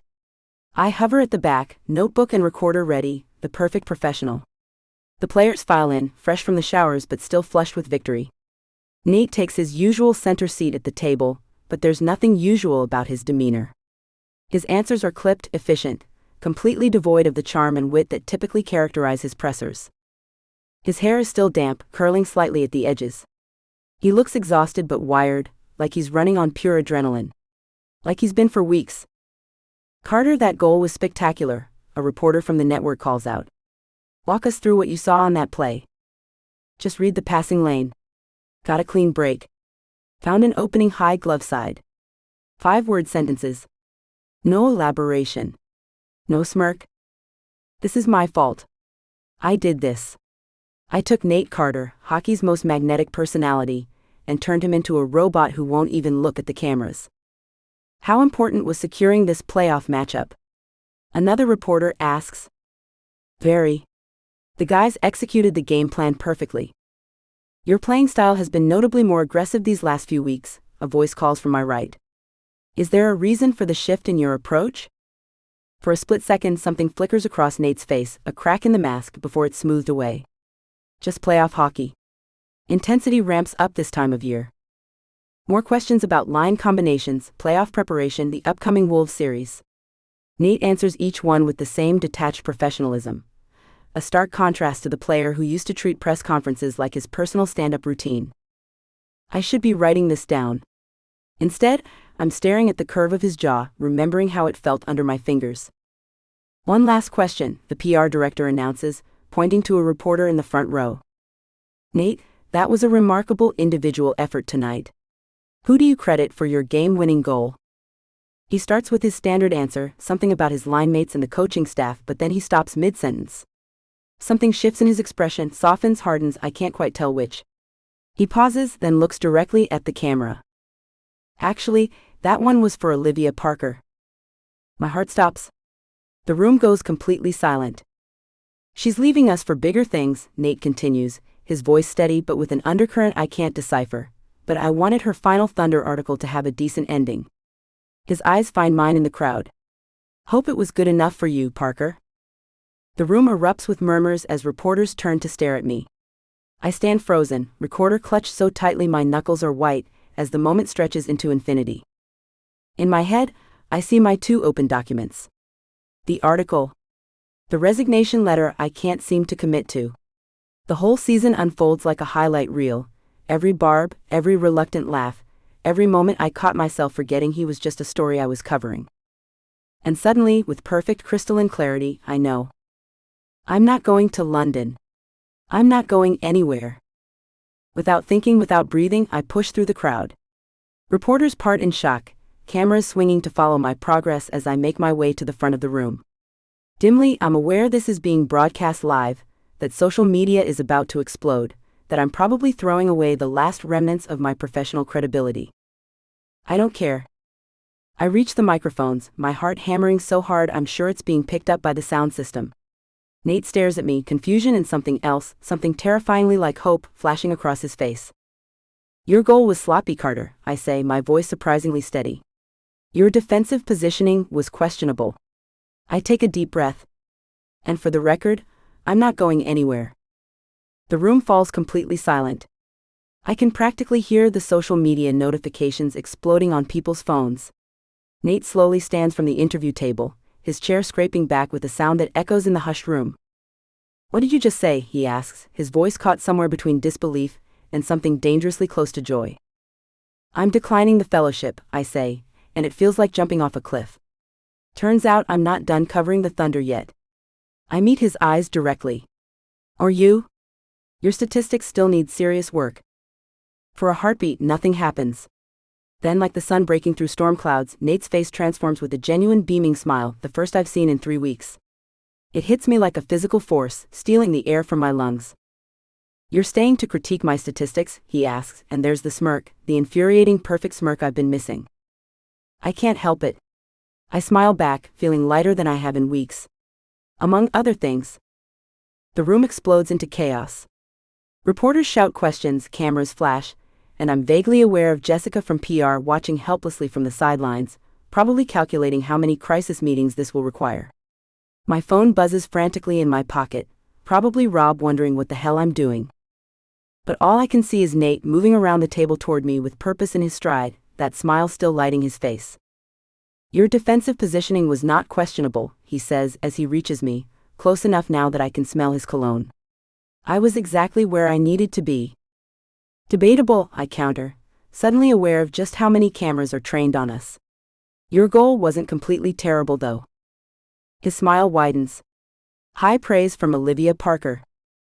Don't get used to it. His expression softens, and for a moment all the cameras and chaos fade away. You're really staying, he asks quietly, just for me. I nod, feeling strangely calm despite the professional hurricane I've just unleashed. Turns out there are some stories worth sticking around for. Even if they're about hockey?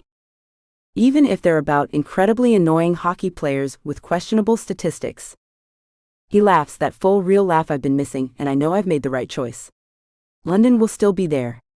The fellowship might never come around again.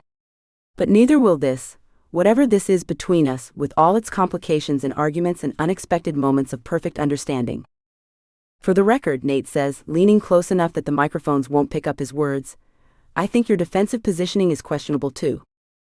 What's that supposed to mean? His eyes dance with humor and something deeper. It means you've been guarding against the wrong things, Parker. He leans in closer, close enough that I can feel his breath on my cheek. But we can work on that. I'm saved from responding by Jessica finally breaking through the crowd, throwing herself between us and the press corps like a human shield. That's all for tonight, folks, she announces with forced brightness. The Brooklyn Thunder thank you for your coverage this season, and look forward to your support in the playoffs. As the room reluctantly begins to clear, I catch a glimpse of my phone screen lighting up with texts and notifications. The top one catches my eye, a Twitter alert showing #HockeyNight returns trending #1 nationwide. Beneath it, a text from Rob. What the hell was that? Call me immediately. Also, forget the goodbye piece. I want 1,500 words on whatever just happened by morning. I glance up to find Nate watching me, waiting. His expression a mixture of hope and uncertainty that I never thought I'd see on Nathaniel Carter's face. So, he says, want to get out of here before they come back with more questions? God, yes, I breathe, relief washing over me. I am not equipped to explain whatever just happened. His smile turned softer, more tentative. Neither am I. But I'm glad it did. For once, I don't have a snarky comeback. Just the sudden, overwhelming certainty that walking away from him, would have been the biggest mistake of my life. Come on, Parker, he says, offering his hand. I think we've given them enough of a show for one night. I take his hand, ignoring the fresh wave of camera flashes this triggers. For the record, I say as he leads me toward the exit, your goal really was a little sloppy. His laugh echoes down the corridor, followed by his voice, warm and alive. I'll do better next time. Now that I know you'll be watching. Chapter 16. I dump my helmet in my locker and sink onto the bench, still breathing hard. Water drips down my neck from the celebratory Gatorade shower, courtesy of the assholes I call teammates. The locker room is eerily quiet, everyone else having rushed off to start the victory party. My hands won't stop shaking. It's not from the game. Not from the goal. Hell, not even from winning. It's from watching Olivia Parker march onto that interview platform, grab the mic from a shell-shocked reporter, and basically call me out in front of millions of viewers. Her face keeps replaying in my mind, that determined set of her jaw, the fire in those hazel eyes, the way she'd pointed at me like she was marking her territory. You think you're clever with that "this goal is for Olivia Parker" bullshit, Carter? She'd practically shouted. Well, guess what? I'm not going anywhere. I'm staying right here in Brooklyn. So you'd better get used to me calling out your sloppy defense for another season. The stadium had erupted. The internet is probably on fire. And I, the guy who's faced down 250-pound defenseman without flinching, had just stood there grinning like a complete idiot.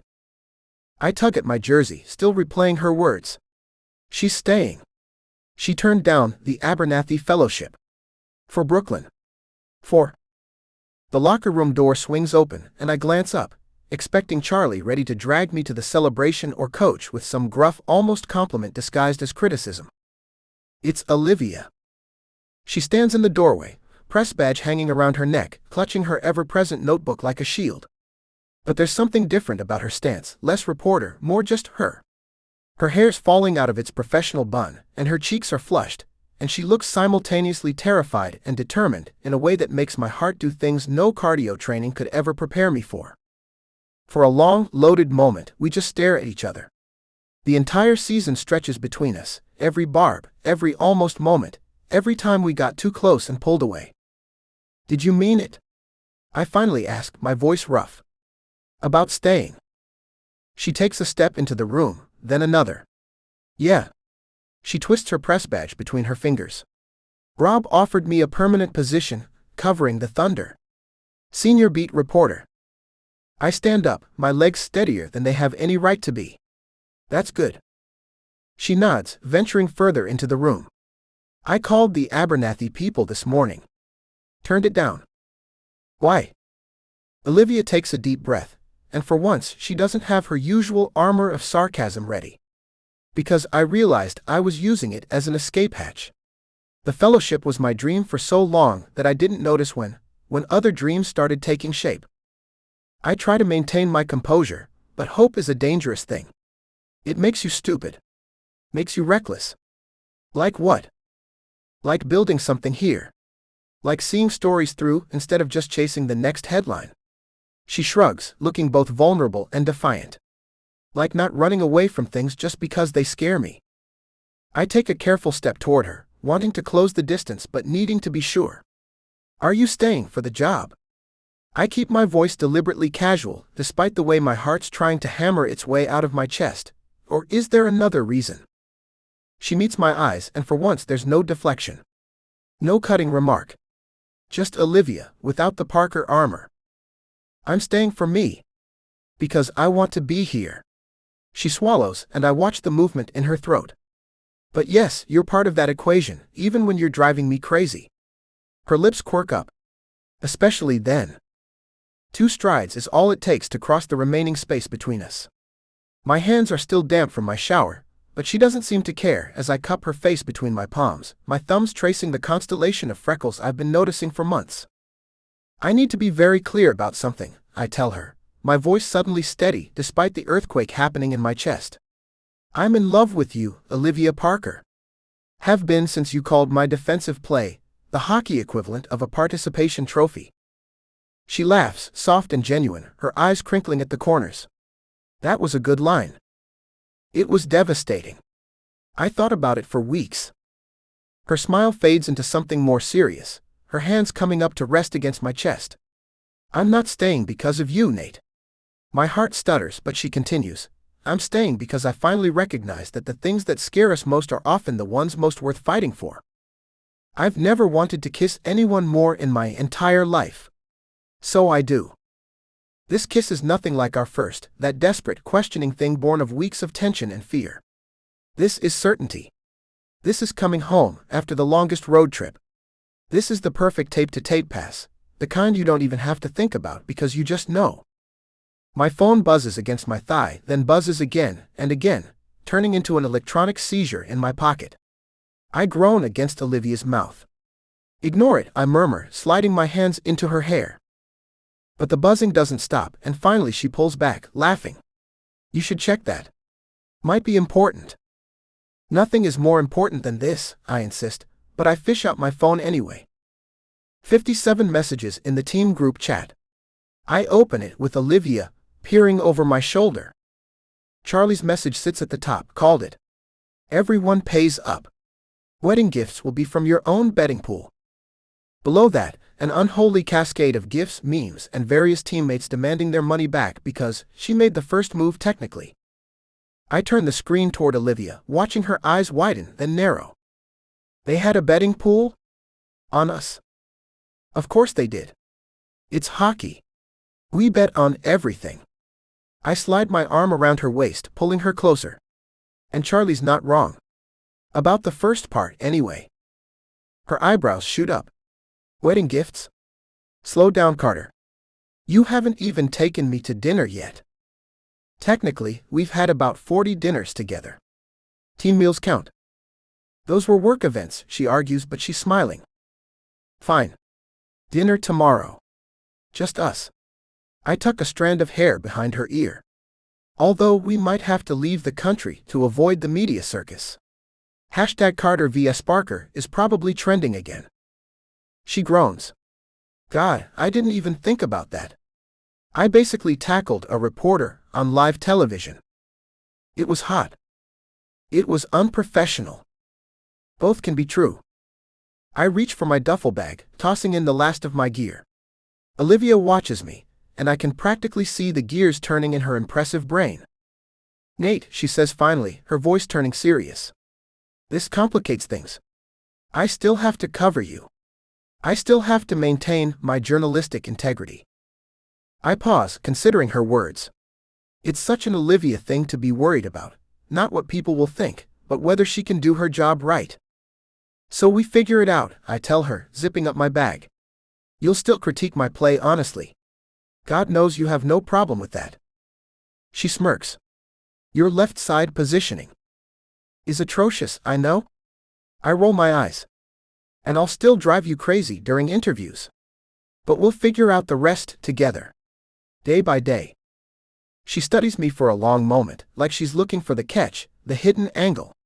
Old habits die hard with Olivia Parker. But finally she nods. Okay. Okay. That's it? No argument?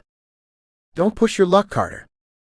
I sling my bag over my shoulder, unable to stop smiling. You coming to the team party? I wasn't invited. You're my +1. She scoffs. I am nobody's +1. Fine. We'll go separately, sit at different tables, pretend we hate each other. That's not what I meant. I hold out my hand to her, and after a moment's hesitation, she takes it, her fingers sliding between mine like they've been doing it for years instead of minutes. We walk through the empty arena corridors, our footsteps echoing in companionable silence.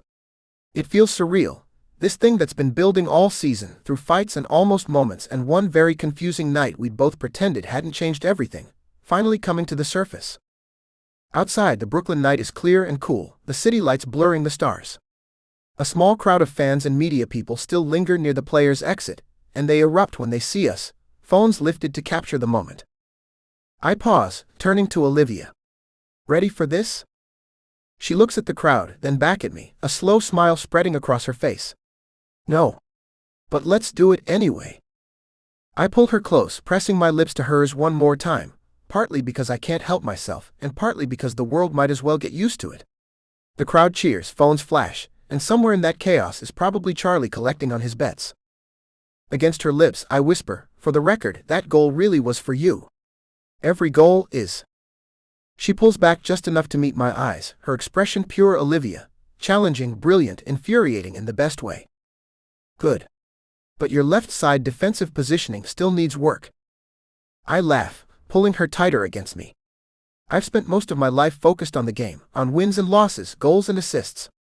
But standing here with Olivia Parker in my arms, the same woman who once told me I had the strategic depth of a kiddie pool, I feel like I've won something bigger than any trophy. Come on, I tell her, taking her hand again. Charlie's buying the first round. As penance for the betting pool. She falls into step beside me, her shoulders relaxed for the first time since I've known her. So Carter, tell me about this so-called lucky tie of yours. The one you've been wearing to games since Minnesota. How do you know about that? Reporter, remember? She grins up at me. I know all your secrets. I shake my head, smiling. Not all of them. Not yet. I squeeze her hand.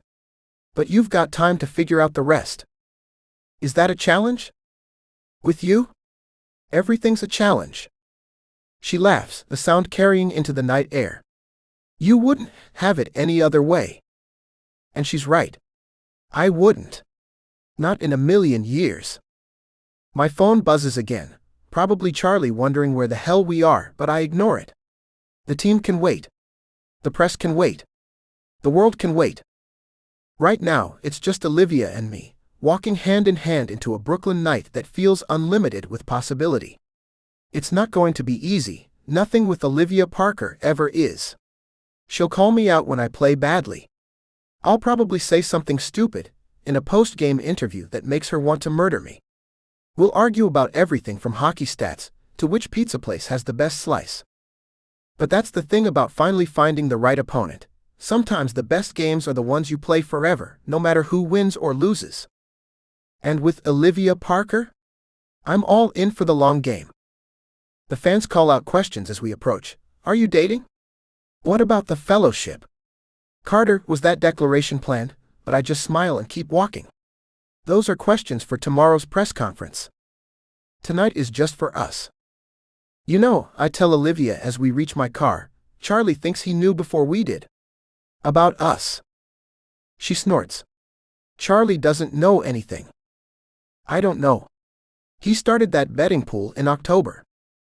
Olivia stops, eyes wide. October? But we hated each other in October. I open the passenger door for her with a grin. Exactly.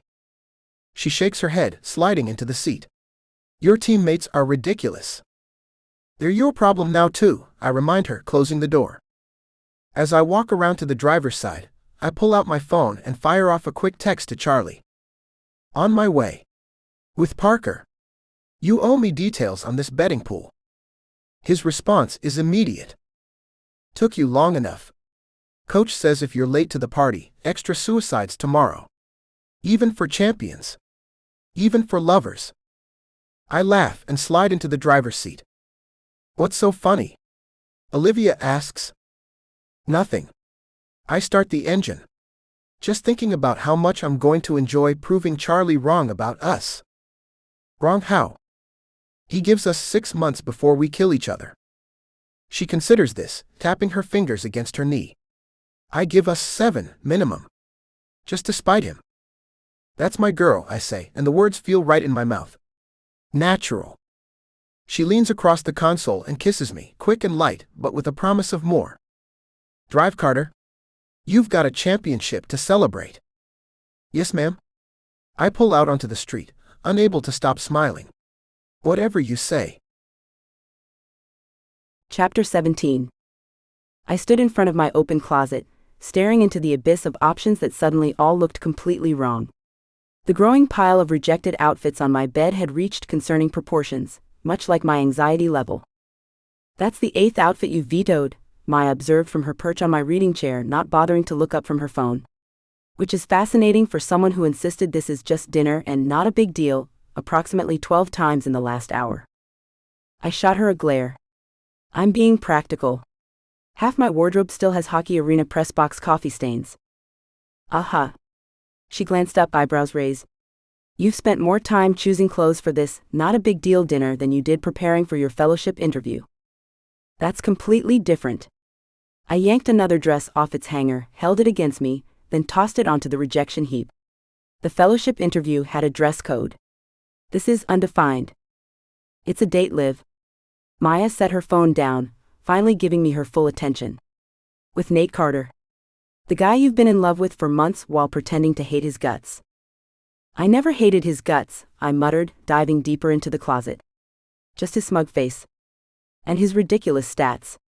And his stupid perfect hair that never gets messed up even during games. I emerged clutching a dark green wrap dress I'd forgotten I owned. And I'm not in love with him. Maya's silence spoke volumes.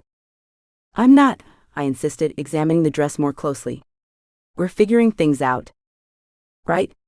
Figuring things out starts with you trying on your entire closet because you don't care at all.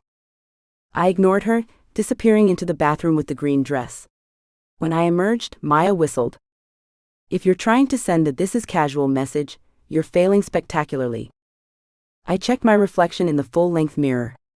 The dress wasn't overtly fancy, but it hit all the right notes, sophisticated without trying too hard, flattering without being obvious about it.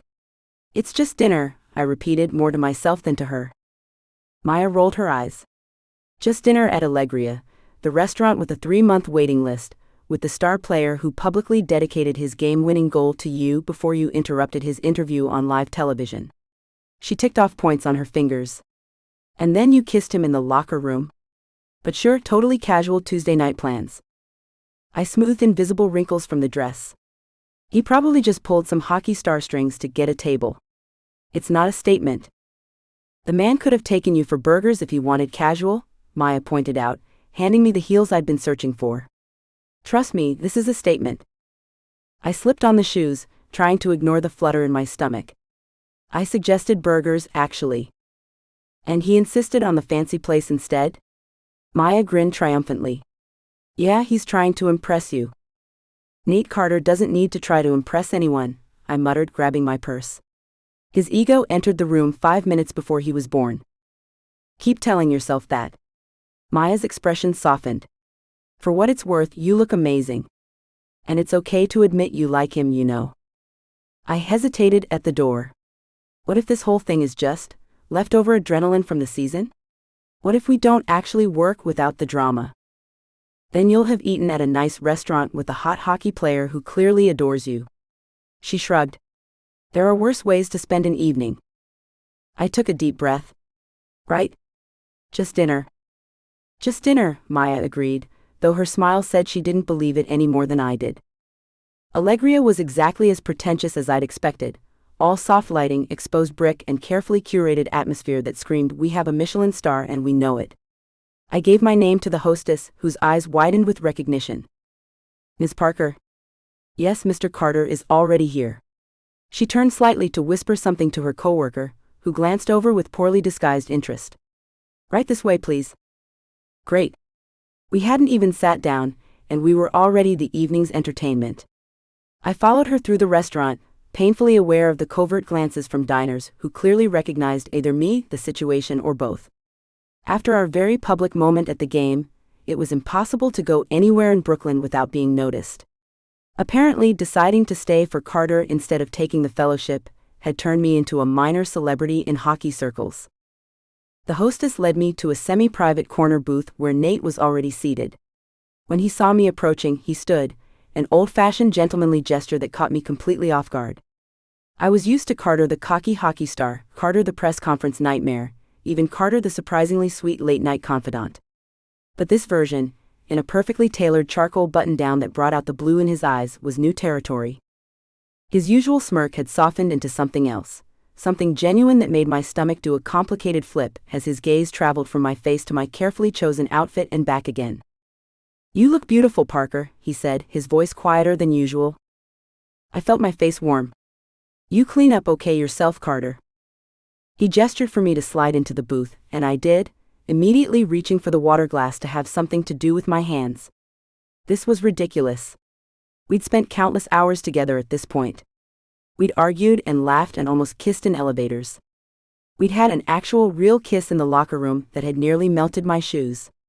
There was no reason for this strange, awkward tension. Except this was different. This wasn't bickering at a press conference or falling asleep on each other during a late flight. This was intentional. This was a date. "So," we both said simultaneously, then stopped. Nate laughed, a sound breaking some of the tension. "After you." "No, you go first." "I insist." I sipped my water, trying to get my bearings. "I was going to ask if you found the place okay, but that's a terrible conversation starter." He ran a hand through his hair, a nervous gesture I rarely saw from him. "Let's try again. How was your day?" "Fine." I winced at my abruptness. "I mean good. I was working on the piece about the Thunder's defensive strategy for next season. Chuck gave me some quotes." "Chuck talks too much," Nate said, but there was no heat in it. "That's why he's my favorite player to interview." I raised an eyebrow, falling into our familiar pattern without thinking. Unlike some people who just recite PR-approved lines about giving 110% and taking it one game at a time. His mouth quirked up at the corner. "I haven't given you a canned answer in months, Parker." "True. Your more recent interviews have been much more revealing." I couldn't help smiling, remembering his very public declaration during the post-game. The waiter arrived with a bottle of wine Nate had apparently pre-ordered, pouring us each a glass before taking our appetizer orders. As he walked away, I found myself staring at Nate, suddenly unsure what to say next.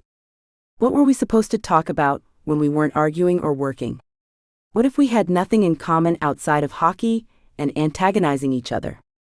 Nate seemed to be having similar thoughts, his usual easy confidence replaced by something more hesitant as he fiddled with his napkin. "Is the wine okay?" "I should have asked what you preferred." I took a sip. "It's good. Though I would have expected someone with your salary to have better taste." His eyes lit up at the familiar jab. "There she is. I was starting to think you'd been replaced by a polite doppelganger." "Sorry to disappoint you." I relaxed slightly, grateful for the return to our usual dynamic. "You've never disappointed me, Olivia." The sincerity in his voice made my chest tighten. I was saved from responding by the arrival of our appetizers, a plate of something artfully arranged that probably cost more than my daily grocery budget. I stared at the tiny fork the server had placed beside the dish. Is this for people with unusually small hands, or am I supposed to eat one molecule at a time? I picked it up, examining it skeptically. Nate grinned. "It's for the escargot. And you're holding it wrong." "I am not." I repositioned my grip, stabbing at the dish with more confidence than skill. "Completely wrong," Nate insisted, his eyes dancing with amusement. "Your technique is terrible. No wonder you couldn't make the hockey team." I nearly choked on my wine. I never tried out for the hockey team. "Clearly. You can't even handle a fork properly." He demonstrated with exaggerated precision, his earlier nervousness completely gone. "Oh, I see. This is why you insisted on this restaurant instead of burgers. You wanted to show off your fancy fork skills. I rolled my eyes, but I was smiling. Next, you'll be lecturing me on the proper way to fold my napkin. If you need help with that too, just ask. He took a sip of his wine. And for the record, this wine is exceptional. Your palate clearly needs work.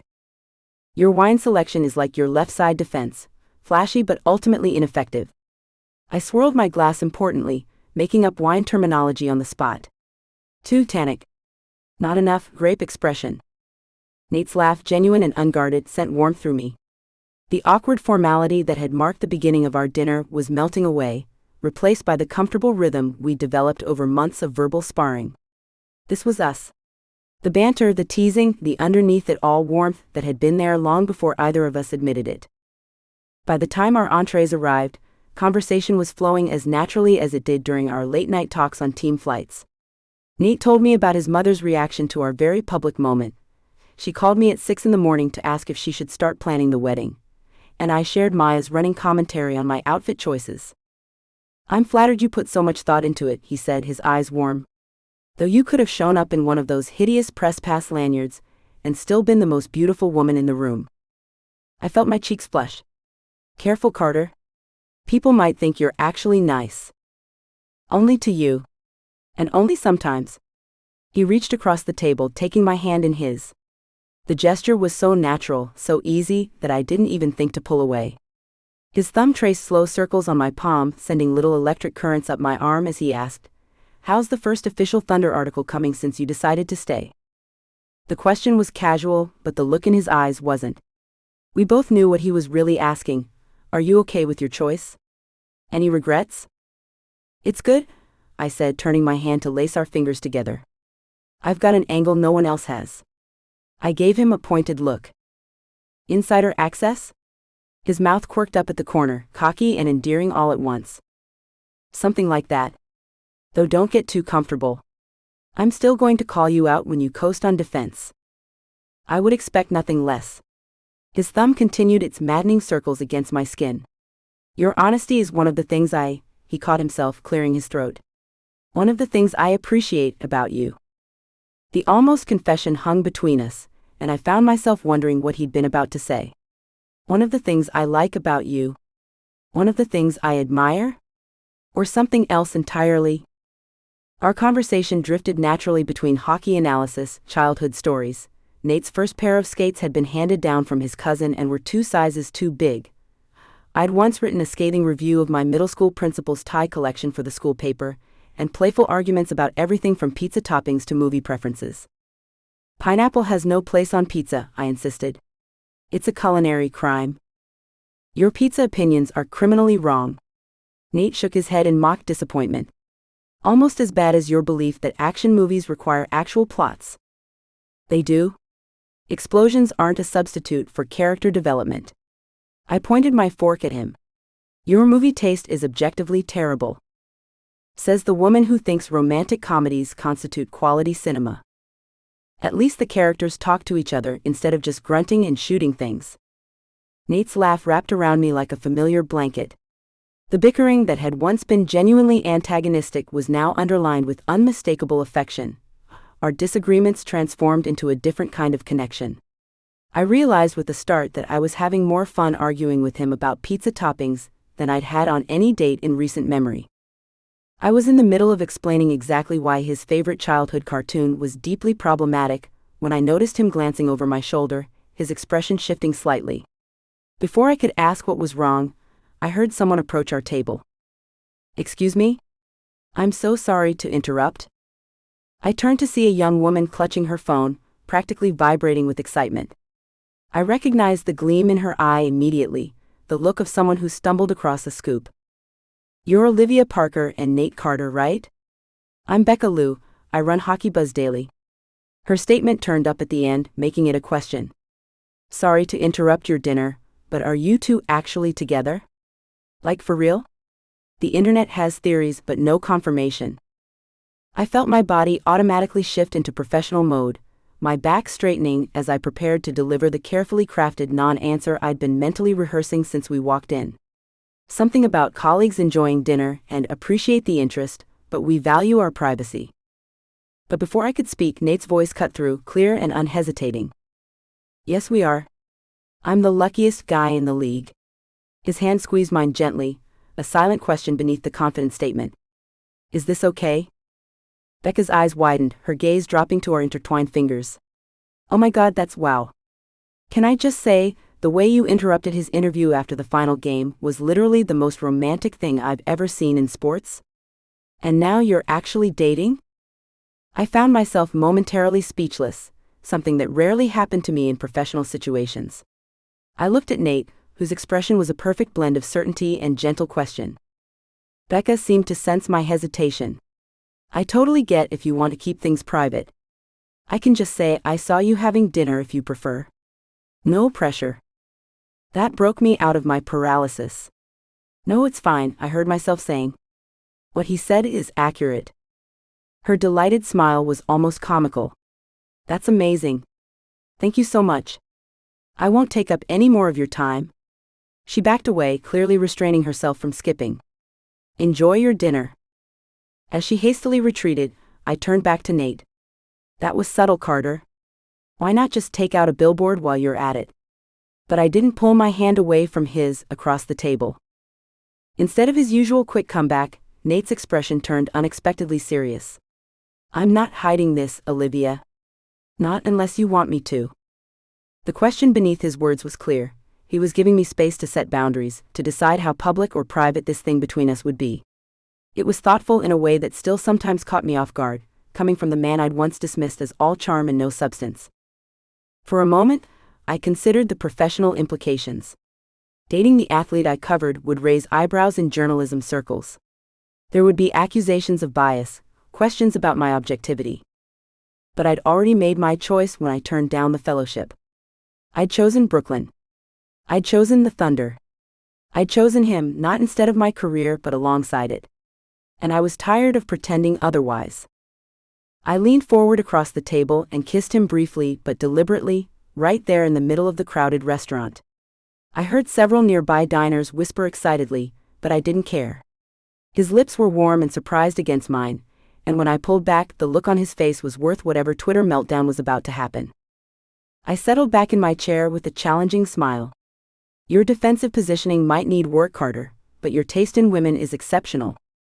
His answering laugh, full of relief and joy, was punctuated by the distinctive sound of someone's camera phone capturing the moment. The photo would undoubtedly be all over social media within the hour, a reality that surprisingly didn't bother me at all. That's going to be everywhere by midnight, Nate said, his eyes never leaving mine. Good, I replied, squeezing his hand. Saves me the trouble of writing a press release. His smile, not the media-trained one or the cocky smirk but the real one that crinkled the corners of his eyes, made my heart trip over itself. I was hoping you'd say that. Don't get too comfortable. I'm still going to call you out on lazy back-checking. I wouldn't have it any other way, Parker. His thumb resumed its circles on my palm. I wouldn't have it any other way. Chapter 18. I tried not to show how stupidly happy I was as we walked out of Allegria, my hand finding the small of Olivia's back like it belonged there. The night air hit us with that perfect early fall chill, not cold enough for heavy coats but just enough to make standing close seem practical. So, Olivia said, glancing up at me with that slightly guarded smile I was getting used to. That went surprisingly well. Surprised we can make it through a meal without one of us storming off? I grinned, watching her roll her eyes.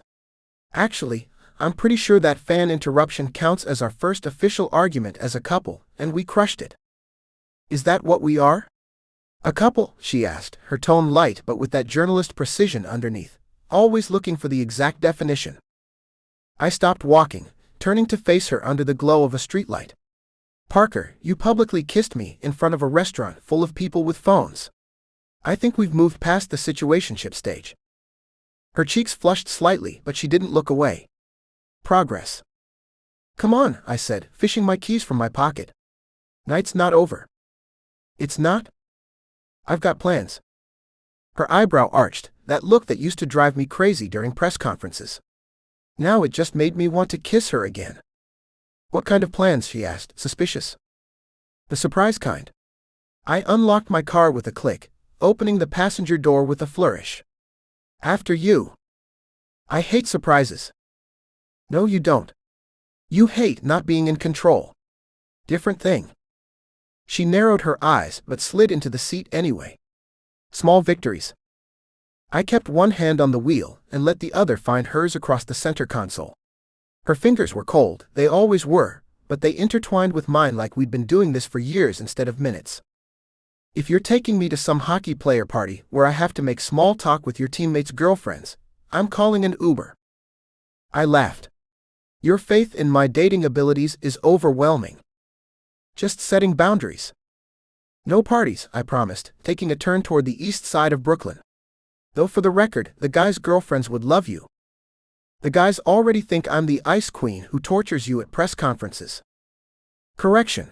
They think you're the ice queen who somehow got me to play the best hockey of my career by torturing me at press conferences. There's a difference. She snorted but squeezed my hand. She didn't pull away even when I had to navigate a tricky turn, just loosened her grip enough to let me steer before finding my fingers again. It was such a small thing, but it felt monumental. We drove in comfortable silence for a few minutes, the city lights painting her profile in gold and shadow. I caught myself stealing glances when I should have been watching the road. Eyes on the traffic, Carter, she murmured without looking at me. I'd hate for our obituary to read, hockey star, too busy staring at girlfriend to notice red light. Girlfriend, huh? Shut up.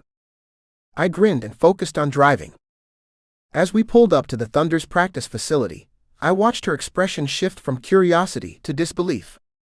You're joking, she said flatly as I parked in my usual spot, now empty in the darkened lot. What? If you're bringing me to work on our first date, Carter, you've seriously misread the situation.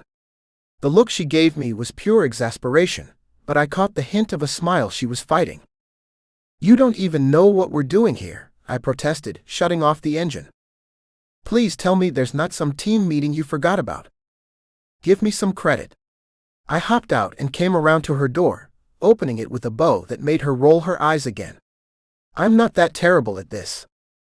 The facility was eerily quiet after hours, our footsteps echoing through the hallways. I used my player access card to let us in, flipping on just enough lights to see where we were going. The whole place had that strange, empty feeling that familiar spaces get when they're deserted, like a school after everyone's gone home. The suspense is killing me, Olivia deadpanned as I led her down the corridor, my hand in hers. Are you giving me an exclusive tour of the water coolers? Close, I said, unable to contain my grin as we approached the equipment room. Consider it finishing unfinished business. Her face was priceless when I used my key to unlock the equipment room and flipped on the light. Oh no. Oh yes. I emerged triumphantly with 2 pairs of skates, my regular ones and a smaller pair I'd asked our equipment manager to set aside earlier that day. Olivia's groan echoed off the walls. Our first official date, and you bring me to the one place where I'm guaranteed to embarrass myself. That's sadistic, Carter. I prefer romantic. I dangled the skates in front of her. Come on, Parker. Last time we did this, we got interrupted, before you could really get the hang of it.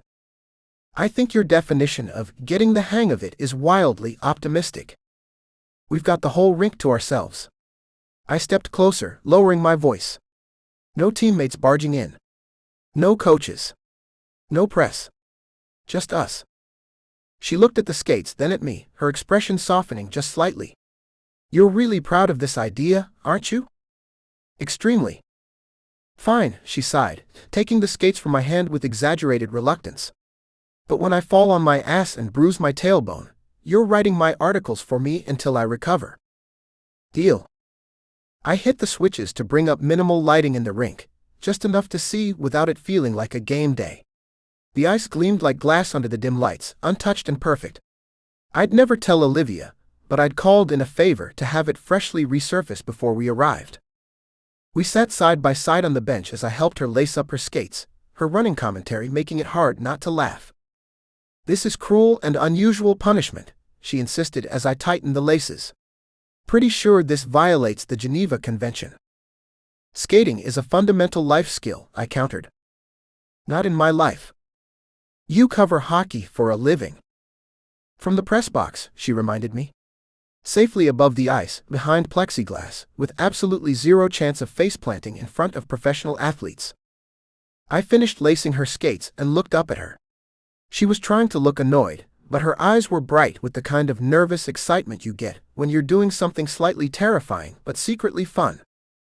You're enjoying this, I accused. I'm tolerating it, because you look unreasonably excited, she corrected. Like a puppy who's just discovered snow. I'm giving you the gift of not looking completely awkward at team functions. Oh, so this is charity? Even better. I leaned in, my face inches from hers. Also, I get to hold you for an extended period with a plausible excuse. That got the blush I was hoping for. Let's get this over with, she muttered, standing up unsteadily. I steadied her with a hand on her elbow, guiding her toward the rink entrance. She stepped carefully, exaggerating the awkwardness of walking in skates, though I noticed she was actually more stable than the last time we tried this. At the edge of the rink she paused, looking out across the ice with determined focus. I've improved since last time, you know. Show me. With a confident nod, she stepped onto the ice, and immediately began to wobble like a newborn giraffe. Her arms windmilled dramatically as she fought for balance, her expression shifting from confidence to panic in a split second. I caught her against my chest, both of us laughing as I stabilized her. Very impressive improvement, I teased, my arm securely around her waist. I was testing your reflexes, she huffed. You passed. Barely. She stopped struggling against me, suddenly going still in a way that made my heart skip. I could feel her back pressed against my chest, her breathing synchronizing with mine. Her hair smelled like something expensive and subtle, not floral, more like vanilla and amber. Trust me, Parker, I murmured against her ear, feeling her slight shiver. I won't let you fall. She didn't answer, but she relaxed into my arms, her hands coming to rest on mine where they circled her waist. We made slow circles around the rink, my skates gliding smoothly while hers moved in hesitant, stuttering motions. I guided her with gentle pressure, shifting my weight to show her how to transfer hers, our bodies finding a rhythm together. See? Not so terrible, I said, after we'd completed a full lap without incident. This doesn't count as skating, she argued, still clutching my forearms. This is being transported while standing on ice. Baby steps. Did you just call me baby? Figure of speech, I laughed. Though if you want me to. I don't. Noted. The rink was peaceful at night, none of the usual chaos of practice, no shouting coaches, no pucks smacking against boards, no teammates talking shit. Just the whisper of our blades cutting through ice, and the soft sound of our breathing. This is actually kind of nice, she admitted after our third lap, relaxing enough to let her head tip back slightly against my shoulder. When you're not forcing me to move independently. The company helps, I said, pressing a kiss to her temple because I could. Smooth. You practice that line in the mirror? Nah, I save all my best material for you. She laughed, the sound bouncing off the empty rafters above us. Your worst material, too. As her confidence grew, I loosened my grip slightly, letting her take more of her own weight. Her reaction was immediate, fingers digging into my arms with surprising strength. Don't you dare, she warned. I'm right here. Nathaniel Carter, if you let go, I swear to God I will write such a scathing profile of you that your endorsement deals will vanish overnight. I will tell the world about your terrible taste in music, your weird superstitions about your left skate, and that time you cried watching that dog movie. My laughter rumbled through my chest and against her back. Admitting you need me, Parker? That's growth. I'm admitting I need something to prevent gravity from introducing my face to the ice. You're conveniently positioned. Your gratitude is touching. You know what won't be touching? Your lips and mine if I end up with a broken nose. I tightened my hold again, spinning us in a slow, controlled turn that made her gasp. Better. Show off. Professional hockey player, I reminded her. Hockey player with an ego the size of Madison Square Garden. Says the woman who once called me a glorified billboard with a stick in print. She twisted just enough to look at my face, her lips curved in a smile. That was before I knew about your charitable work with hopeless skaters. Speaking of which, I said, carefully adjusting our position. Let's try something. No. You don't even know what I'm suggesting. I know that tone. That's your "I have an idea that's going to end badly for you" tone.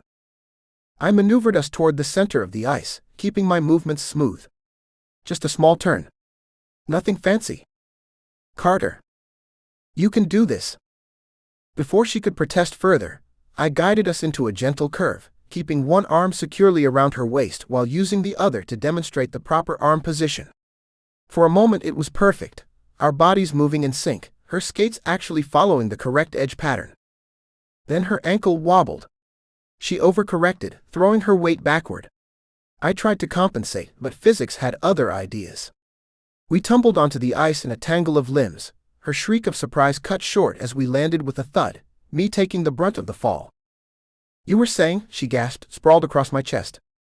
I winced, more from the cold seeping through my jacket than any pain. Technical difficulties. Olivia pushed herself up, palms flat against my chest, her face hovering above mine with an expression of mock seriousness. I should write a tell-all about how hockey's golden boy is actually a giant softie who spends his evenings teaching hopeless reporters how to skate. You'd ruin my reputation, I agreed, reaching up to brush a strand of hair that had fallen across her face, tucking it gently behind her ear. Something in my expression made her pause, her teasing smile softening. We'd been in this position before, her on top of me, ice beneath us, but this time there was no panic, no rush to separate, no pretending it didn't mean anything. Write whatever you want, Parker, I said quietly, my voice soft but certain. As long as the headline is Puck, yes. She stared at me for a beat, then groaned. That, she declared, is the worst pun I've ever heard.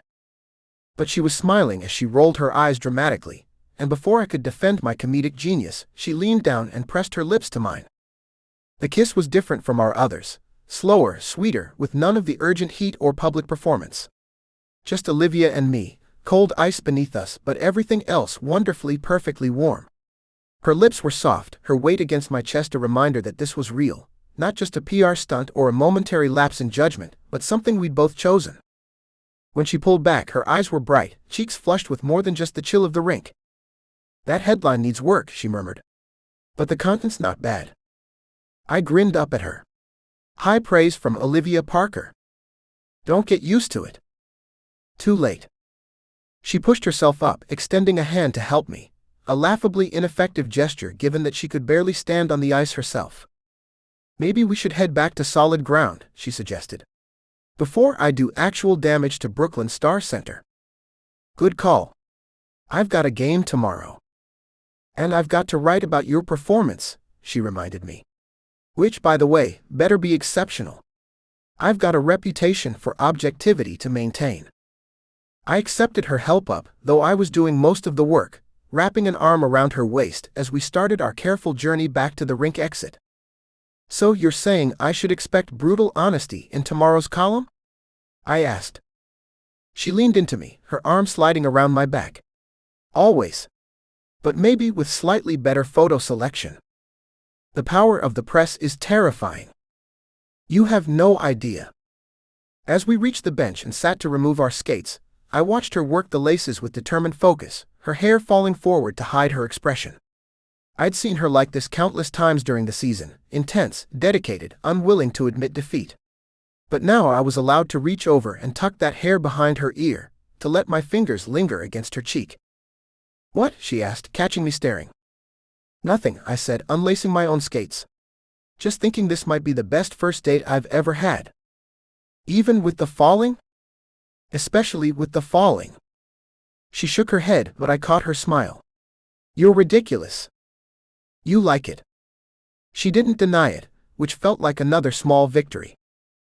Later, as we walked back through the darkened facility, our skates slung over my shoulder and her hand in mine, she bumped her hip against mine. For the record, she said casually, if you ever tell anyone how many times I fell tonight, I will end you. I squeezed her hand. Your secret's safe with me. And Carter? Yeah. She stopped, turning to face me in the dim hallway. Thanks for bringing me here. The sincerity in her voice caught me off guard, warming me from the inside out. I leaned down to kiss her quickly, because I could. Because she was letting me. Next time, I promised, I'll let you pick the activity. Good. Her smile turned wicked. I'm thinking public speaking workshop. Really get you out of your comfort zone. You're pure evil, Parker. Yes, she agreed, stretching up to kiss me again. But you trust me, right? And the thing was, I did. Completely. Thank you for listening. Please visit me at winvalentine.com to stay up to date. Please subscribe, leave a comment, and review on Amazon.